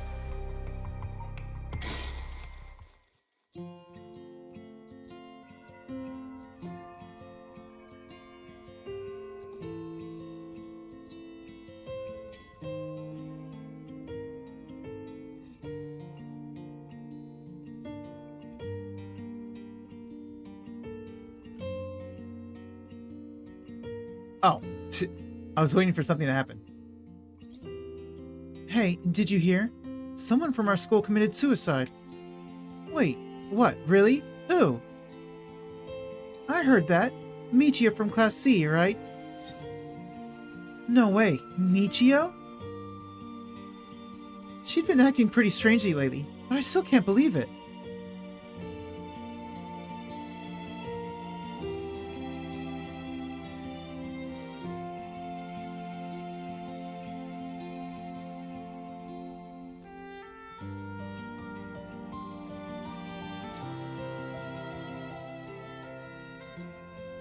You hear about suicides on the news, but for it to happen here, it's a little scary.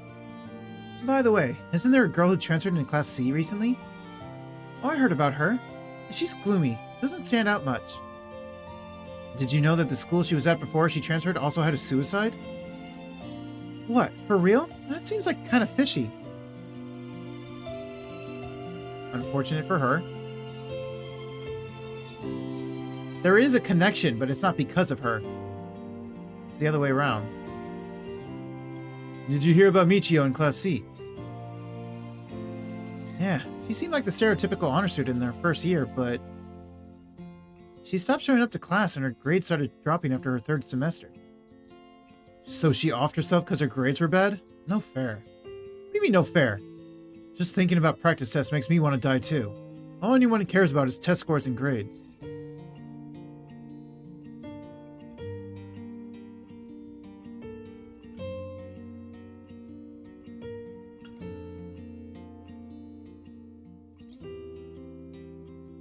And did you know? I heard Michio's mom remarried last year. They say her new stepdad is a total jerk. Really? How so? Like, he'd peek on her while she changes and couldn't keep his hands off her. I even heard he's an ex-con. If she resists him, he'd get violent. That's so scary. No way. I couldn't take that. I'd probably think about killing myself too if I had to deal with someone like that at home. Oh, the gossip.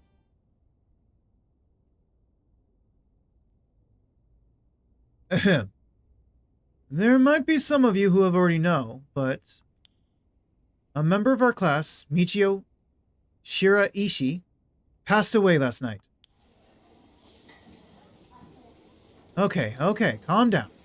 I know this comes as a surprise, but please keep quiet. The cause of death is still under investigation, and there's nothing we know for certain at the moment. Detailed investigation reports will come from the police, so please, don't go spreading any rumors, got it? Too late. We're sending everyone home for today. No dilly-dallying on your way. School will be off tomorrow as well. Hey, you. Stop celebrating. Show some respect. There will be a memorial service scheduled next week at the school assembly. If anyone wishes to pay their respects individually. Several days later.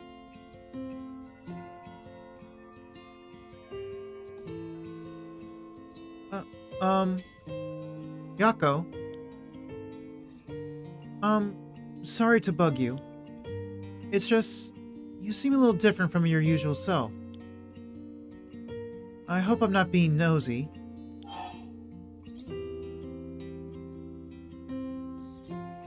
Suzu? She called me by my first name, so... But... Thanks, Mio.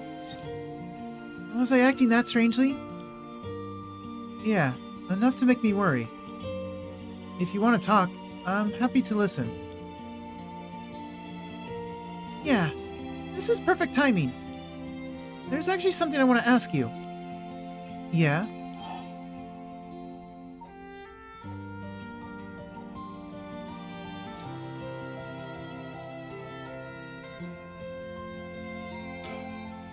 Hey, Mio. You know about the Rite of Resurrection, right? Yeah. It's that thing Mr. Araishi apparently discovered and wrote an article about.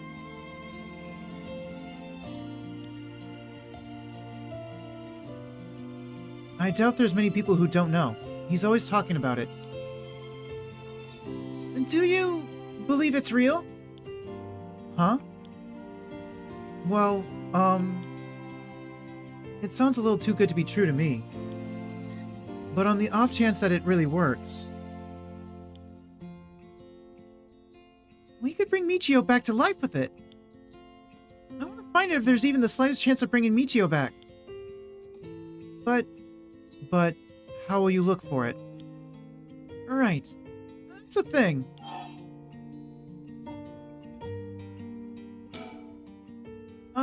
You know that spirit board thing that everyone's been doing? Where you summon a spirit and ask it whatever you want. Ah, yeah, I know it. I want to try it out. There's something I want to know. Why are you telling me this? I mean, you seem like the type to know about this stuff. Oh, I do? Yeah, you look like you're really into that occult stuff. You know, you've got that kind of gloomy look. Rude. Huh. I don't know how I should feel about that. But you do know how to do it, right? Well, yes. I think I probably know a little more than most. Okay, please help me. You're my only hope.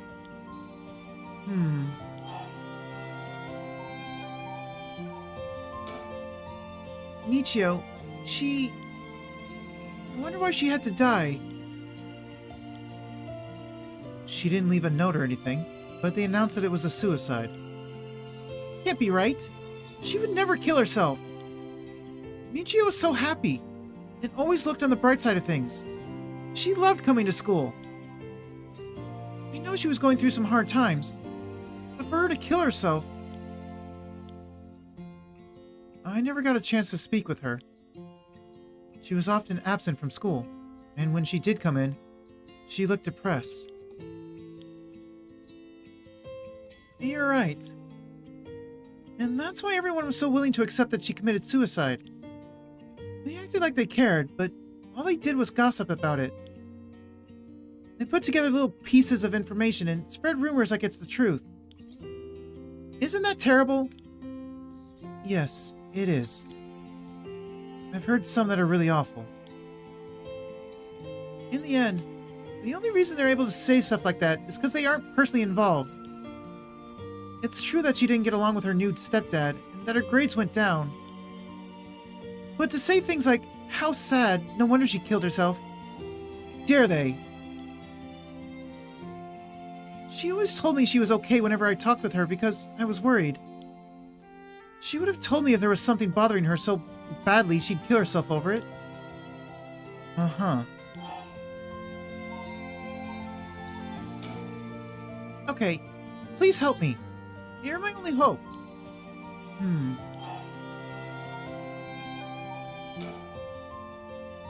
don't want to let Michio's death be written off like this.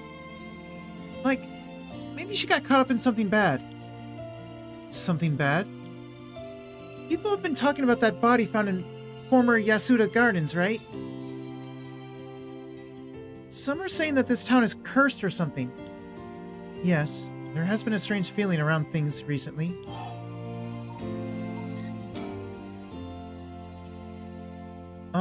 The thing you want to ask, is it... Yeah, I want to know about the truth behind Michio's death. And where the Rite of Resurrection is hidden.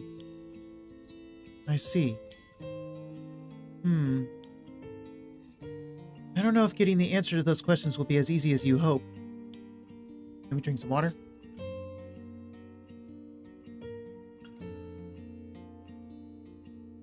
Please, the teachers and police aren't any help. There's only so much I can do alone. If there's even the slightest chance, then... Well... Okay, if that would make you feel better, then I'll help. Yes! Thank you, Mio! Okay, then tomorrow after dark.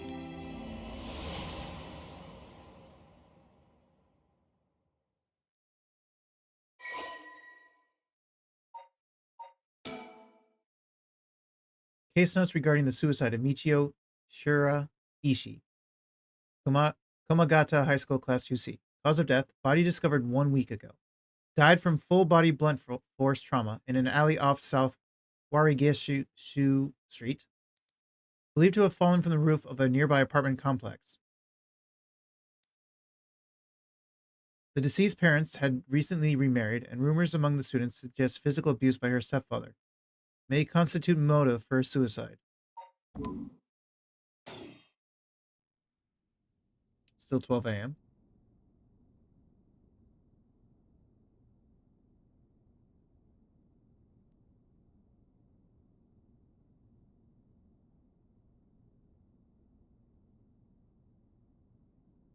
I don't know how much you watched of Ryan's playthrough, but some of the ghosts coming out and whatnot. Is that what was scaring Ryan so bad? Is he that much of a wimp? Or is it that it gets worse from here? Oh, I mean, I'm sure it gets worse, but I mean, like, really worse.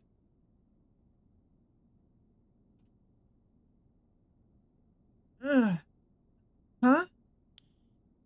Ah, are you awake, Yako? Yeah. Oh, what happened? You can't remember? Now, let's see. We used a spirit board, and I suddenly heard something. Like this weird voice. And then I passed out. Yes. As far as I can tell, you weren't experiencing any negative effects. I think it was just a mild shock from how sudden it was. Huh. Ah! Was everything okay with the spirit? Yep. It was almost bad, but I got it to leave. More importantly, what is that thing you have in your hand? Oh, it's in my hand.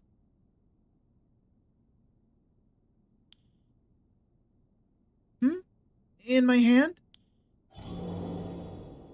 Whoa. What the heck is this? It looks so freaky. When did I get this?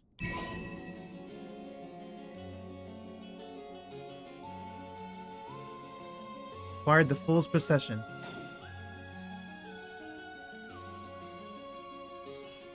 Oh. There's so much anger and hatred held within it.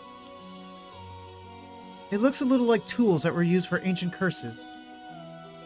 What? That's so scary! Yako, you just said you heard a strange voice, right? Could you tell me what you heard? Anything you can recall? I think it might be connected to that object. Let's see. It felt like I was at the bottom of a dark place. Then this voice felt like it was echoing in my mind.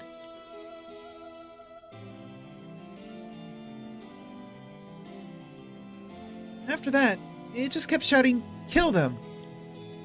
I see. Thank you. Yako,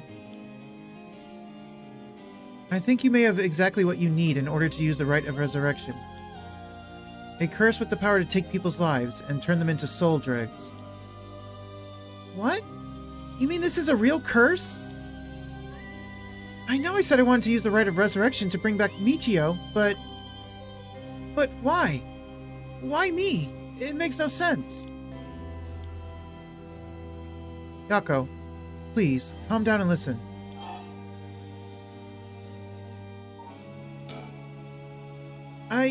Yeah. I'm sorry about panicking. No, it's okay. Fear is something we feel in the face of the unknown. Long ago, people would give names to phenomena that they couldn't understand in order to live with them. However, modern-day developments in science and culture have pushed for the rejection of things that can't be measured. And so, the paranormal has been treated like it doesn't exist. But they've been around since long, long time ago. If you just understand, you can see that there's nothing to be afraid of. First, calming down is the most important. Accept reality for what it is. Huh?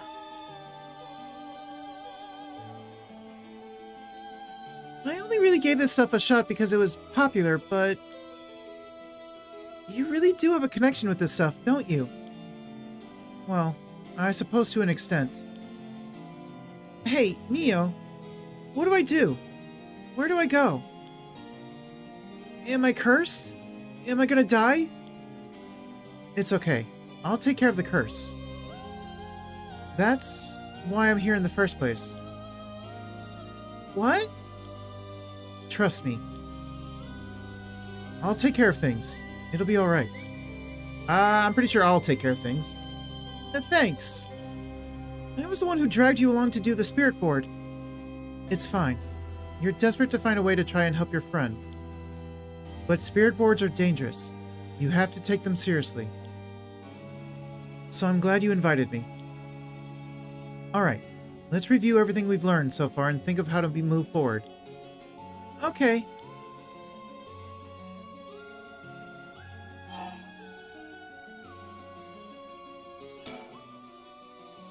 The mysterious voice said the cursed stone is called the Fool's Procession, right?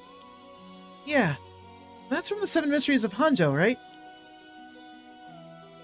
Our school is said to be connected with a story with the same name. One of the mysteries.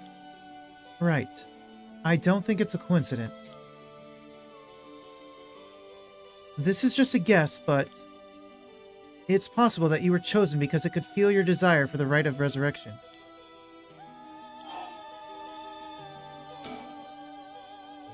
This is a curse of the 7 Mysteries of Honjo. Then it's possible that there are others who receive curses associated with the other mysteries. Yeah. That voice also said there are other curse bearers, or whatever you call them. Not only that, apparently you can get a lot of soul dregs by killing a curse bearer. Right. That's certainly not good. Even if we have no intention of killing others with the curse, there's a chance you may be targeted if other curse bearers find us. Eep! We'll have to avoid anyone who has another of the curses. Well, unfortunately, avoiding them can also get you killed. Like last time. That means we should avoid people at night as much as possible. Oh, is that why she was trying to run away from me?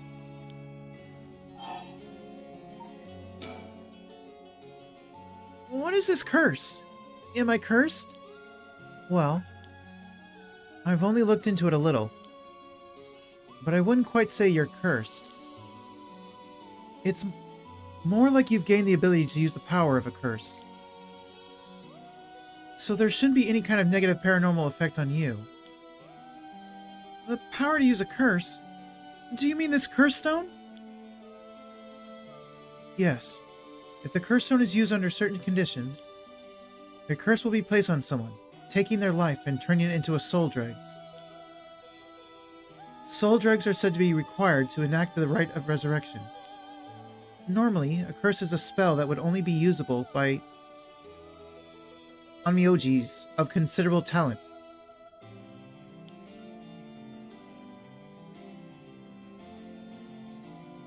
I'm trying to remember Tenmyoji from 999. Tenmyoji? Omyoji?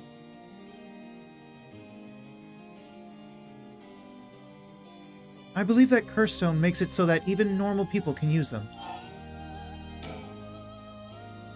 So, someone like me with no knowledge could curse someone. Yes, but it's still nothing to take lightly. You could end up having it redirected right at you. To tell you the truth, something unusual did happen while we were using the spirit board. It happened right around midnight, I think. This whole area seems to be under the effect of the Feast of the Shadows. The Feast of Shadows? Yes. It's a type of spell that temporarily boosts the potency of the supernatural. It also has the effect of making the powers of certain cursed echoes manifest more easily. Judging by its strength, I'd say it probably covers about a 3 to 4 kilometer radius. 3 to 4 kilometers? That's big enough to cover all of Sumida City. Yes, I think the Feast of Shadows was used to cause the resentment lingering in the area to manifest as cursed stones. Someone did this. But who? I don't know enough to say.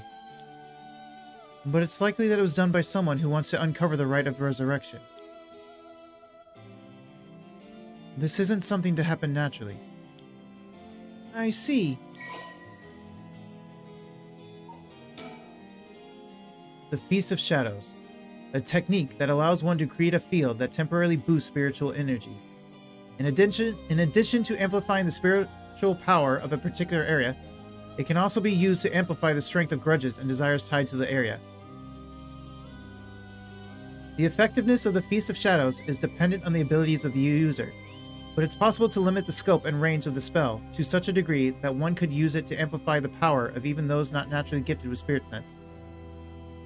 Honestly, the other issue with me talking is that I almost don't even last more than like halfway through some of these long sentences. My voice wants to give out or my tongue wants to give out, and I always have to force it through. That's another reason why I struggle to talk. I'm so used to saying as little as possible. Like one-word sentences almost.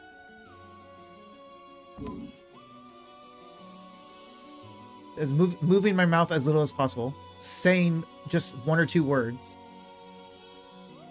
Or just not saying anything at all. And then, of course, not being able to pronounce from my parents.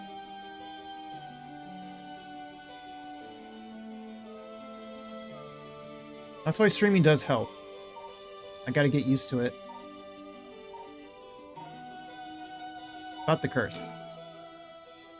A curse stone's powers can only be used in this area under the influence of the Feast of Shadows.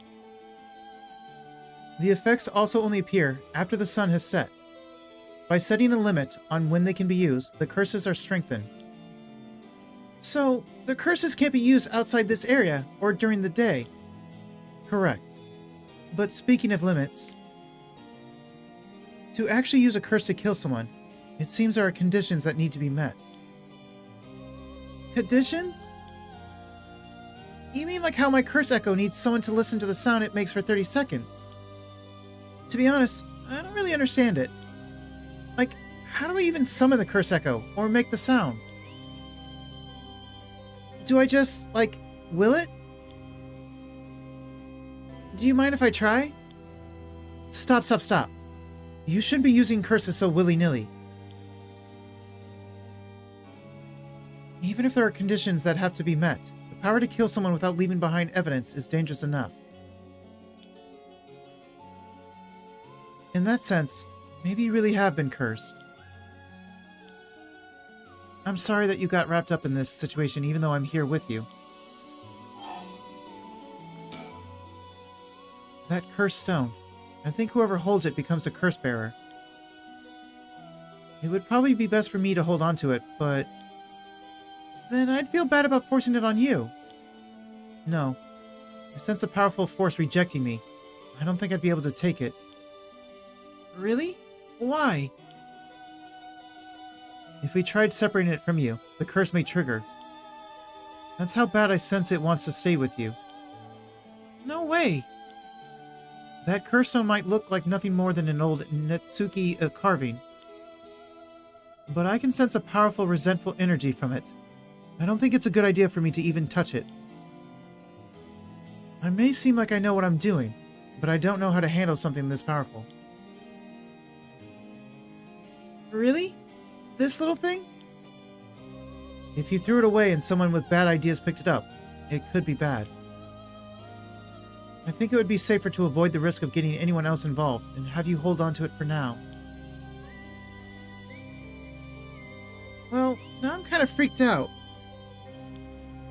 Anyways, we need to make it to daybreak. I think the curse should weaken once it's morning. I'll help you find a way to deal with it then. Okay. So there are two things you should remember. First, do not fulfill the conditions while it's night. Second, should you happen to fulfill the conditions, don't use the curse. Right. So if you're telling her to not use the curse, that means that if I choose not to use the curse, my character won't use the curse. So if I want someone to die, I, the player, have to activate the curse. My character will not do it. Unlike the previous character. Good to know.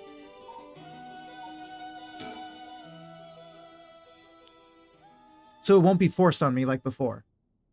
But, Mio. Yes? If this curse is real, that means I could bring back Michio if I used it, right? The Rite of Resurrection would be real too. Yes, that's true. But you can't do that, Yako. But it feels like it's not the time to worry about that kind of stuff. If Michio died in an accident, then I'm sure she didn't want to die. What's the issue with putting a little curse on a complete stranger? I I sort of feel like it wouldn't be a big deal. What's going on with you? You're not acting like yourself, Yako. You would never even consider taking the life of another person. Is it the curse's influence on you? Maybe the curse echo's grudge is rubbing off on you. Will you show me it for a second?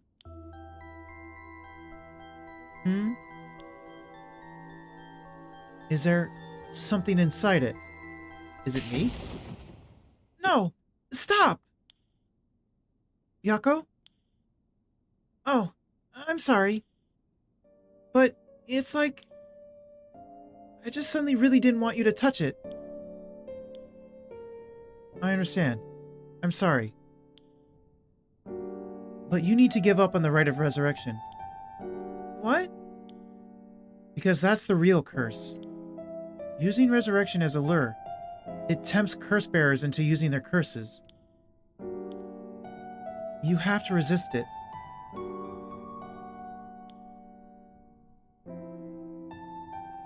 Oh, wait a minute. I mean, if anything, didn't I successfully use it? Like, I reached 100. I reached it full. And I wanted to save Yoko, and I did, but it came at the cost of my own life. And everyone else is basically alive again, it seems like. Like I turned back the clock and killed myself. Don't let yourself be deceived by some curse. Does that mean that if we save Michio, it'll come at the cost of our own life? But Michio could...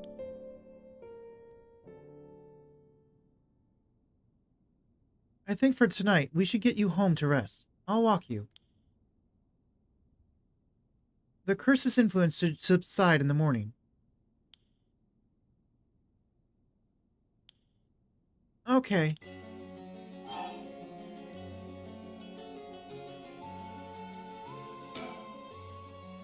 I'm sorry, but I'm telling you that you need to give up on the rite.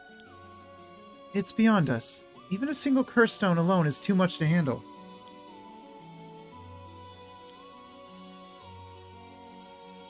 Bringing back the dead isn't something so simple. I know how much it hurts, but please focus on just worrying about surviving tonight. Even now, we're in great danger.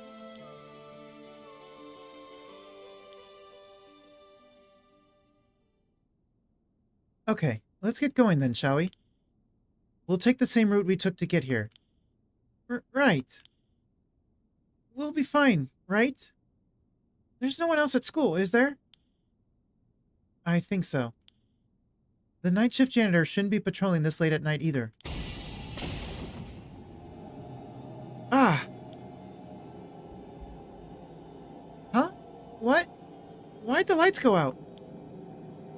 Mio, are you okay? Why is it on yes?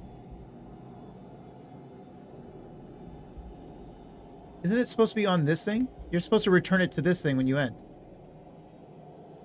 Hello? Mio? She's not here. What's happening?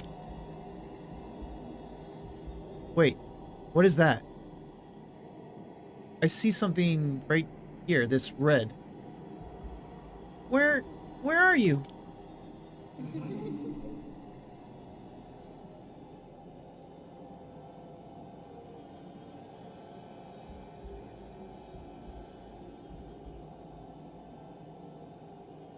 Okay, I'm assuming this is the kind of thing that scared Ryan.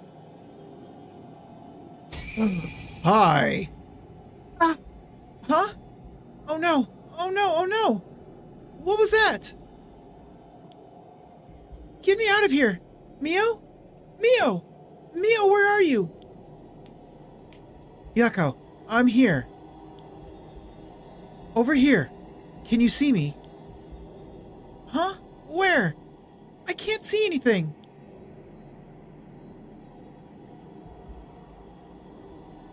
Oh, we're back. Are we back? I can't tell if we're moving. Oh, we are moving. There you are, Mio. This way. Over here. Be careful. Your field of vision is being limited. Right.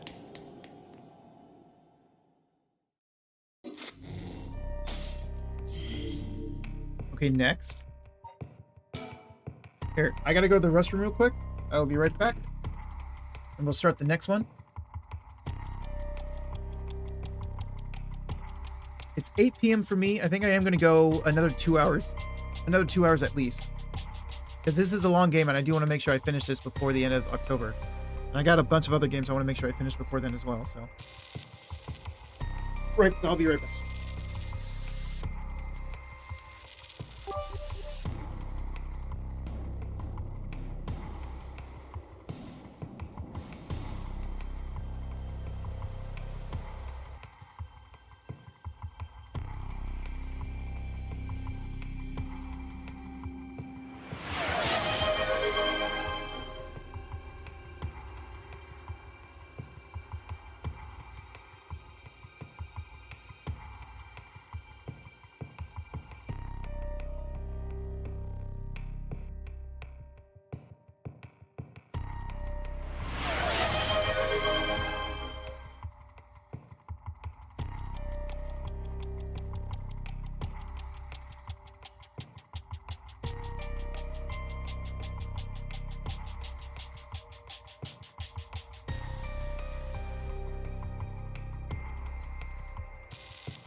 I'm back. What was that? Who was that? Oh, something. Welcome in something. Well, thanks for the bit. Thanks for cheering a bit. And thanks for the daily check-in and congrats on being second. Sorry, I went to the restroom real quick. But I still had I have the earbud with me that has the sound to the stream. So I heard all that. But welcome in. Hope you're doing good today, something.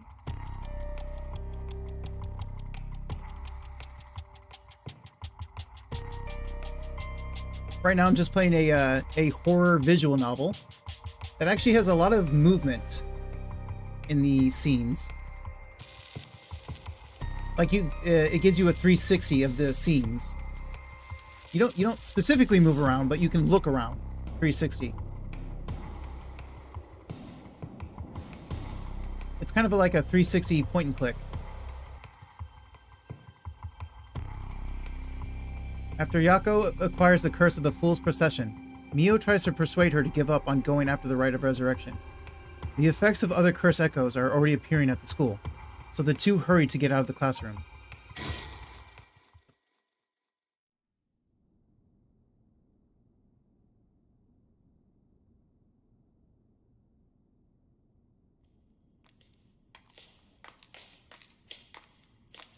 Hey, Mio. What was that just now? Could it be another curse echo different from mine? I think so. Yes. We may have been discovered by another curse bearer. Oh. Well, what's wrong? Shh. Someone's there. In that classroom. What? Let me drink some water.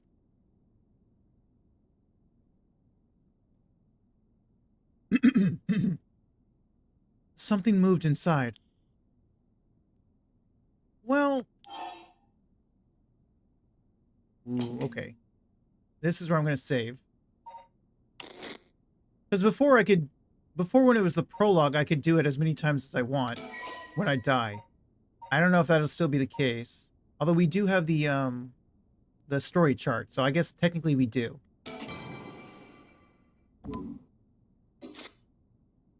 Ignore it and proceed. Check it out stealthily. It might be the curse bearer who used that curse echo just now. If we can see who it is, it might help us to decide what to do later. That's true. Okay, be careful.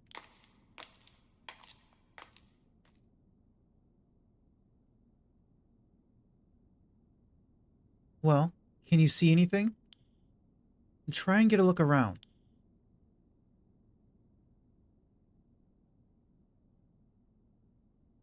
Before I look at that... Okay, I have to look at that. This better not be a teacher being a creep. I swear. Ah! Huh? Is that our homeroom teacher? Mr. Jonoichi? Jonoichi?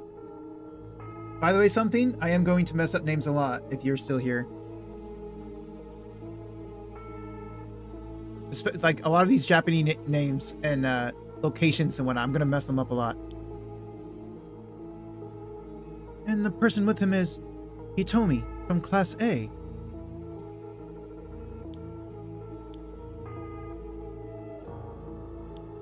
What? Oh my. What is going on here? Ah! It looks like a teacher we're going to murder. A person we're going to murder. That bastard! He's at it again! At it again. Oh, he's dead. He's dead. I have to kill him. We do have to kill him.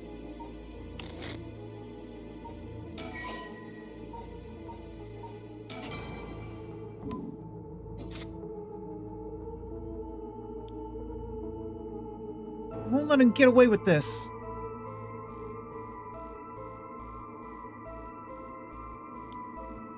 What? The curse! I could kill him with it. No, Yako. You can't use the curse stone.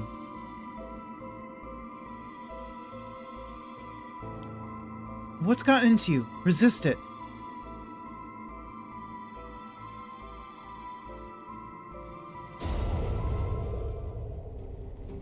Hey! Die! Die, Mr. Jonoichi! What is this sound? No, Yako! Stop! You'll kill Hitomi too! Oops. I have to do something. Ha! Hey! Over there! Who's there? Ah! I was seen. It didn't work. Run! Hurry!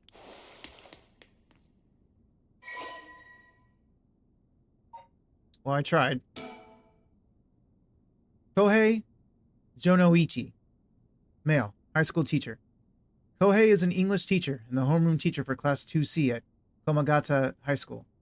He was seen alone with Hitomi Okuda in a classroom late at night by Yako and Mio. Kohei was an honor student and top of his class back in his high school days. The apple of his parents' eyes. He was placed under immense pressure to attend a first-rate university. The family's plans came to naught, however, when the pressure caused Kohei to sink into a deep depression and fail his entrance exam. Even at the university he was able to enter, Kohei struggled to keep up with his classes, leaving him a vain but wounded young man. Kohei never aspired to be a teacher, but figured it was the least he could do with his talents. He considers his students to be beneath him, and largely looks down on them all.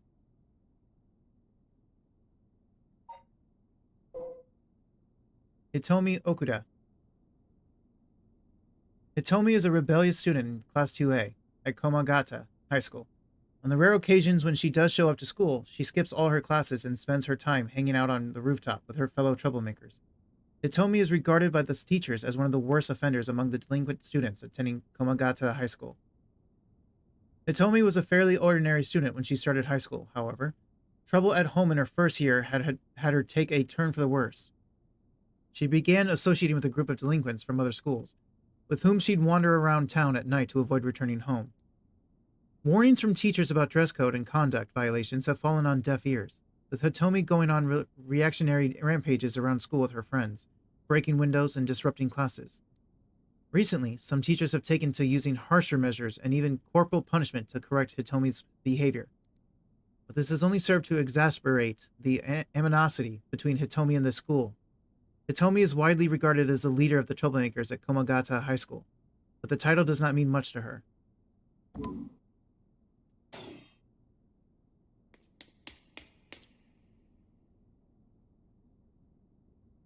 Ha. Ha. Ha. Ha.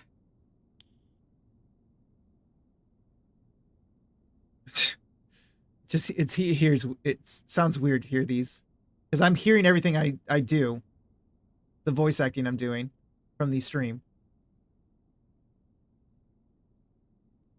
It seems like they're not coming after us. Let's hope they didn't see our faces. But Yako, what came over you all of a sudden? Ha. Ha. Sorry. Thanks for stopping me. It's like this uncontrollable rage suddenly welled up inside me. I wonder what got into me. I can barely even remember what happened. I'm really sorry. I do think it's partially the curse's influence on you, but we certainly saw something shocking. My heart's still pounding. I'm a little surprised you know Hitomi from Class A. She tends to stand out a lot. Gotcha. Well, she certainly does dress like a delinquent, though she barely shows up to school. But...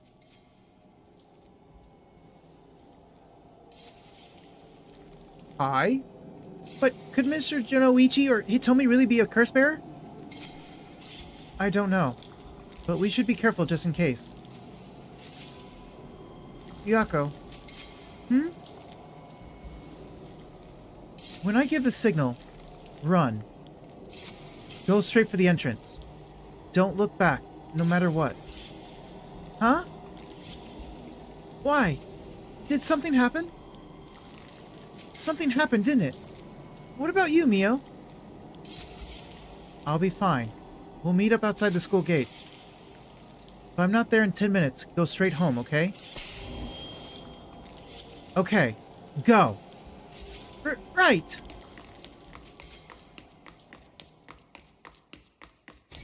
Don't look back. Don't look back!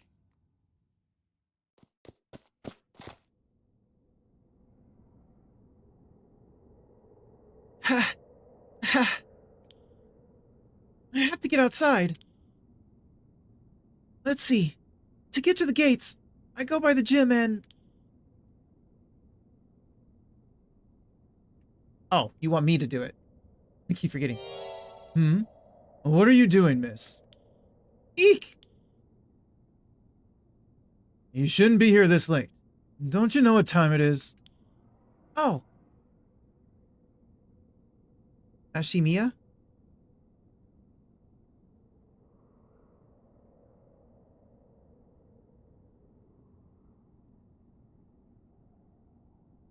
Ashimiya? Ashimiya. I'm just... I don't know. Well, if it isn't little Yako. Anyways, students ain't supposed to be outside playing around at night. School janitor. Makoto Ashimiya. Ashimiya? I have no idea. I don't know if it's Ashimiya or Ashimiya.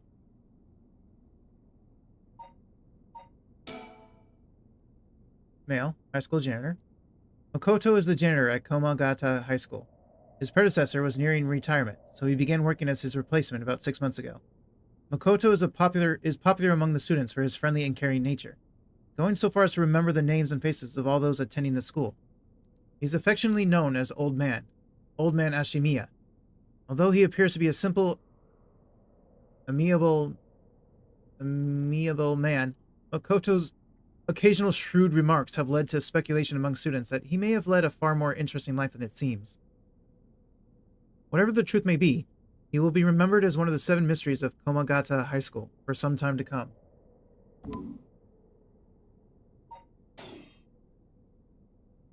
I know you're rough around the edges, but I didn't take you for one to act out like this. Sorry. I forgot something back in the classroom. Hmm? No sass today, huh? I realized you were in the wrong, did you? Yes. Forgot something in your classroom, huh? You're a piece of work. But you don't have nothing with you. Oh. Wait. You do. What's that in your hand? Huh?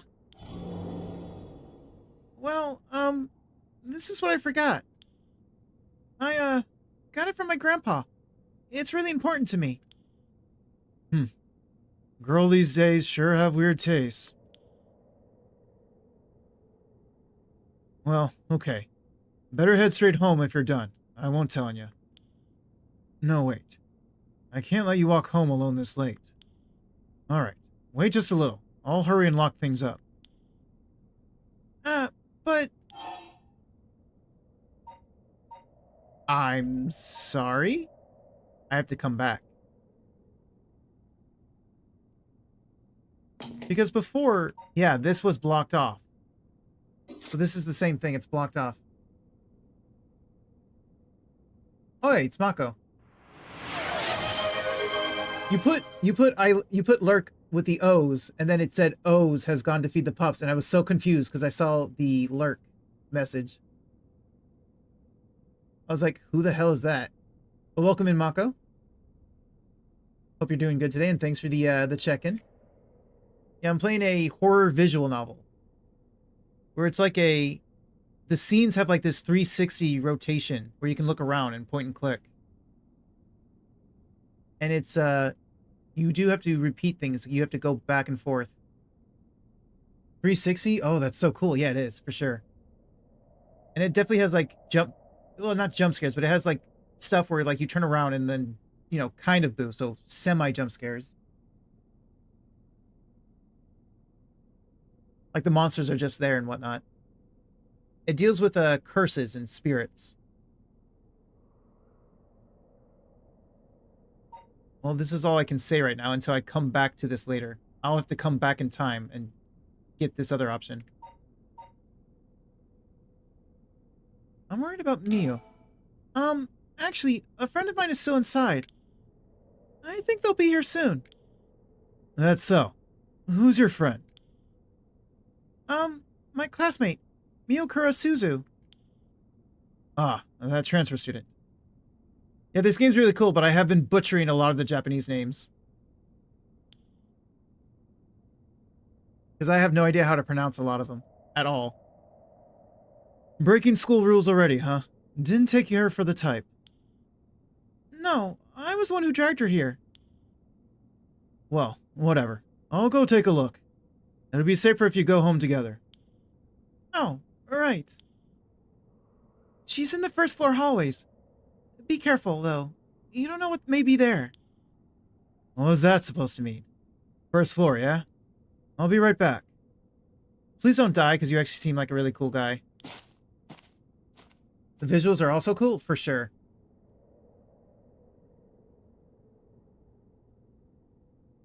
The art style, the anime art style has been really cool. Yeah, this has definitely been really cool. Like, I would definitely recommend this game. And then another game I'd recommend, if you don't already know about, is the Children of Silent Town, which I played yesterday the whole day.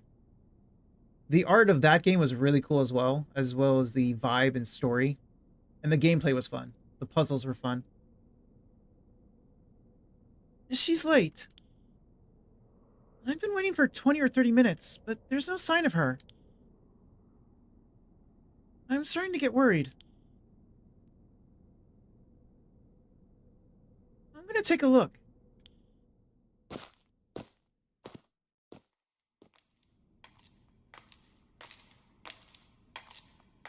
%? Damn, that's a lot of love. Thank you. Oh, let me drink some water. I need some water.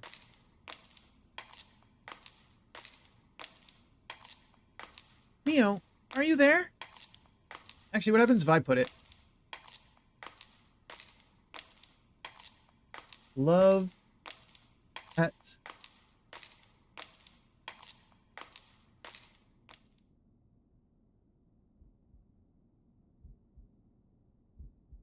6. Oof. Stream element lies. Actually, you know what? Just add the 6% onto your 86. Make it a nice solid 92. Oh, hey, Shoujo. Welcome in. Enjoy the lurk. Hope you're doing good today, Shoujo. I think you said you weren't good with horror games, right? This is definitely a horror game. It may not have intense chase scenes or anything, because it is a visual novel, but this is horror. Huh? Oh, actually, you know what? I can't shout you both out for the 30-minute limit thing, but...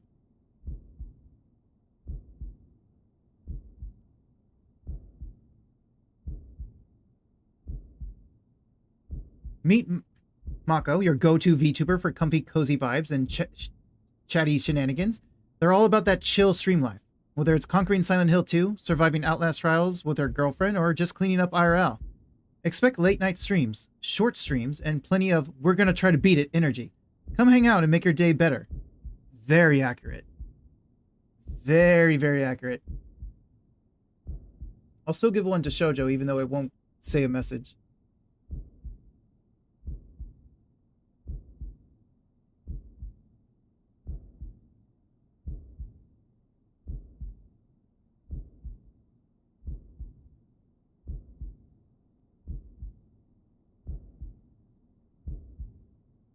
I spelled it wrong. Of course I did. What did I...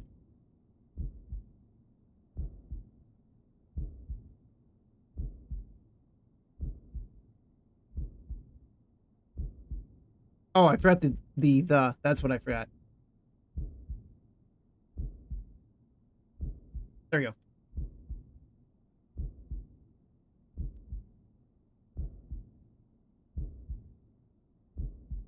Mio? Is this you or is this Hitomi?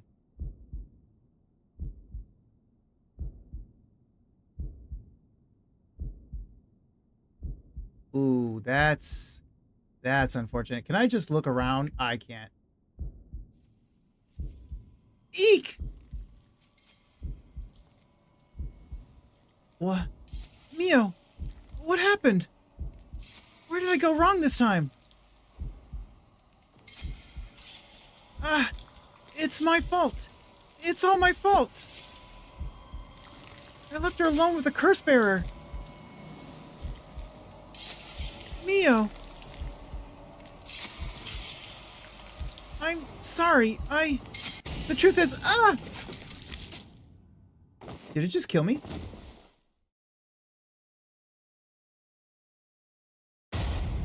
It did kill me.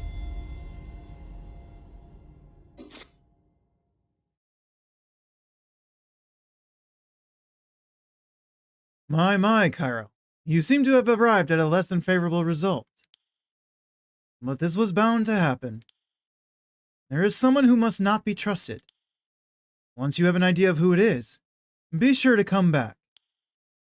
I'm sure you'll see what you need to do differently. It is a difficult judgment for Yako Sakazaki to make, you see. This chapter will remain incomplete for now. I recommend you try another route. Now then, until next time.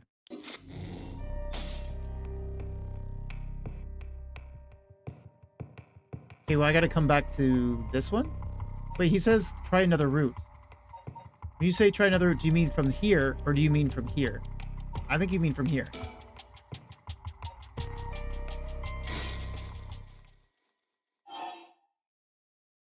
Start from after leaving classroom. Start from the school grounds. Let's start from the school grounds, I think.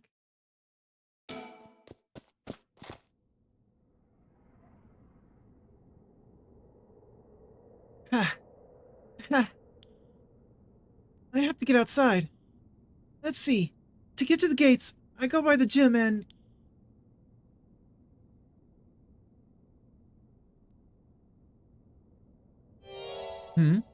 What are you doing, miss? Eek! You shouldn't be here this late. Don't you know what time it is? Oh, Mr. Ashimiya. Well, if it isn't little Yako. Anyways, students ain't supposed to be outside playing around at night.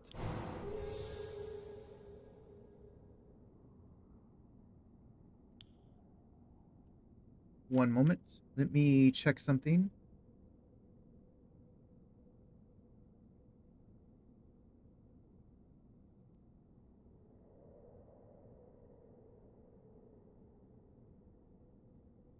I know you're rough around the edges, but I didn't take you for one to act out like this. Okay, well, last time I'm supposed to say this. This is my personality, apparently. I'm not acting out. What about you? Should you be smoking on school grounds? Nah. Well, it ain't lit, so it's all good. It's all right. It's, you know, an accessory. Hey, don't go changing the subject. There's just no letting my guard down with you. So, why are you here so late? Well, the truth is, I forgot something in my classroom. Again? You sure are a piece of work. But you don't have nothing with you. Oh. Wait, you do. What's that in your hand? Huh?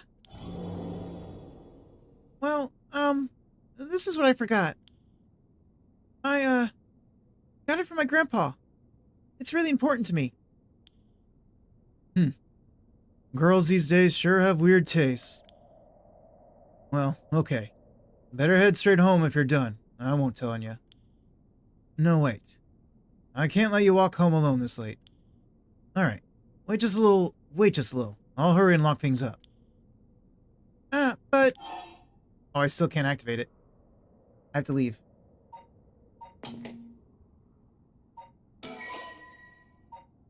Incomplete must be restart from the beginning, that's fine. Well, it's not incomplete anyway, but...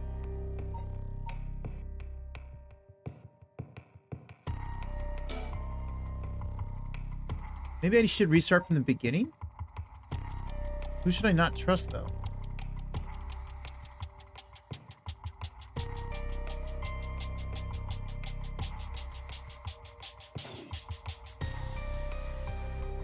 Here, let's...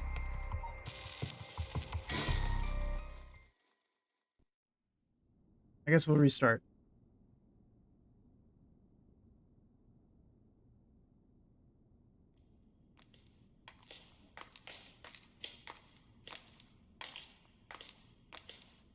This I'll skip.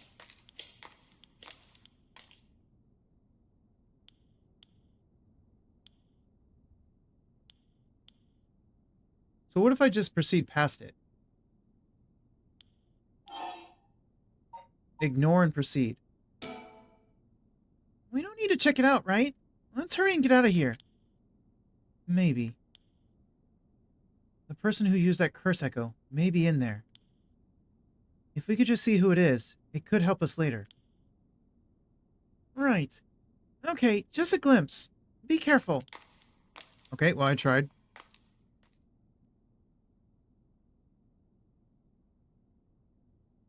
Well, can you see anything? Try and get a look around. So this is the same. I have to kill him. I won't let him get away with this. What? The curse! I could kill him with it. No, Yako. You can't use the cursed stone. What's gotten into you? Resist it. Who's there? Is someone there? This is bad. We have to go before they see us.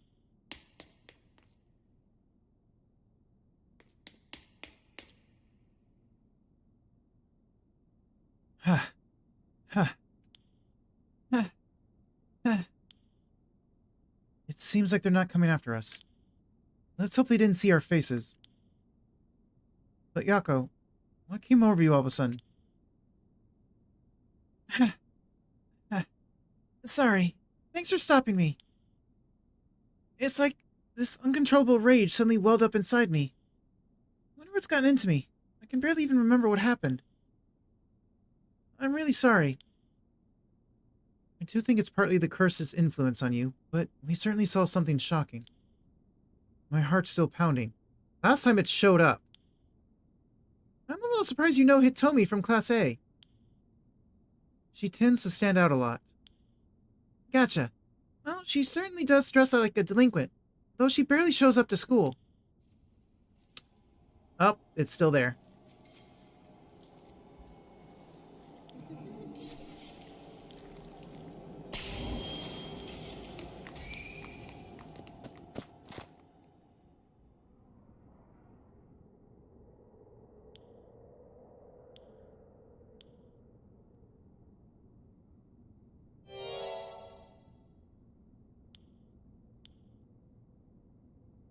This is still the same.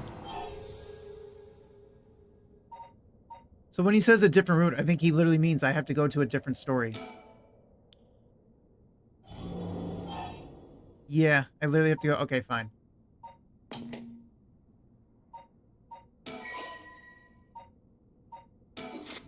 So when he says different route, he literally means one of the other characters.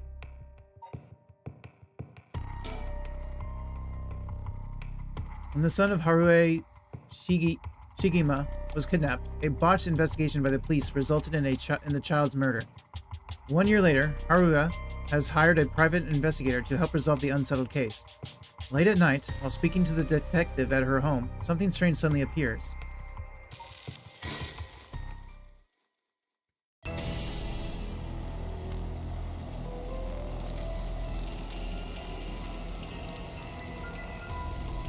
Kill them. Kill them. The flame bearers. Kill them all. You have acquired the power of the curse stone, the haunting clappers. You can use it to kill those with fire or a fire-starting device on their person. Press the use curse button to set your target alight.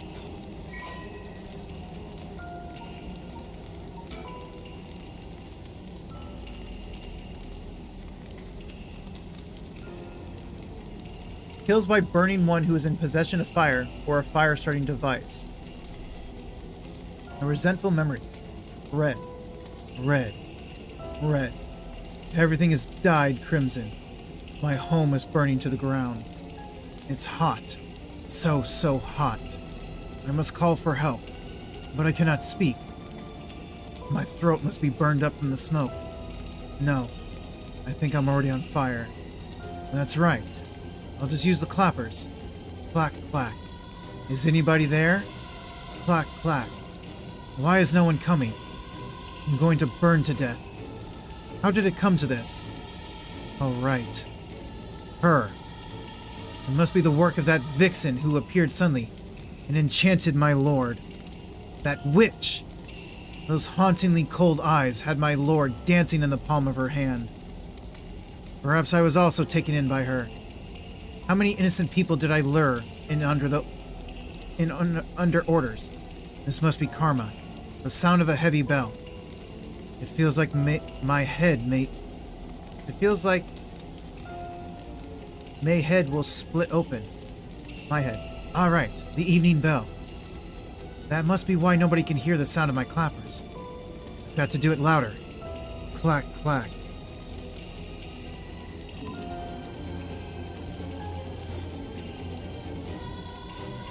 The murderous impulse seeps into my soul like thick black tar.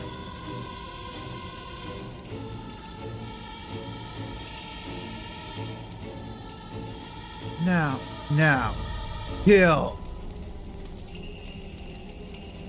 Can you hear it, curse bearer? You who so strongly desires the right. Kill them!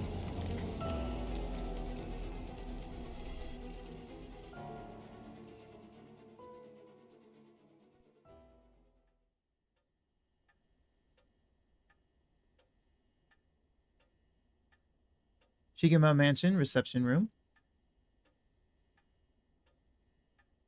Back with me, ma'am?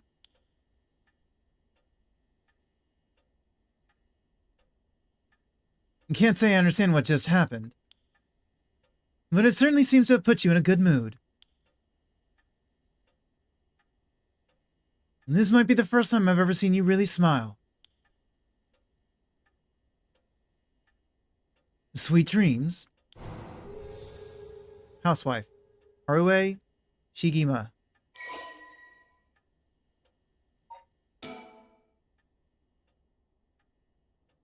Said Harue. Harue?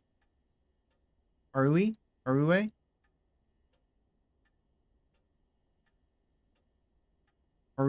Harue. I don't know. I'm gonna go with Harue. Rua. Harua. I'm gonna go, you know what? Whatever. Harua is a housewife who resides in a manor near Shimoku Bridge. Her 11-year-old son, Shuichi, was kidnapped and murdered about a year ago. The death was the result of a mistake on the part of the detective assigned to the case. A mistake which enraged the kidnapper and had cut him off all contact with the police, leaving no room for negotiation. The incident was covered up and Shuichi's killer remains at large, leading the aggrieved Harue to call on the services of private investigator Richter Kai to uncover the truth. The Shigima family came from a line of samurai who built their residence in Honjo during the Edo period. They assumed important positions in the police force following the Meiji Revolution, thereby protecting their family's elevated status. Even today, many in this Shigima line work as police bureaucrats and senior police officers.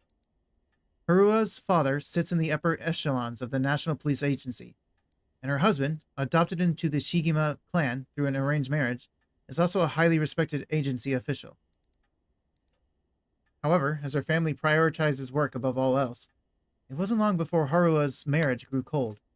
Though she wants for nothing, she is isolated from her neighbors and withdrawn from society. Seeing her son grow into a young man gave Harua a purpose in life, but it was cut short by the kidnapping incident. Following the incident, Harua spent many days in a deep depression, breaking into sudden fits of shouting and wandering around in the middle of the night. Her cheerful, loving disposition faded away, and she took to making snide remarks at her husband, which only further soured the relationship. A few months ago, Harua's husband was transferred to another area for work and now rarely returns home, with Harua's left to live in the large, empty mansion alone. As a housekeeper who has been with the family for a long time comes in to take care of all the housework, Harua has nothing but time on her hands.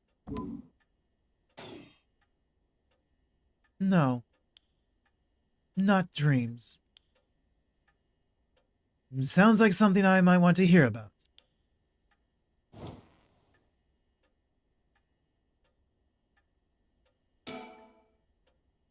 A private investigator I hired. My friend told me about him. They said he's not very well known, but he's good at what he does. When I first visited his office in Ota City and saw how he dressed, I could hardly believe he was a detective. But after talking to him for a while, I changed my mind. He says some strange things at times, but he seems like the reliable sort. Richter Kai, private investigator, first echo none. The eccentric man that Shogo Oki ran into at Honji Bridge. Richter is actually a private investigator with an office in Ota City, Tokyo. After taking on a request from Harue Shigima to investigate the unsolved kidnapping and murder of her son, he gets caught up in the events surrounding the Rite of Resurrection. Once a police officer, Richter was racked with guilt over the police's inability to help all those in need, and quit the force to start his own private investigation firm. However, his soft-hearted nature leads him to take on too many cases and has put his office in dire financial straits. How he is still in business is a mystery, with some whispering that a wealthy patron is keeping him afloat. Richter studied alongside Detective Jun Irio at the police academy. Somewhat surprisingly, given his outlandish clothing and mannerisms, Richter excels at covert investigations and tailing his targets. He proudly refers to himself as an investigator extraordinaire, though that only ever succeeds at impressing himself. Richter's biggest source of happiness is nuzzling his pet female albino parakeet, Ernestine, which he keeps in his office. He also enjoys collecting mockingbird stickers, a popular line of merchandise featuring birds inexplicably dressed like delinquents, and can be frequently sighted searching around town for them. While out and about, Richter typically leaves the office. Wait, what? Oh. Azure Heroin Agency. Richter Kai's private investigation firm in Kamata, Ota City. Originally, Kai thought to give it a simple name, like Kai's detective agency. But upon hearing that people are more likely to pick names listed at the front of the phone book, alphabetically, he decided to pick a name starting with an A. Thus, the Azure Heroin Agency was established. Heron? Heron? I know how to pronounce it. I don't remember how to pronounce it. However, it is questionable whether the heron, a bird of somewhat ominous significance, is an effective symbol for the attracting customers. Yeah, I know it's the bird. I don't remember how to pronounce it. Even his own assistant has referred to the name as confusing at best. After all, rather than an azure heron, Richter keeps a white parrot as a pet and dresses not in blue, but mostly in white. If there was a symbolic connection to be made here, it has surely been lost on all but Richter himself. A private investigator, also known as a private eye, is a detective who operates their own agency. Although there are no formal qualifications necessary to become a private investigator, many are retired police agents or detectives due to the similarities between the work involved. At a glance, private investigation firms and inquiry offices might look similar, but they carry out different types of investigations. Inquiry offices specialize in conducting credit checks on businesses, while private investigators are generally involved in tailing persons of interest and gaining information surreptitiously.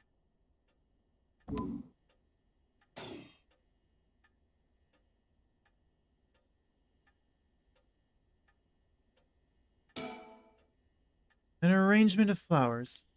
We bring in someone to do it. I don't even know what the flowers are called. A stereo unit with separated speakers designed for home use.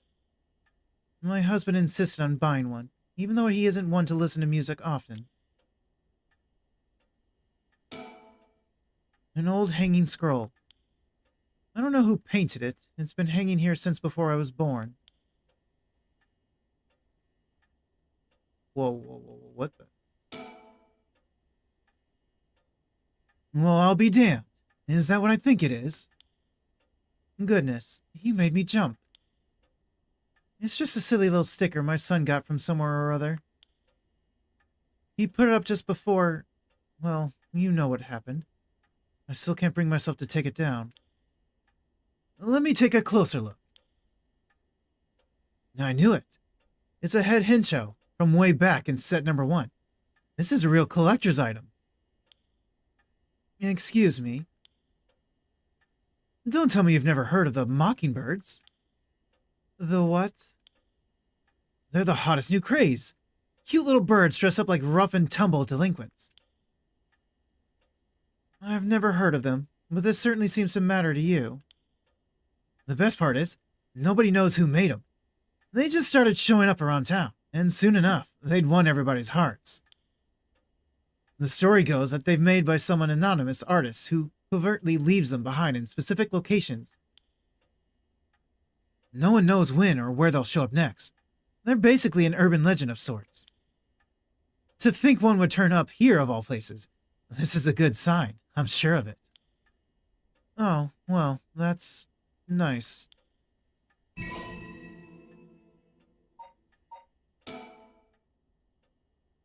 These popular bird mascot stickers seem to pop up everywhere. Nobody knows who the legendary artist is behind these quirky... Oh, hey Ryan, welcome in. Thanks for the daily check-in. I hope you were able to rest well, Ryan. Behind these quirky birds, but they quickly became popular for their surreal yet oddly cute designs. Be in the right place at the right time in Honjo, and you might just be able to find all 20 of them scattered around. Legend has it collecting them all will bring good luck. I did sleep, yes. Just got back from work. Oh, you got back. Interesting.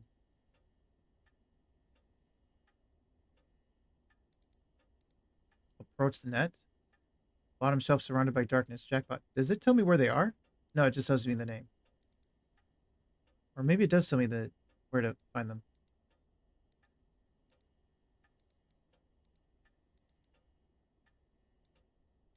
Interesting.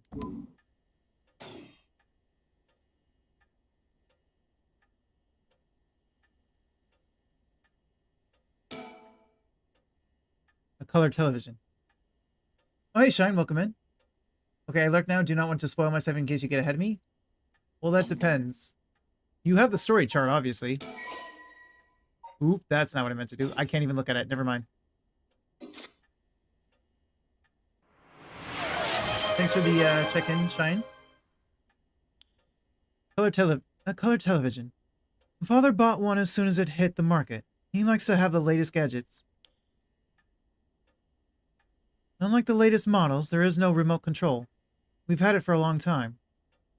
Right now I'm on my third character. I finished the whole prologue, and then I did the high school girl until she died. And now I'm on the Haruwa. I'll start checking in. What are you on? Oh, you're on your first one. Right. Yeah, I forgot to mention about the check-in thing with the gifted sub if you make it to every 50.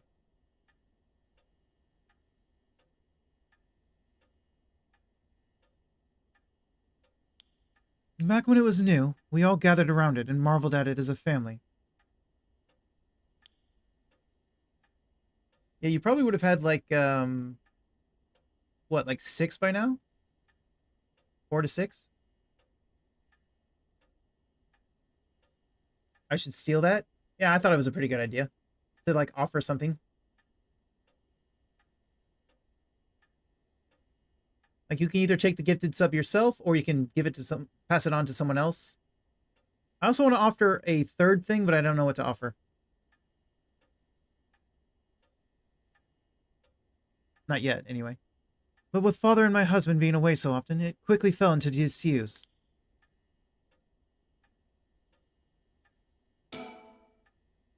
The swinging of the pendulum echoes throughout the room.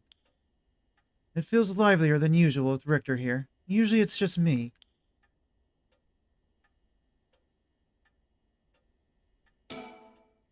The guest table. I don't know where father got this old thing from, but I've never liked it. And yet you kept it. A fax machine. It can send images to other places along the telephone network. I don't really know how it works, but most houses don't have one. What about a special role in the Discord? Maybe.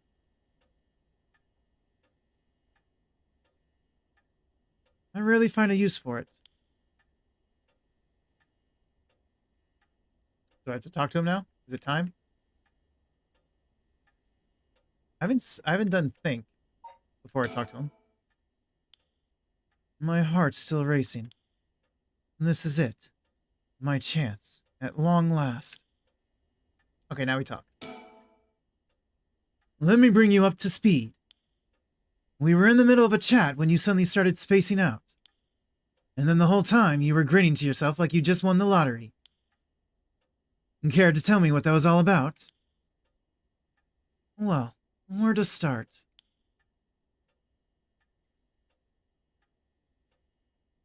Interesting. Very interesting. So the haunting clapper's curse echo appeared out of nowhere. Told you how to perform the Rite of Resurrection, and gave you the curse you'll need to do it. Have I got that right? That's right. So it's all real. Honestly, I still find it hard to believe. But I guess I have to now. I saw that cursed stone appear in your hand myself. It looked like it popped clean out of thin air. With evidence that clear, there's no denying that there's some supernatural force at work.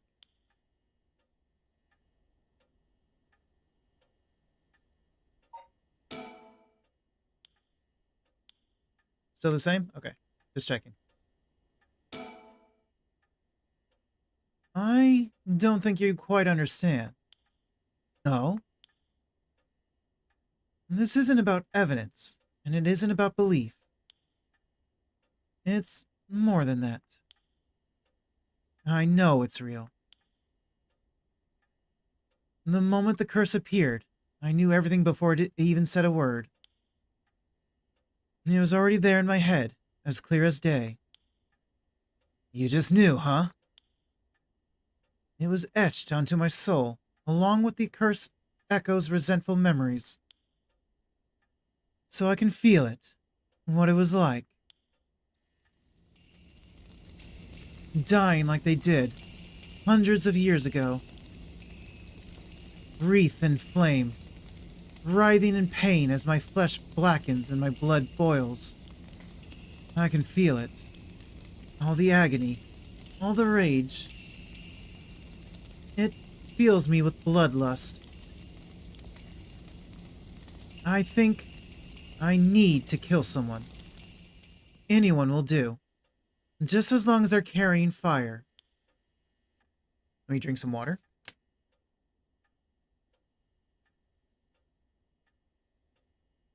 I see. That could be a problem. You think so? From what I know of you, I was sure you'd see it as an opportunity. Do you know more about the dude in the Michael Jackson hat? The detective? Kinda? Richter Kai? Like, we met him in the prologue.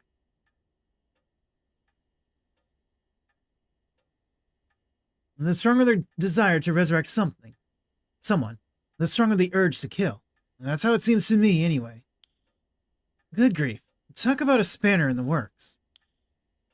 I say we take stock for a moment. Remind ourselves where we've come from and where we're going. That might be a good idea.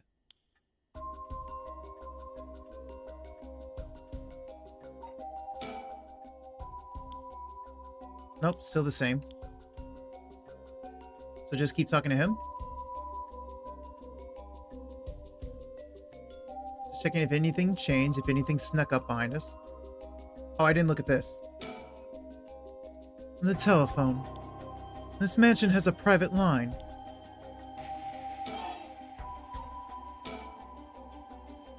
And that's what you hired me for, ma'am. To look into your son's kidnapping last year. To uncover the truth behind the abduction and murder of Shuichi Shigema. Oh, yes, I remember. Oh, by the way, I am completely butchering a lot of names. If anyone knows how to properly pronounce something that I'm saying wrong, do feel free to correct me. Like her name. I've been pronouncing her name as Haruha.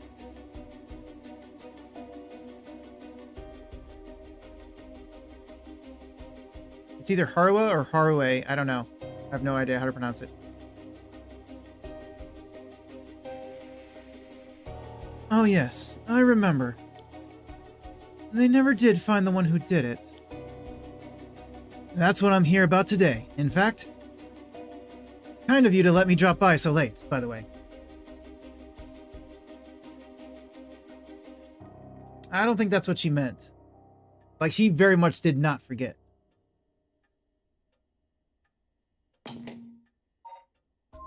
I think she meant... She means she remembers hiring Richter.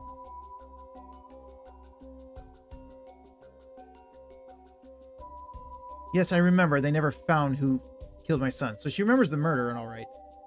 She's talking about the case around it.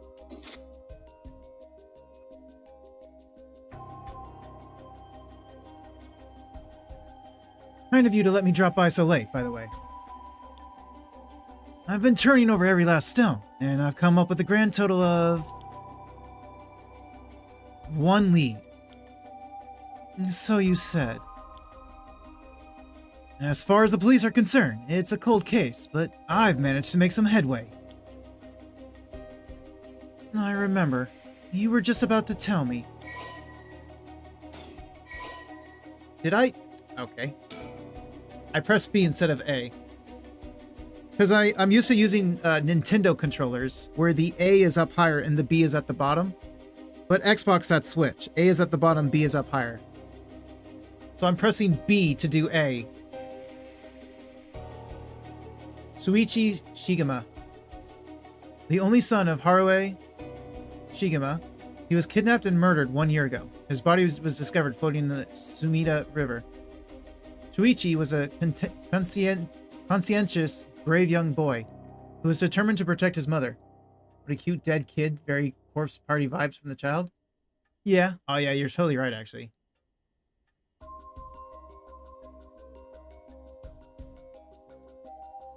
who was determined to protect his mother, Haruha, amid his father's frequent absences.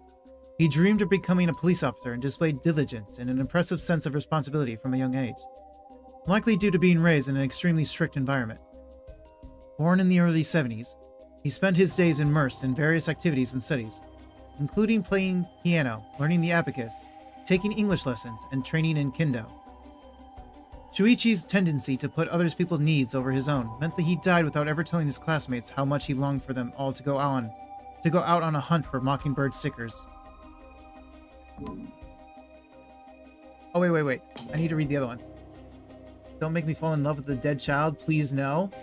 Yeah. What was the other thing I missed? This one. Shigema kidnapping. A kidnapping and murder case that took place in Honjo, Sumida, around 1 year ago.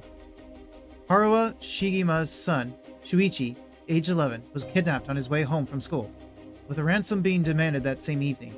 Initially, the kidnapping was thought of as a simple extortion scheme, but when it came to light that the Shigema family was closely tied to the police, and Shuichi was in fact the grandson of a senior official, it was quickly assumed that the perpetrator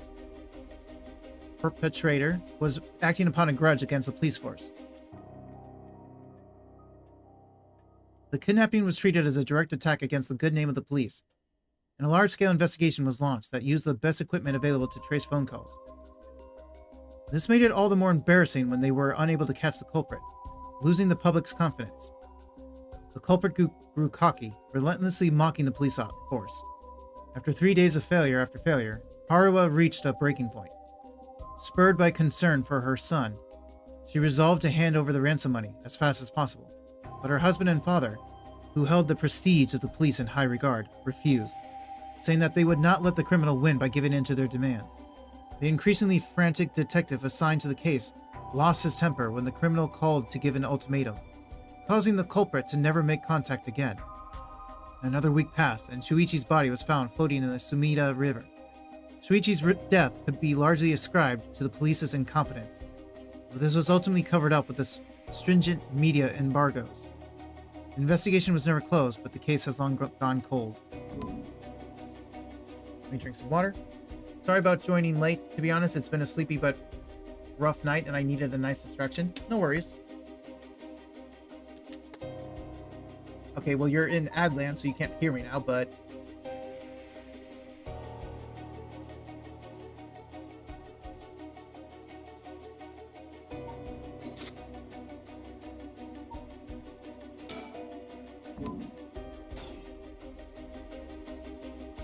Can I think now? Nope.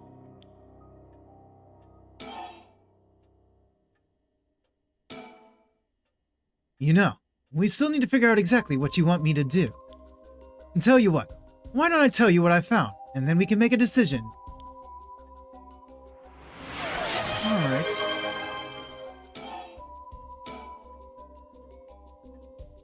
Oh, hydrate?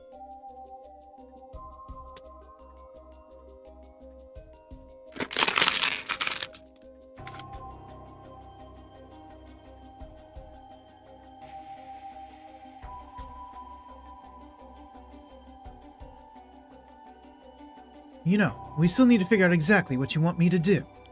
And tell you what, why don't I tell you what I found and then... Oh, wait. Oh, I see. So we won't talk about more... Okay. I suppose there's not much point going over the kidnapping itself. No, I'm very familiar. Welcome back, everyone, and welcome back, Shine. Thanks for the hydrate.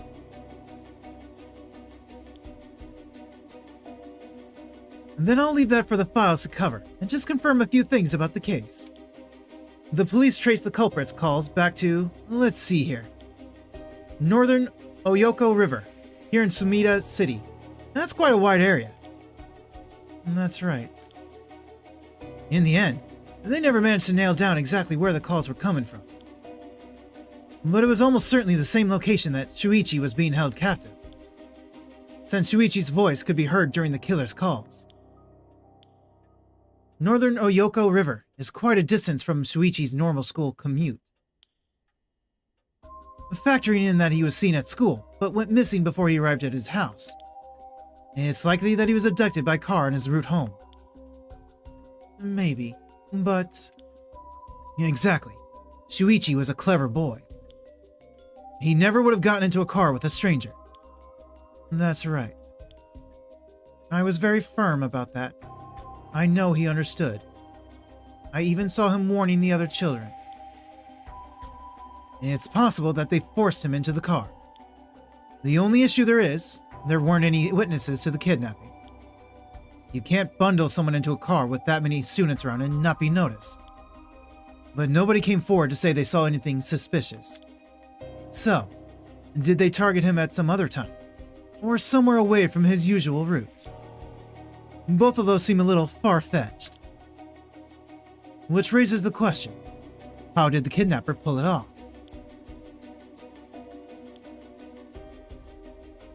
The police never managed to find an answer. In the end, they decided that the kidnapper must have just gotten lucky. It was someone he knew? Dun dun dun! Maybe, that's what I'm thinking too. Well, why not turn the problem on its head?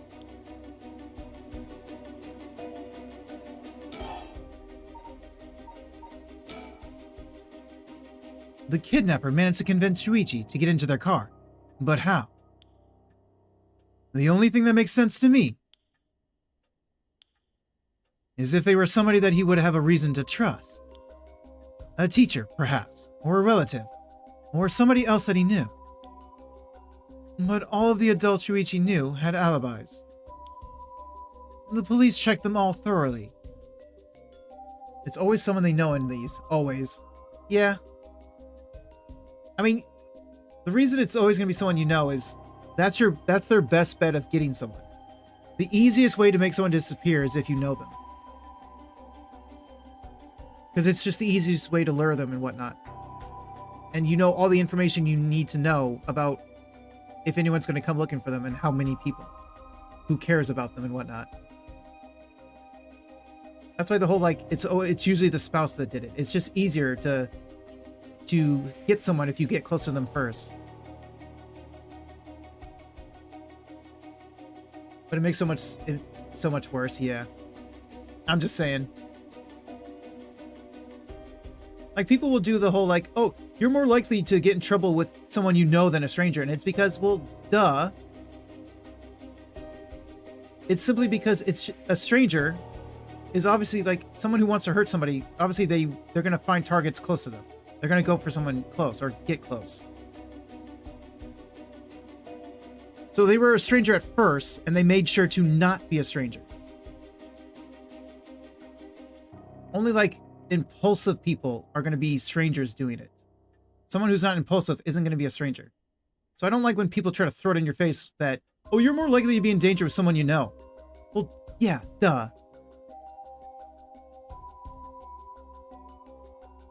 We teach the kids stranger danger, and yet the most dangerous people are our friends and family if they no longer see you as family. Yeah, that's also true.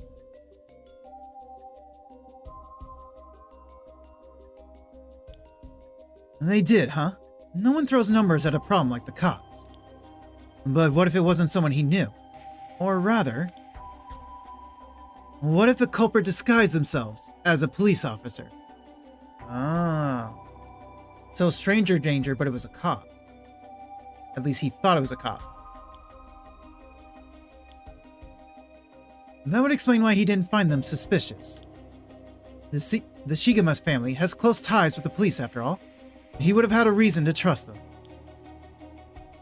You might be right. But surely, that couldn't have...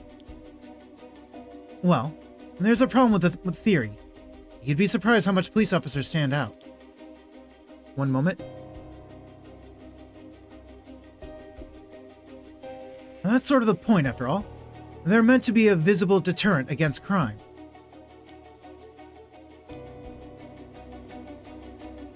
Okay, so tell me.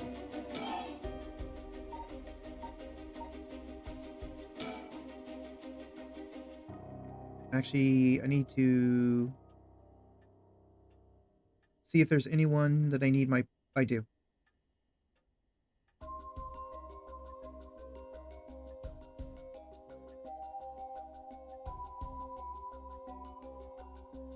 .9. Okay. But there's another interesting little bit of trivia I happen to know. When you ask people to imagine someone suspicious, nobody pictures women or children. Oh? Even kids who've been warned about stranger danger often subconsciously expect that danger to look like an adult man. You've been streaming for a long time. Do you need to take a snack break? I did eat something in between.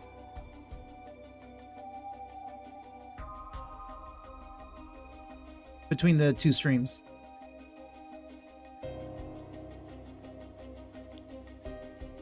Besides, Shuichi was the sort of boy who wanted to be a police officer when he grew up. Just checking up. I appreciate it. I appreciate it, Shine. Like, I definitely have been streaming all day. He must have had a very strong sense of right and wrong. That's right. Wait, surely you can't mean... Now you're getting it. If, say, a young woman approached Shuichi, asking for help, what would he have done? If someone like that said they were lost and asked him for directions, would he have gotten into a car? He might have. My husband always told him that a man had a duty to watch out for women and children. You could certainly argue that kind of attitude is outdated nowadays. But if Shuichi believed it, then we might have something here. Then you think the culprit was a young woman. But it was a man's voice on the phone. She might have been an accomplice. Or maybe she didn't even realize she was being used. If anything, that would explain why she hasn't come forward. She herself might not realize she had anything to do with the case.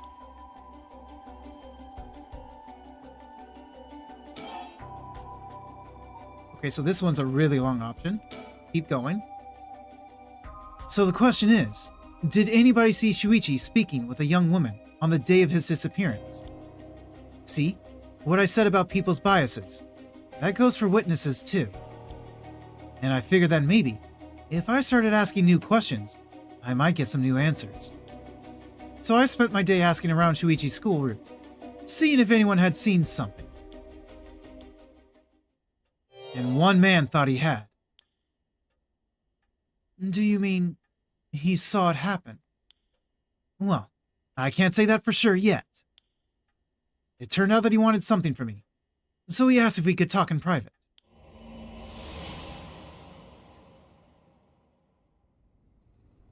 Several hours earlier.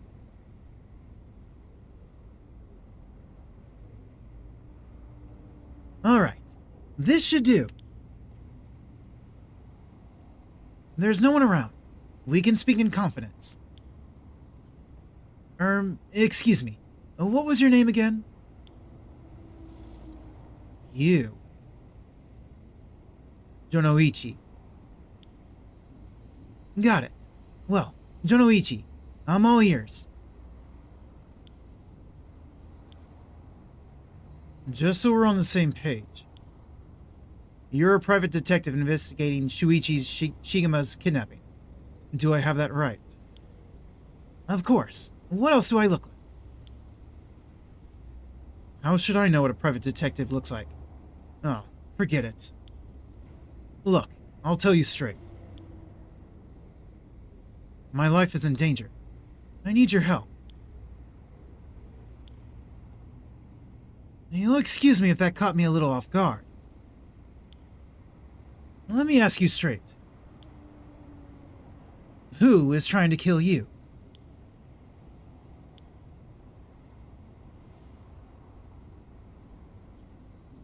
Huh? Interesting. So this is why he told me to go on a different route. So I was doing the high school girl route, but I hit a dead end, and I was told to go to another route. And I guess this is why. A student called Michio Shiraishi. Interesting. A schoolgirl, eh? Sounds like you've been naughty. It's nothing like that. That girl. She's a murderer. I'm the only one who knows, but I saw what she did. Michio Shiraishi. I saw her kidnap Shuichi Shigema. And come again? I saw her talk to him on the street and lead him away. I didn't think much of it at the time, but then he went missing. She murdered him. I'm sure of it. Or at least, she's got something to do with it. That's what you're here for, isn't it? Then you can't let her get to me.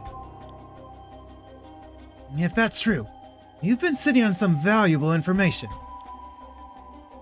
Why didn't you tell anybody? Well, you see, if you can't explain that, I don't have any reason to believe you. I couldn't. She told me she'd kill me if I spoke a word. You're telling me a schoolgirl had you scared for your life. So you've been sitting on that all this time, and you think she's coming for you now that you've spilled the beans. Yes, that's it. Exactly. I'm begging you, don't let her get me. Arrest her. I'm telling you, she's a demon. Well, you seem to believe what you're saying, but it just doesn't add up. How could a schoolgirl have a fully grown man so terrified? You don't know what she can do. She'll curse me. He's a small dude. A girl could totally take him. Yeah, I guess. Seems like a British wimp, doesn't he? Like the stereotypical British wimp.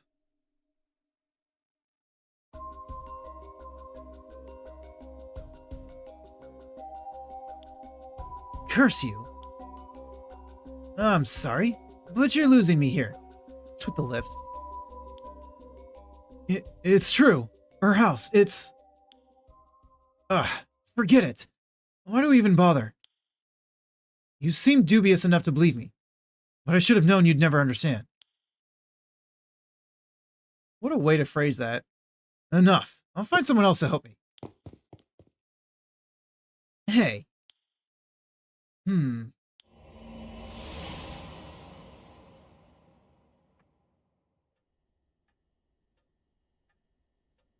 that's about the long and short of it. I can hardly believe it. At the time, I thought his mention of curses was just crazy talk. But I'm starting to see that there might have been more to it. Then, if we can just find that girl... You never saw the dude alive again. Unfortunately, I did, and he might be a creep. Maybe.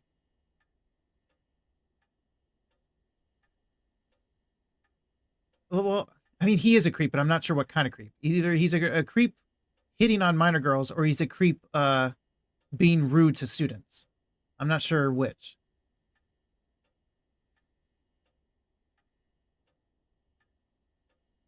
Because on the first route that I was on, we saw him in a classroom alone with one of the delinquent girls. And it was just them alone. And I'm not sure if he was trying to hit on her or if he was just like trying to have control over her because he looks down on the students because he's a failed academic. So I don't know if he's just mean or if he's being overly inappropriate.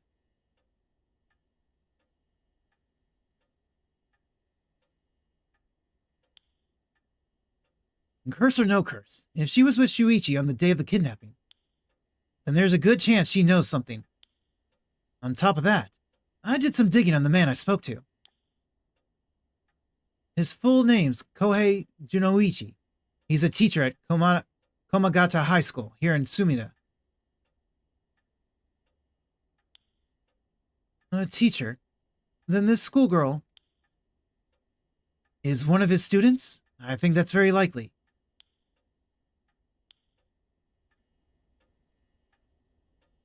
Can I think now?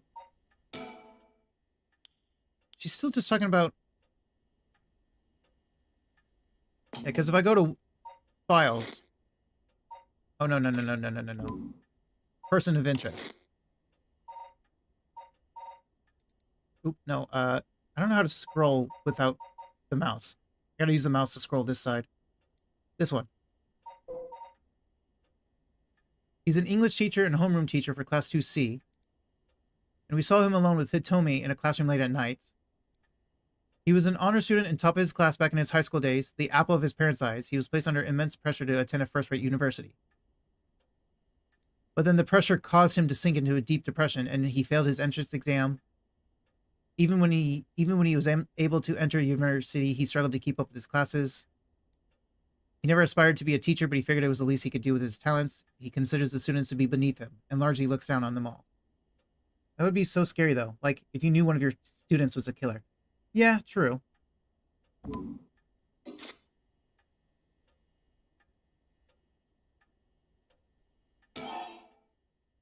Are we still going on about the kidnapping?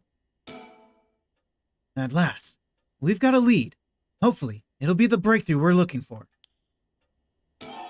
Okay, we're finally done with that one. Now about this. That would make for a great book or movie. You know, with all the books in the world, that probably is a book somewhere. I'm sure a couple people have told that story. Although I feel like if that story is probably usually a university story, right? One of your university students. But a high school, middle school one would be interesting, if they don't already exist. This one is high school particularly. The Rite of Resurrection, huh? I read about that in a cult magazine the other day. Apparently some old book showed up recently with all the gory details. And they say that the rite can be found somewhere in Honjo.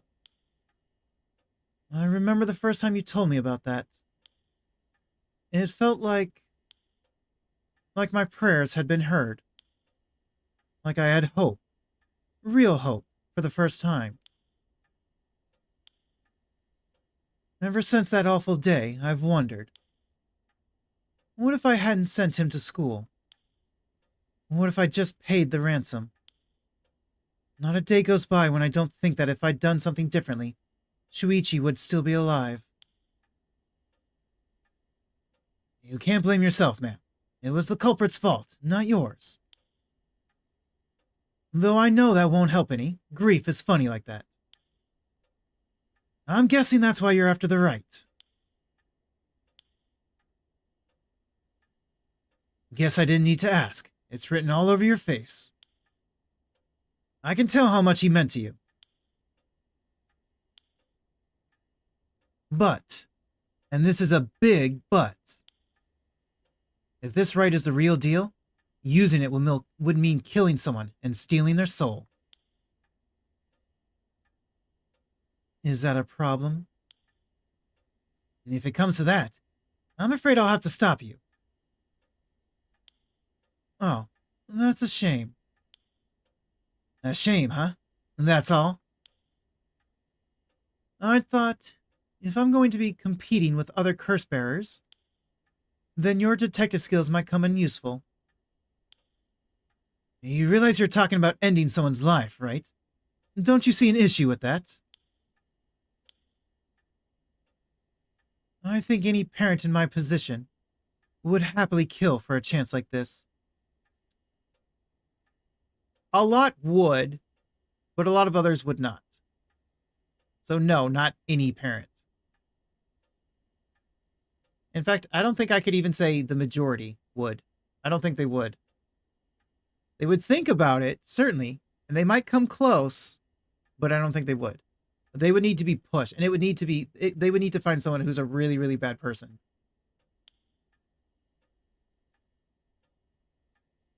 That's so, is it? Dear oh dear. What have I gotten myself into?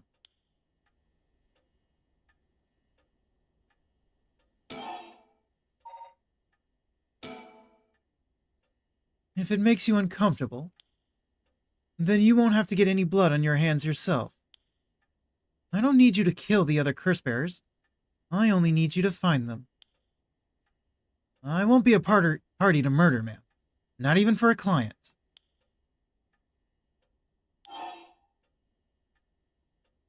I'll pay you?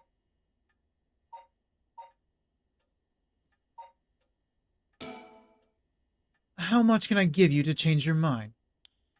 I'm sorry, ma'am, but not everyone has a price. I've got my policies, and I stick to them. I see. I didn't realize you were so stubborn. Now, let me say, though, it's not like I don't get what you're going through. As long as you're not killing anyone with your own hands, maybe I can help you out. What do you have in mind? Well, how about stealing someone else's cursed stone after they filled it with soul dregs?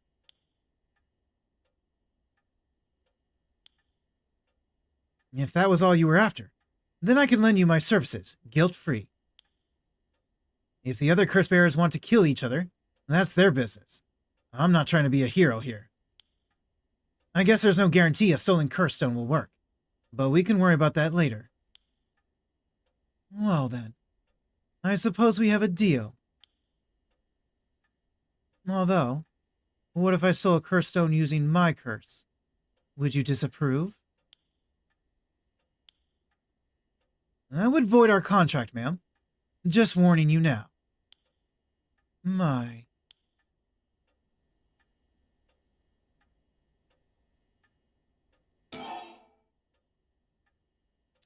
Now we have a new one. I still want to... Actually, I gotta go to the bathroom real quick. I will be right back.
Okay, I'm back.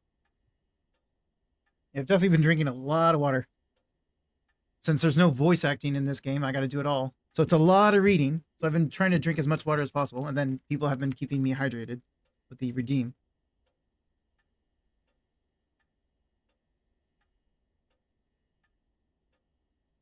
In fact, I actually need to grab a new bottle.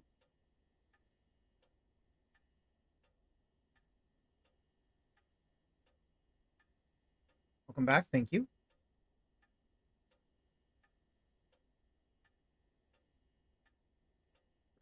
Okay. About my curse.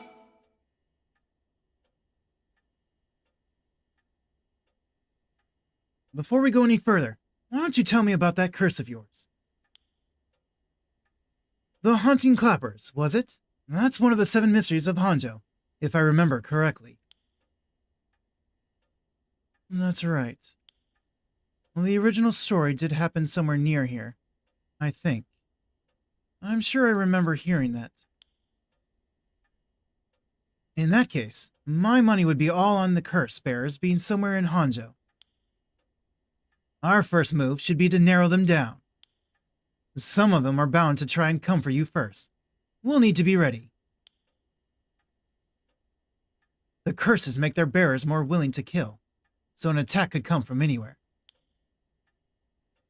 That sounds sensible.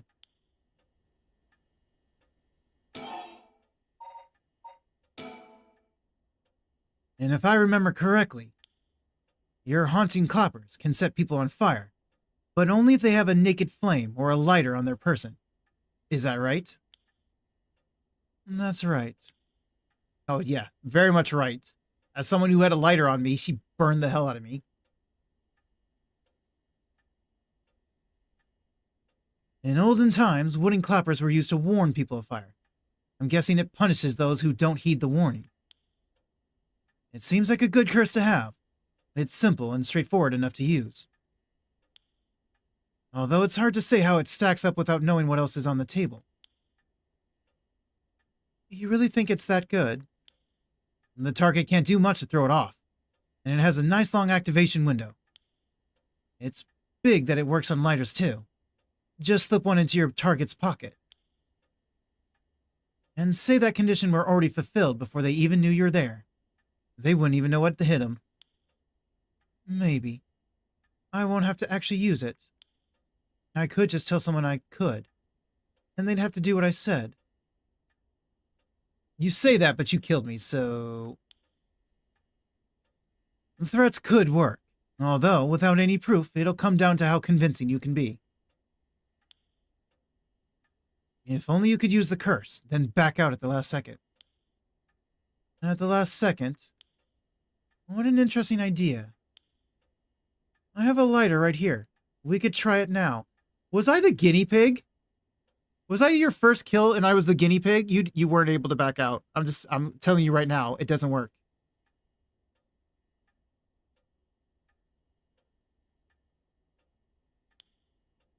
That's an interesting proposition. But maybe not. I'm not quite crazy enough to make myself a guinea pig. Oh, I see. You're an odd one, ma'am, if you don't mind me saying. And I don't think it's just the curse. You flatterer.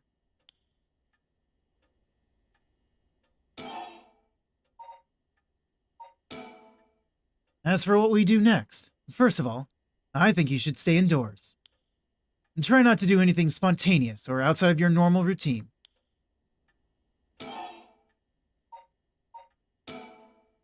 Right then. Have you decided what you want me working on?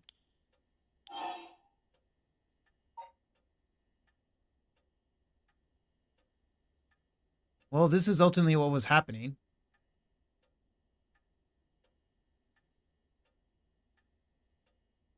Although I need this one probably for the other route. Finally. Finally, I have a lead. I need to know what happened to my son. Your wish is my command, ma'am. I'll focus all my efforts on looking into the kidnapping. Although, something just occurred to me. You can't investigate the matter at night, can you? At least until the sun rises. Could you search for the other curse bearers? Okay, of course. Heh. All right. I see how it is. Well, I'd be happy to help. Odds are good that the other curse bearers are also working by night. Anyone they've killed under the cover of darkness won't be discovered until sunrise. Well, the thing is, the curse only works at night. We have until daytime to kill, so till sunrise.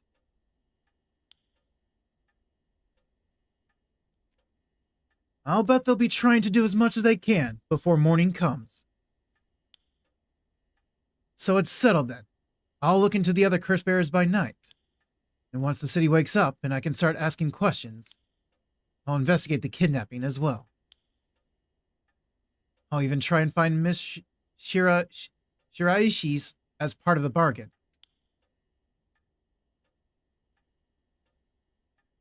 Thank you. That's more than enough. Now then. I should get to work. There's only so much time before sunrise. I'll call you if I find out anything new. You stay here and keep a lookout. All right. There's no telling what kind of curses you might find out on the streets tonight. Don't go outside if you can help it. And try to be ready for anything. He literally helps lure me to my doom. Because I didn't have a lighter on me, I don't smoke. He made sure I had a lighter. I will. Well, if that's all, I should be going.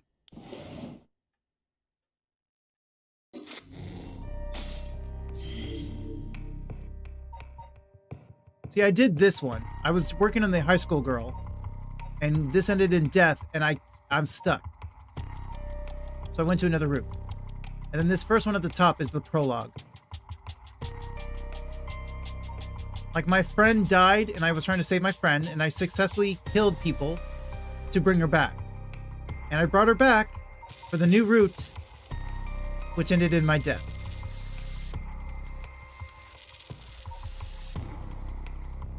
And that was the prologue. And now this is the main game with these 3 characters.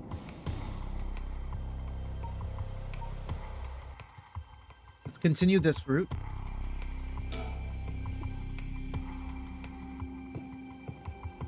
Despite having obtained the curse of the haunting clappers, Haruha Shigima is determined to use the Rite of Resurrection by stealing the remaining curse stones.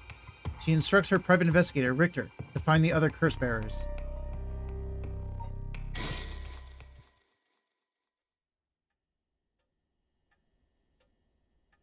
I like the branching path. It's neat. Yeah. It reminds me of Zero Escape. Of that entire series. It's been almost an... Wait. It's been almost an hour since Richter left. He promised he'd call me if anything happened. But he hasn't. So all I can do is wait. And wait.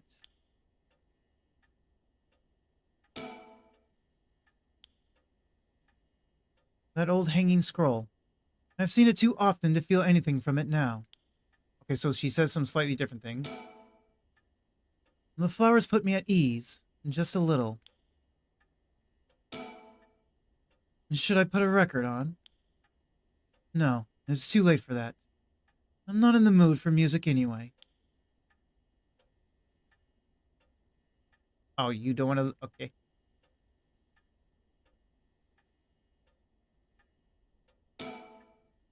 There's nothing on at this hour. I see no point in turning it on. I see a newspaper. And come to think of it, I never offered him any tea. Not that I ever learned how to make it.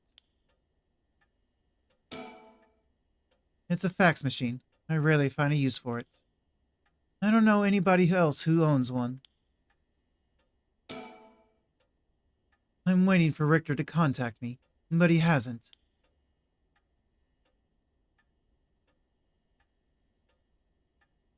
Okay, well, I guess we'll look at this thing now. What's this? A newspaper? It must have fallen off the chair. Don't read it? Read it? Read it. It's a newspaper. I only leave them in here for the guests. I hardly ever read them myself. I don't think I've taken the time to go over one in years, in fact. Well, it's not like I have anything better to do.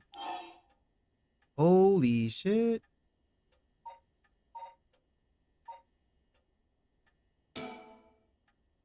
It looks like the city's biggest problem right now is pollution.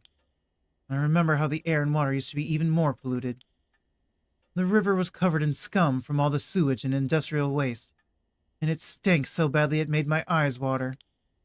Eventually, people started getting sick, and it couldn't be ignored anymore. Fortunately, it's gotten better since then.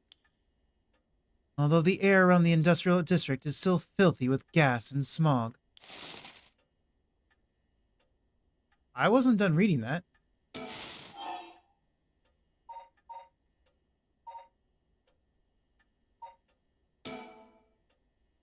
Now that everyone has more spending money to go around, people are coming up with all kinds of new diversions.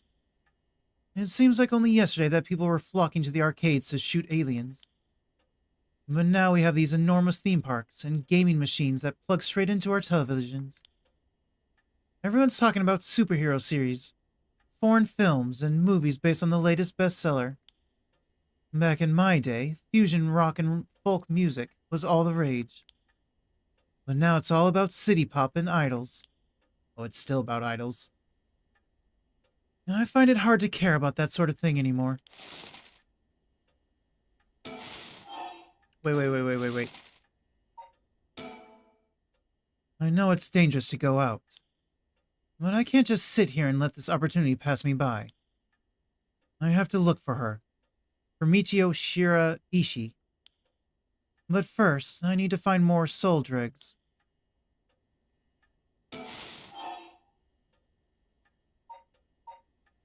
If I go back to this one, is it the same thing? If there's one thing Honjo never wants for, it's horrific crimes. They found a police officer dead in a local park just the other day. A lot of my family are in the police. I hope it wasn't anybody I knew. I don't read the news anymore. Not since last year. It brings back bad memories. So I can pretty much keep looking at society. Suicide at local high school. Wait a minute. Oh, I remember that. A high school girl jumped off a roof about a week ago. Read the name. The name's gonna be familiar to you. She was bullied, I think. Or maybe it was something about exam pressures. What? But... No, this can't be right. Her name. Michio Shiraishi. From Komagata High School.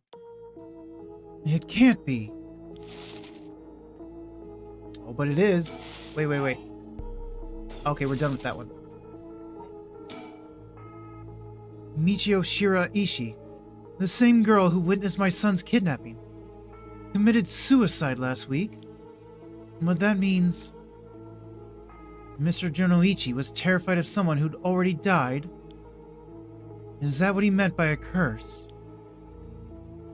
I can't work this out on my own. Maybe Richter will know. Why won't he call? Oh, I haven't left it off the hook, have I? I don't think so. Seems fine to me.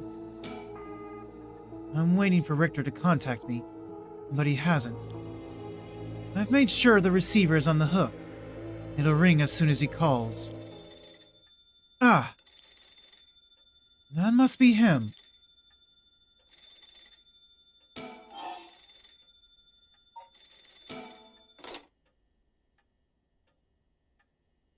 Hello. Shigema residence. Let me drink some water.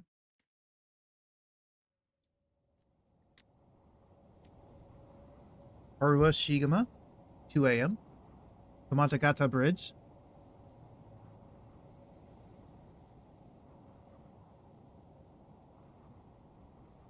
Richter called me out to meet him, and we came here, to Komagata Bridge.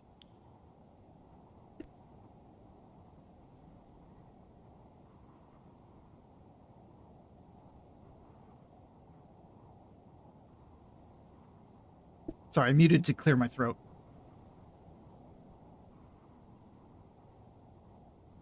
Richter, there's something I need to tell you. Is he going to tell us the same thing? Funny. I was just thinking the same thing.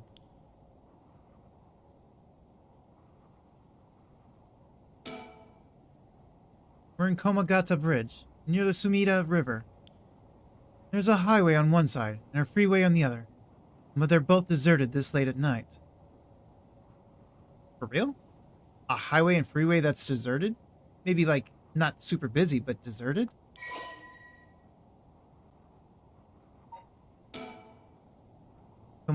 Komagata Bridge, one of the bridges spanning the Sumida River, completed in 1927 as part of the reconstruction effort following the Great Kanto earthquake. See, Kanto's easy. Anyone who plays Pokemon, there's no reason to not be able to say that word. It is notable both for its distinctive blue arches and the cutting edge, for the time, techniques used in its construction. There are many bridges stretching across the Sumida River, each boasting a unique structural form and design. Speaking of the river, the Sumida River. The water is filthy and horrid, but at night, when it's still, it looks almost peaceful. Can I ask you something, ma'am? Is the Sumida River what you Honjo folks picture when you think of home? I couldn't say. All I can tell you is that I can hardly stand the sight of it. Right. Should have guessed. This was where they found him after he went missing. All alone, floating in that horrible water. All I can think is how scared he must have been, how cold he must have been. What did he ever do to deserve something so awful? I've come here every day since then, and I've prayed to the river to give him back. To give me back my son. Day after day after day. You know, in olden times, people believed rivers marked where our world met the next. So the act of crossing flowing water had a huge amount of spiritual significance. Back when Edo was founded, the people of Chuo, I have no idea how to say it, Chuo, saw the Sumida River the same way. They associated the far side of the river with the afterlife. That same place would later become Honjo. All their fear and revulsion accumulated there and took root. But then, the Ryogoku Bridge sprang up after the Great Fire of Miriki, and just like that, Honjo was part of the city too. And as it turned from farmland into a town, the people surrounded it with man-made rivers and crisscrossed it with canals and waterways. Weren't those to prevent it flooding? That's what I was told. They were, but that's not all they were for. Their other purpose was to contain all the corruption that had built up on the foreshore and stop it leaking through to our side of the Great Divide. Officially, they were a physical barrier, but unofficially, they were a spiritual one too. So, if I have this right, are you saying that Honjo is a place where the real world meets the afterlife? Sounds about right. Exactly. And that's why the Rite of Resurrection is here, rather than anywhere else. I'm sure of it. And it's probably why the 7 mysteries and their curses have survived to the modern day. And I guess that would make this spot we're standing now, right over the water. The border between life and death. If there was ever a place where bringing back the dead might be possible, I reckon it's here. It's funny that you mentioned praying to the river. That might have done more than you think. Is that supposed to make me feel better? Just thinking aloud, ma'am.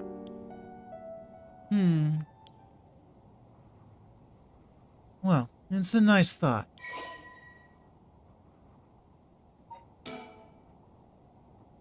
Sumida River, a Class A river that is part of the Arakawa River system, which runs through much of eastern Tokyo and empties into the Tokyo Bay. During the Edo period, Sumida's river banks played a key role in the transportation of lumber used for construction.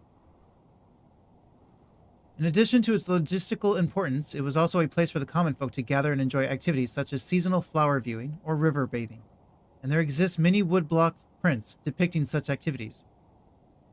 The area became plagued with sewage issues when the surrounding environs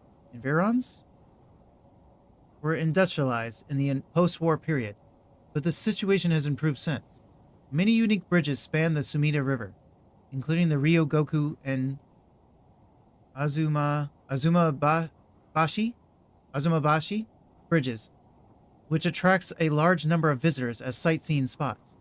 Massive fireworks displays in the summer are also always sure to draw a crowd. The river has served as a cornerstone for both the city and its people, having both aided in its development and serving as an inspiring backdrop for countless works of art and literature.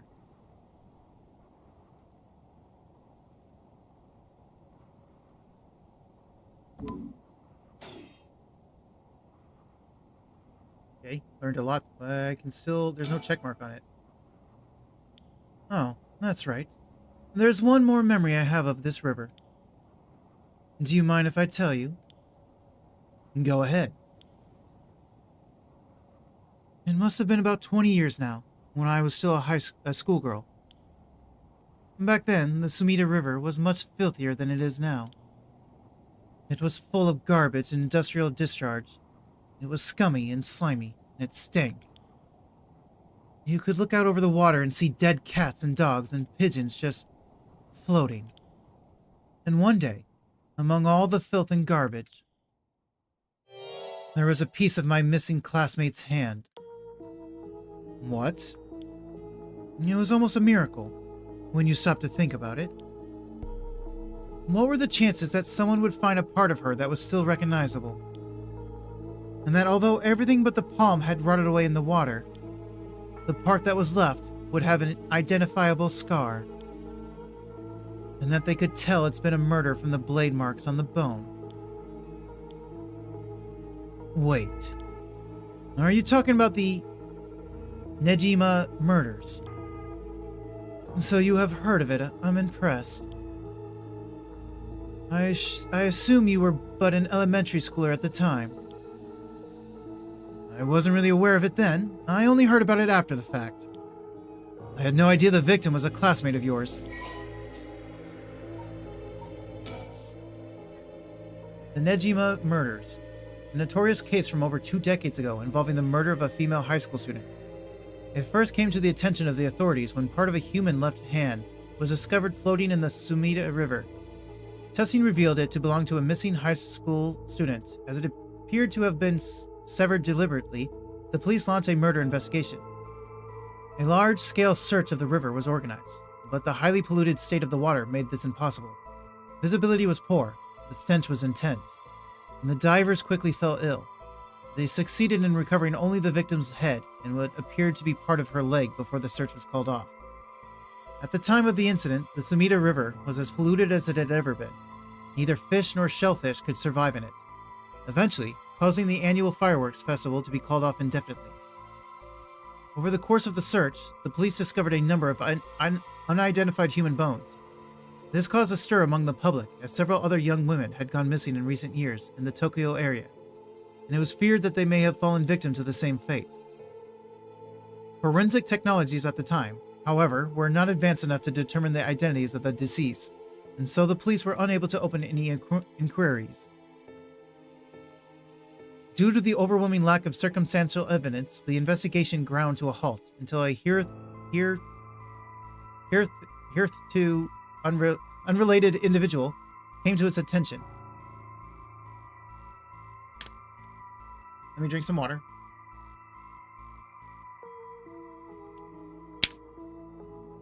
During a questioning about a separate incident, Fumichika Nejima, a 36-year-old shop owner with no relation to the victim, divulged details about her that had never been released to the general public.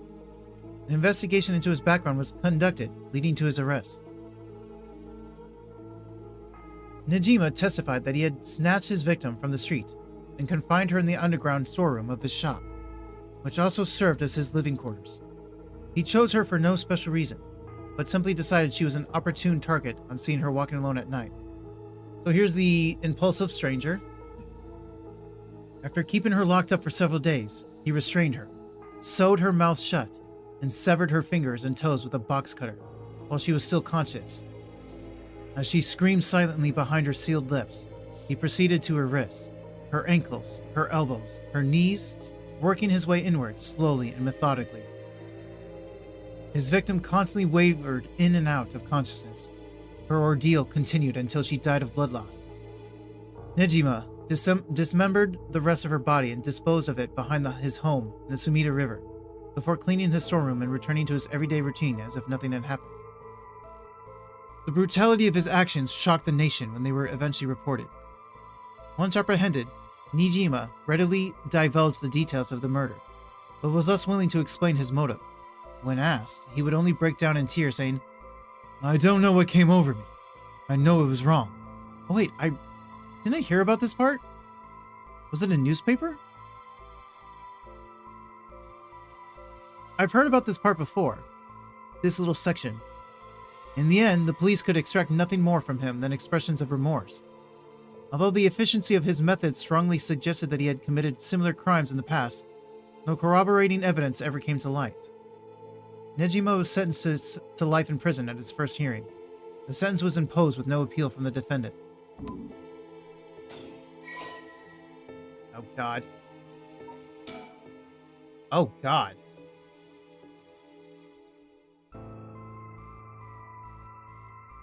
I mean, I'd hate to shame, but of course. The man who made headlines over 2 decades ago as the perpetrator of the brutal killings known as the Ninjima murders.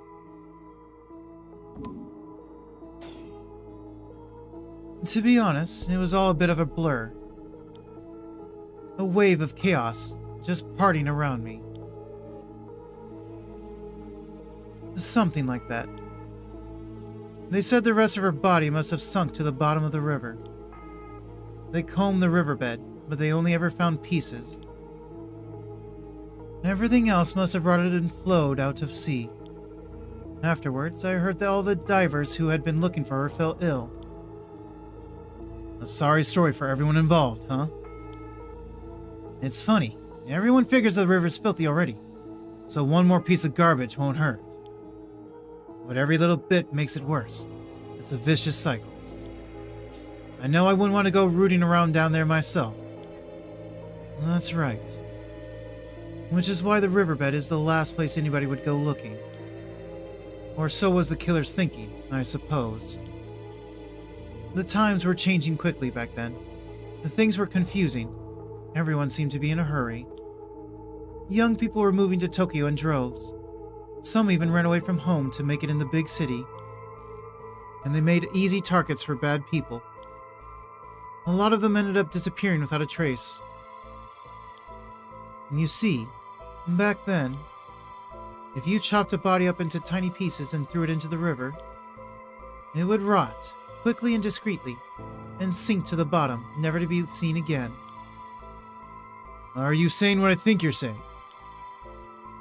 They arrested him shortly after, Fumichika Nejima, the man who killed my classmate and cut her into pieces. He was so methodical about it, it couldn't have been his first crime. And people began to wonder how many other girls he'd murdered the same way.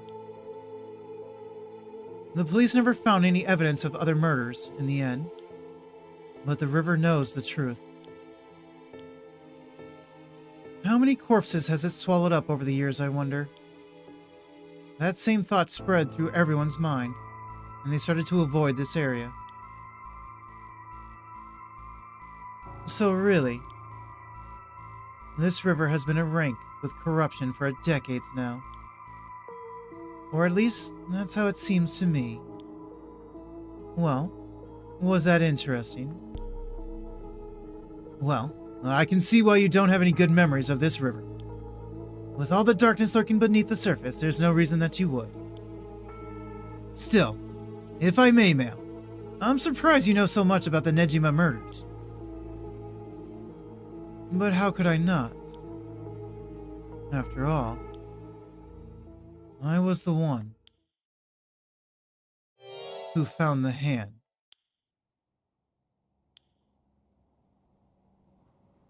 The police actually wrote me a thank you letter. They said it was only thanks to me that they managed to bring Nejima to justice. That was the only time my father ever said he was proud of me. Huh. I guess it just wasn't the killer's day. Sometimes I wonder if he resents me for it. There's still not a check mark on it, because there's a check mark on that.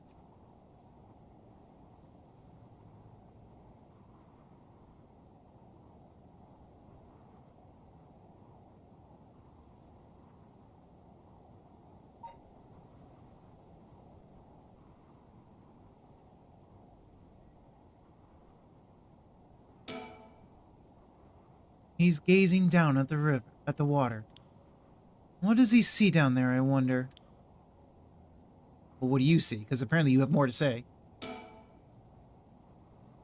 The Sumida River. I have nothing but awful memories of it. Okay, we're done. Thank God. Standing around is the last thing I want to be doing right now. This is my only chance to bring back my son. I can't afford to fritter it away.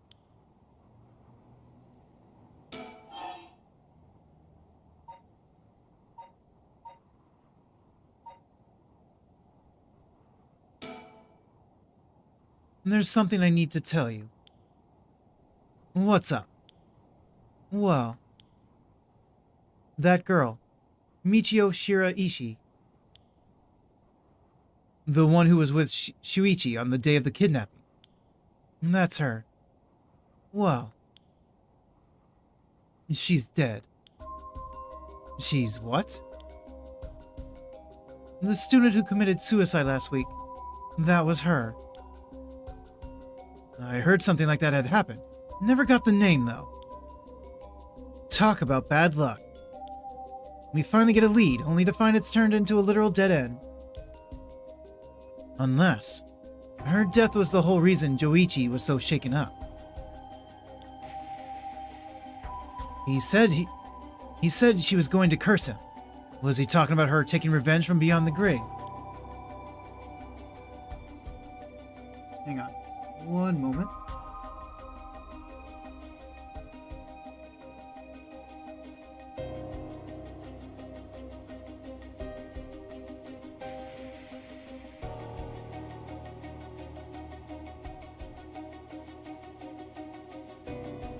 It seems like we're back where we started.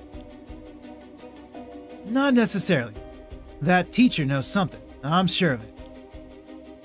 At the very least, I'd put money on him having something to do with Miss Shiraishi's death. That's why he's so scared of being cursed by her. I see. And also, something tells me he knows more about your son's kidnapping. In any case, I think I've got a good idea of what he's hiding. Call it a hunch. A hunch? Well, more of a theory. Care to take a guess?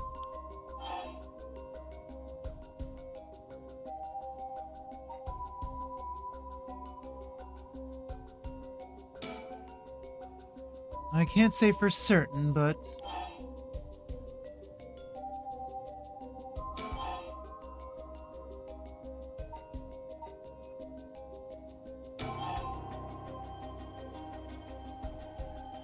he silenced her with blackmail, right? Because he made her guilty. He made her part of the crime, right?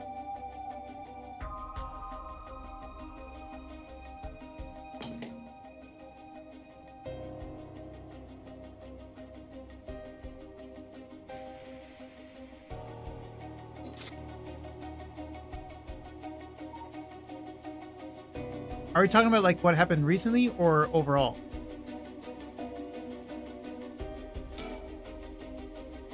What if Mr. Joichi silenced Michio Shiraishi with murder?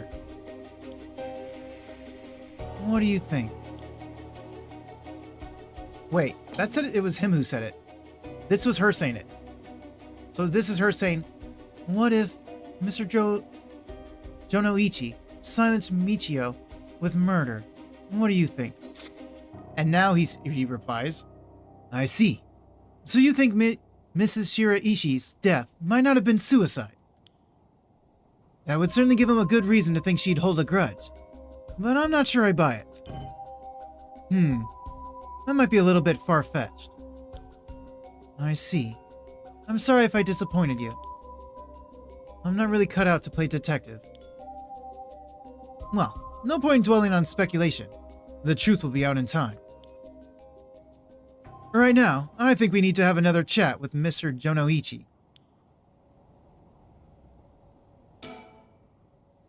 Please, go ahead. Alright then. I've been poking around places connected to the 7 mysteries, looking for curse bearers. And I think I found a few candidates. Oh hey, there's my first victim. Wasn't even a curse bearer though. It was just a normal guy. Unless... Can he now... Did he take the drowning one? Now that I'm out of the picture? First, a tall man I ran into in Kinshibori Park. I asked him for directions, trying to probe him a little, but he turned the questions right back around on me. And he was out of there the second he figured out I wasn't what he was looking for. I got the sense curses were nothing new to him. I'm about 40% sure he's a curse bearer. Okay, my earbud is dying. I need to charge it. So I can't hear the stream anymore. So if anything happens with the audio, if it glitches or crunches or anything, do let me know. Then there's this middle-aged guy I saw on South Wari Geshu Street. Wait, that's literally the teacher. There's no question about this one. He had one of the curse stones in his hand. Oh wait, so he is a curse. He had a nervous air about him, too. It was clear he was up to some shady business. Gathering soul drags, I'd bet. He'd make a good target. Okay, this I recognize. This one was... What was his name? I don't remember, actually. But it's the guy who's the curse bearer. The woman's just with him. Next up is a pair. A young man and woman I saw around Goku Bridge. This time, the man came up to me and asked me flat out if I was a curse bearer. I told him I didn't know what he was talking about, and he backpedaled and left. Looks like they lurk around there often, looking for kindred spirits, would be my guess. Though it didn't seem like they were quite working as a pair. Gathering soul dregs in a group might be a decent idea, if you can make it work. But with things being how they are, it's gotta be hard to find folks one can trust. They've got brass, though. I don't know what their deal is, but I'd like to find out. Last is 2 detectives I've seen sniffing around. The police are involved? Not necessarily. A body turned up in a local park a few days ago, so they might just be looking into that. Still, the park's got ties to one of the 7 mysteries. Might be it was a curse that did the guy in. And if they're sending in detectives from the head office, then something's got to be up. How do you know where they are from?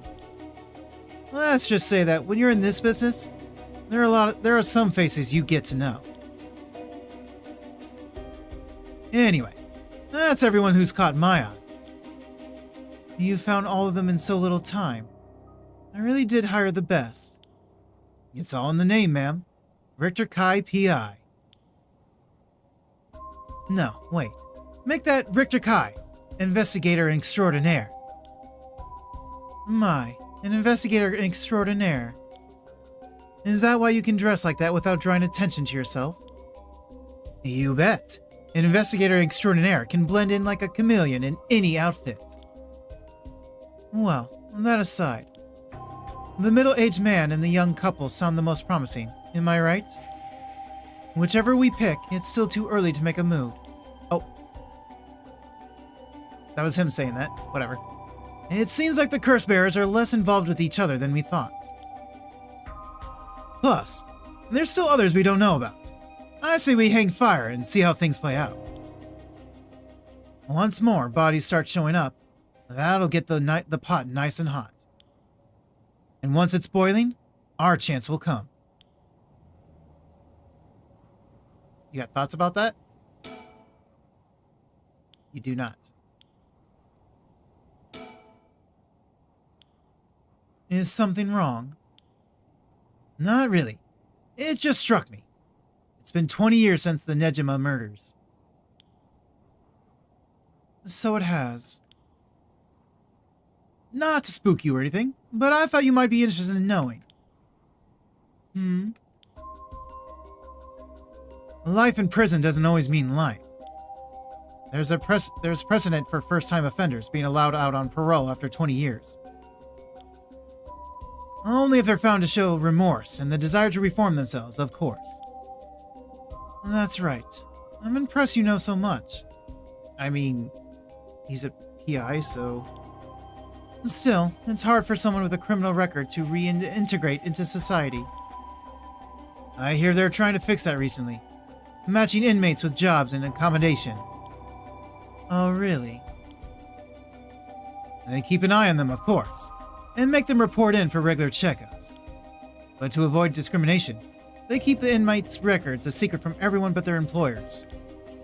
They even give particularly notorious criminals new identities, so they won't be recognized in the workplace. My. The way you put it... It's like you're saying Fujika Nejima could be out on parole right now. Back in society under a new name, with nobody any the wiser. It's possible. As it happens, a little birdie told me about a big name making parole a few months back. I don't know if that was Nejima, but our discussion just now did bring it to mind. I see. How unsettling. Let me drink some water.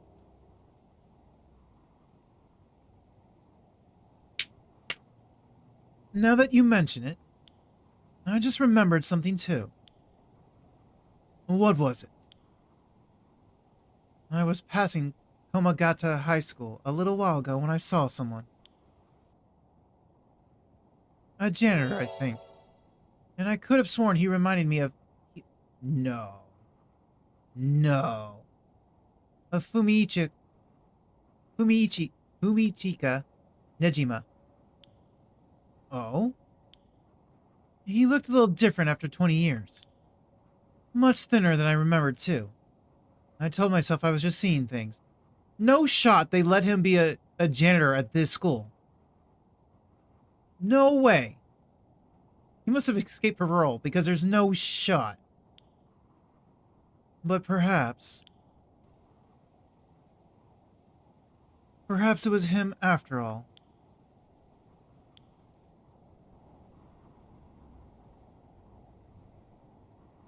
So, what next? The big question now is what the rest of the curse bearers are up to.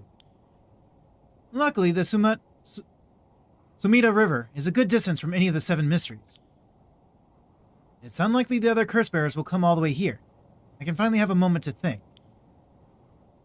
I see. Alright. Suspend? I can suspend?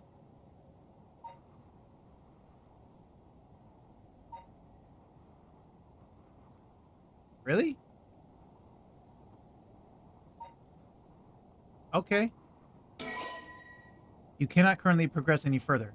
Once your situation has changed, select Resume to try again. Pressing Suspend will return you to the story chart. Okay.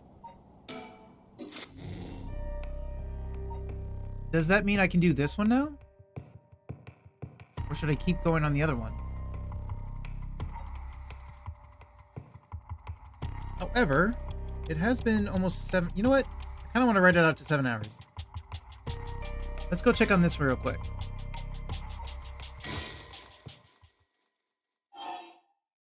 Start from the school grounds.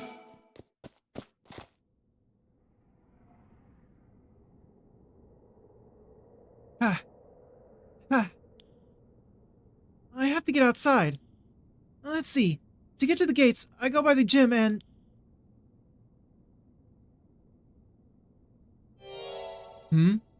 What are you doing, miss?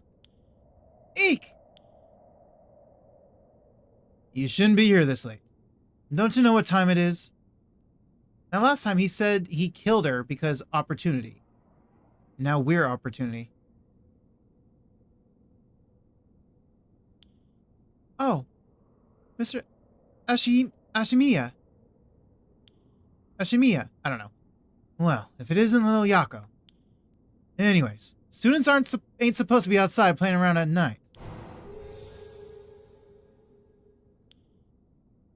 I know you're rough around the edges, but I didn't take you for one to act out like this. Sorry. I forgot something back in the classroom. Hmm? No sass today, huh? Realize you were in the wrong, did you? Yes. Forgot something in your classroom, huh? You're a piece of work. Hmm? But you don't have nothing with you. Oh. Wait, you do. What's that in your hand? Huh? Well, this is what I forgot. I, got it from my grandpa. It's really important to me. Girls these days sure have weird tastes. Well, okay. Better head straight home if you're done. I won't tell on you. No, wait. I can't let you walk home alone this late. Alright. Wait just a little. I'll hurry and lock things up. But... See, I couldn't choose this option before. I was stuck with this option. This was glitched out. But now I can. Go home alone without checking on Mio. Oh, right. Mr. Jonoichi was actually looking for you inside the main building. What was that? He's here right now. What's he thinking? I don't know. He was in Class 3B on the second floor just a bit ago. Well, I suppose that means I can't be locking up yet. Second floor, you said. I'll go take a peek. Be back in a jiff. My house is really close by. I'll be fine on my own, really. So last time we told him where Mia was, and I guess he's the one that killed her? If she's not dead right now? That's so. Huh, the snack shop, right? Suppose you'll be fine then. Be careful now, you hear? Stay on the big, well-lit streets. If something happens, shout fire. Okay, you worry too much. Well, we won't want to be losing any more students. Though I imagine you'd know that better than anyone. Yes, you're right.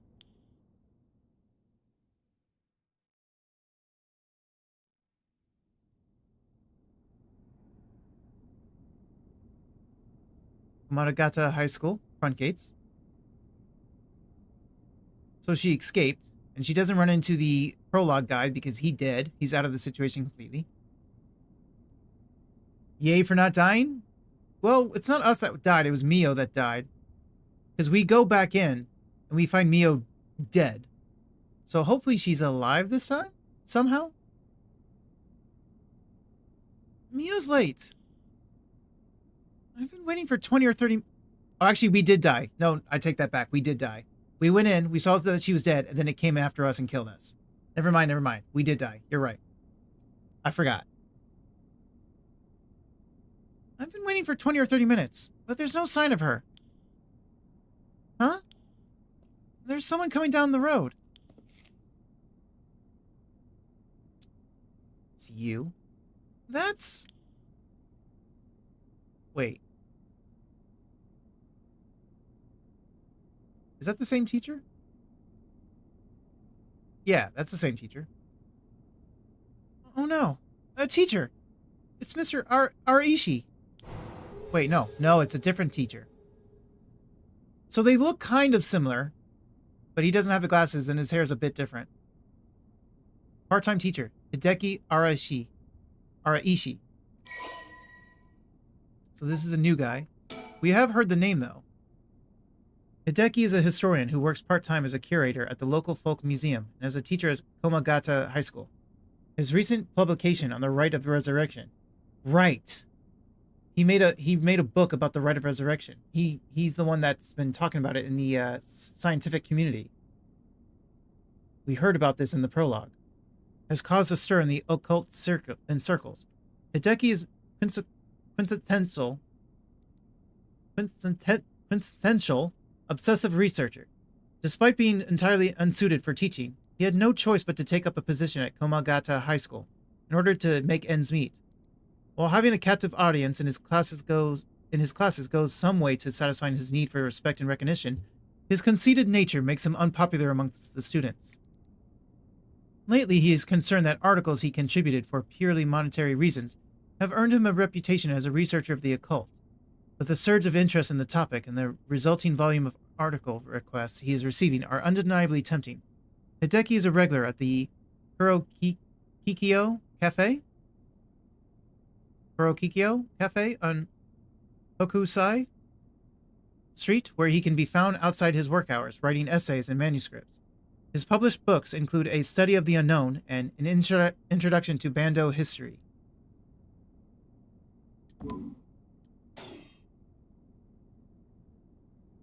He looks on edge.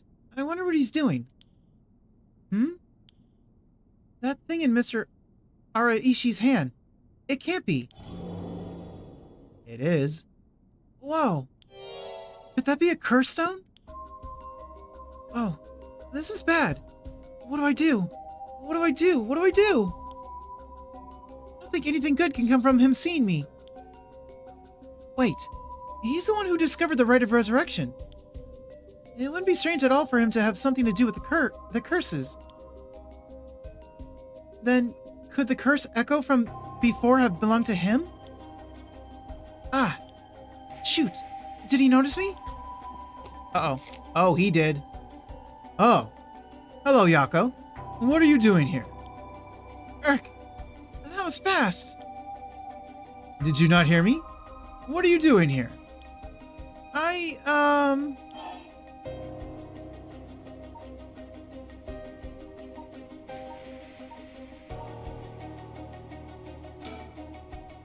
I'm waiting for someone. In the middle of the night? I'm disappointed in you.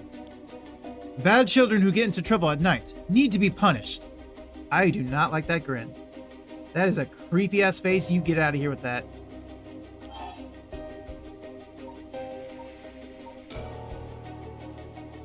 What are you doing here? It's a special night tonight. Did you know that? A special night? Oh, because of the Feast of Shadows? Why would you say that? Oh-ho! Oh. Well, you know a lot. Did you hear about it from someone? No, it's just a rumor that's been going around. No, there's no such rumor. Aha! It must be that transfer student. She has it, you know. You must as well. Take out what's in your pocket and show it to me. But, it's... Ah! Stop! Stop it! I knew it. I see. You have one. It's not... That Netsuke is of great historical importance to the area. But it's dangerous to speak here. Why don't you come with me? This is important. Shit. Ah! That hurts! Stop! You're hurting me, Mr. Arashi. Stop pulling me! Stranger danger. Help or fire?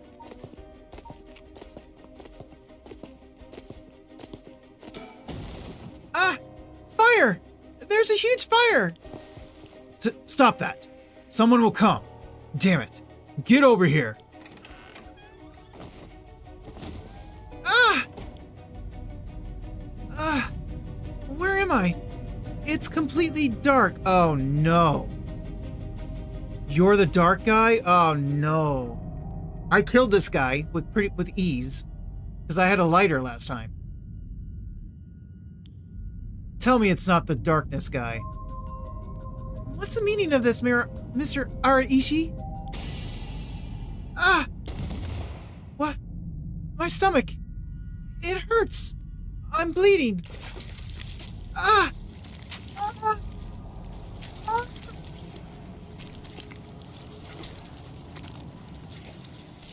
I'm dead.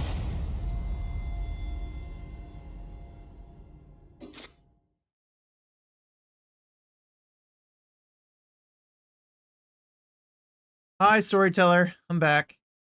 My, Cairo. You seem to have arrived at a less than favorable result. However, this was bound to happen. It would be difficult for Yako to escape from Araishi while he's in possession of a cursed stone. Please, come here again if things should change. And that's 7 hours perfectly. I think I can stop here. In the meantime, this shall remain as incomplete until we meet again. So I still have to go back to this. And I think this is... So I got to go to this next. So next stream, I'm going to have to start with this and see if I can work my way into the others. This whole thing is interesting for sure. And if you don't know anything about the Zero Escape series, Zero Escape 999, 9 doors, 9 persons, 9 hours. I probably said that in the wrong order, but there's also... And then the sequel, Zero Escape Virtual VLR, Virtual Last Resort, I think, VLR. And then Zero Escape Time Dilemma. That whole series is such a good game if you don't know it already. It has these paths as well. And you die and you have to go back to other paths as well. And you have to try to change things. So it's a lot like this. Just not as horrifying. Not with like spirits and stuff. It's more about like having psychic powers and whatnot. This is about like spirits. Horrors. But I shall save. Slot 1. I get one of the Zero Escape games. I got one of them. Oh, I look forward to playing it so much more now. Yeah, definitely. Absolutely. I hope it's the 999 one. The first one. Timeline-wise, it's technically 999, Time Dilemma, and then VLR. But I would play it by game order. VLR is the second game, and Time Dilemma is the third game. Because otherwise, the Time Dilemma, even though it's timeline in the second game, it'll spoil things for VLR.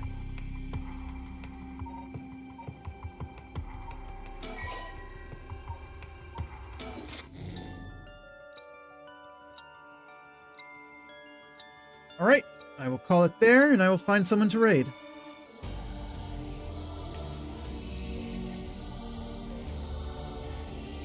We have Artsy. We have Ashira. We have Alice, which I already did recently. We have Kay, which I think I also did recently.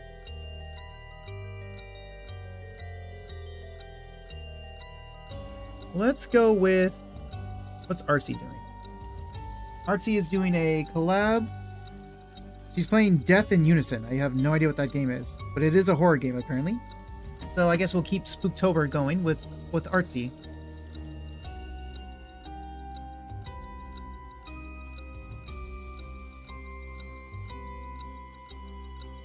So let's get the raid message up. Oop. Raid message for non-subs. Raid message for subs.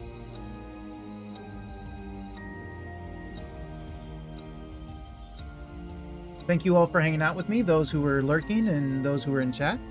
I appreciate you guys as always.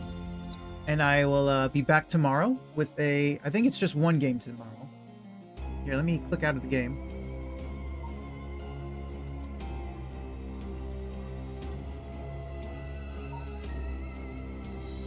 Oh, actually, I don't have time for this.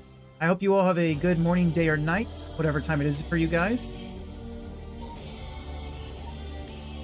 And I will see you all in the next one.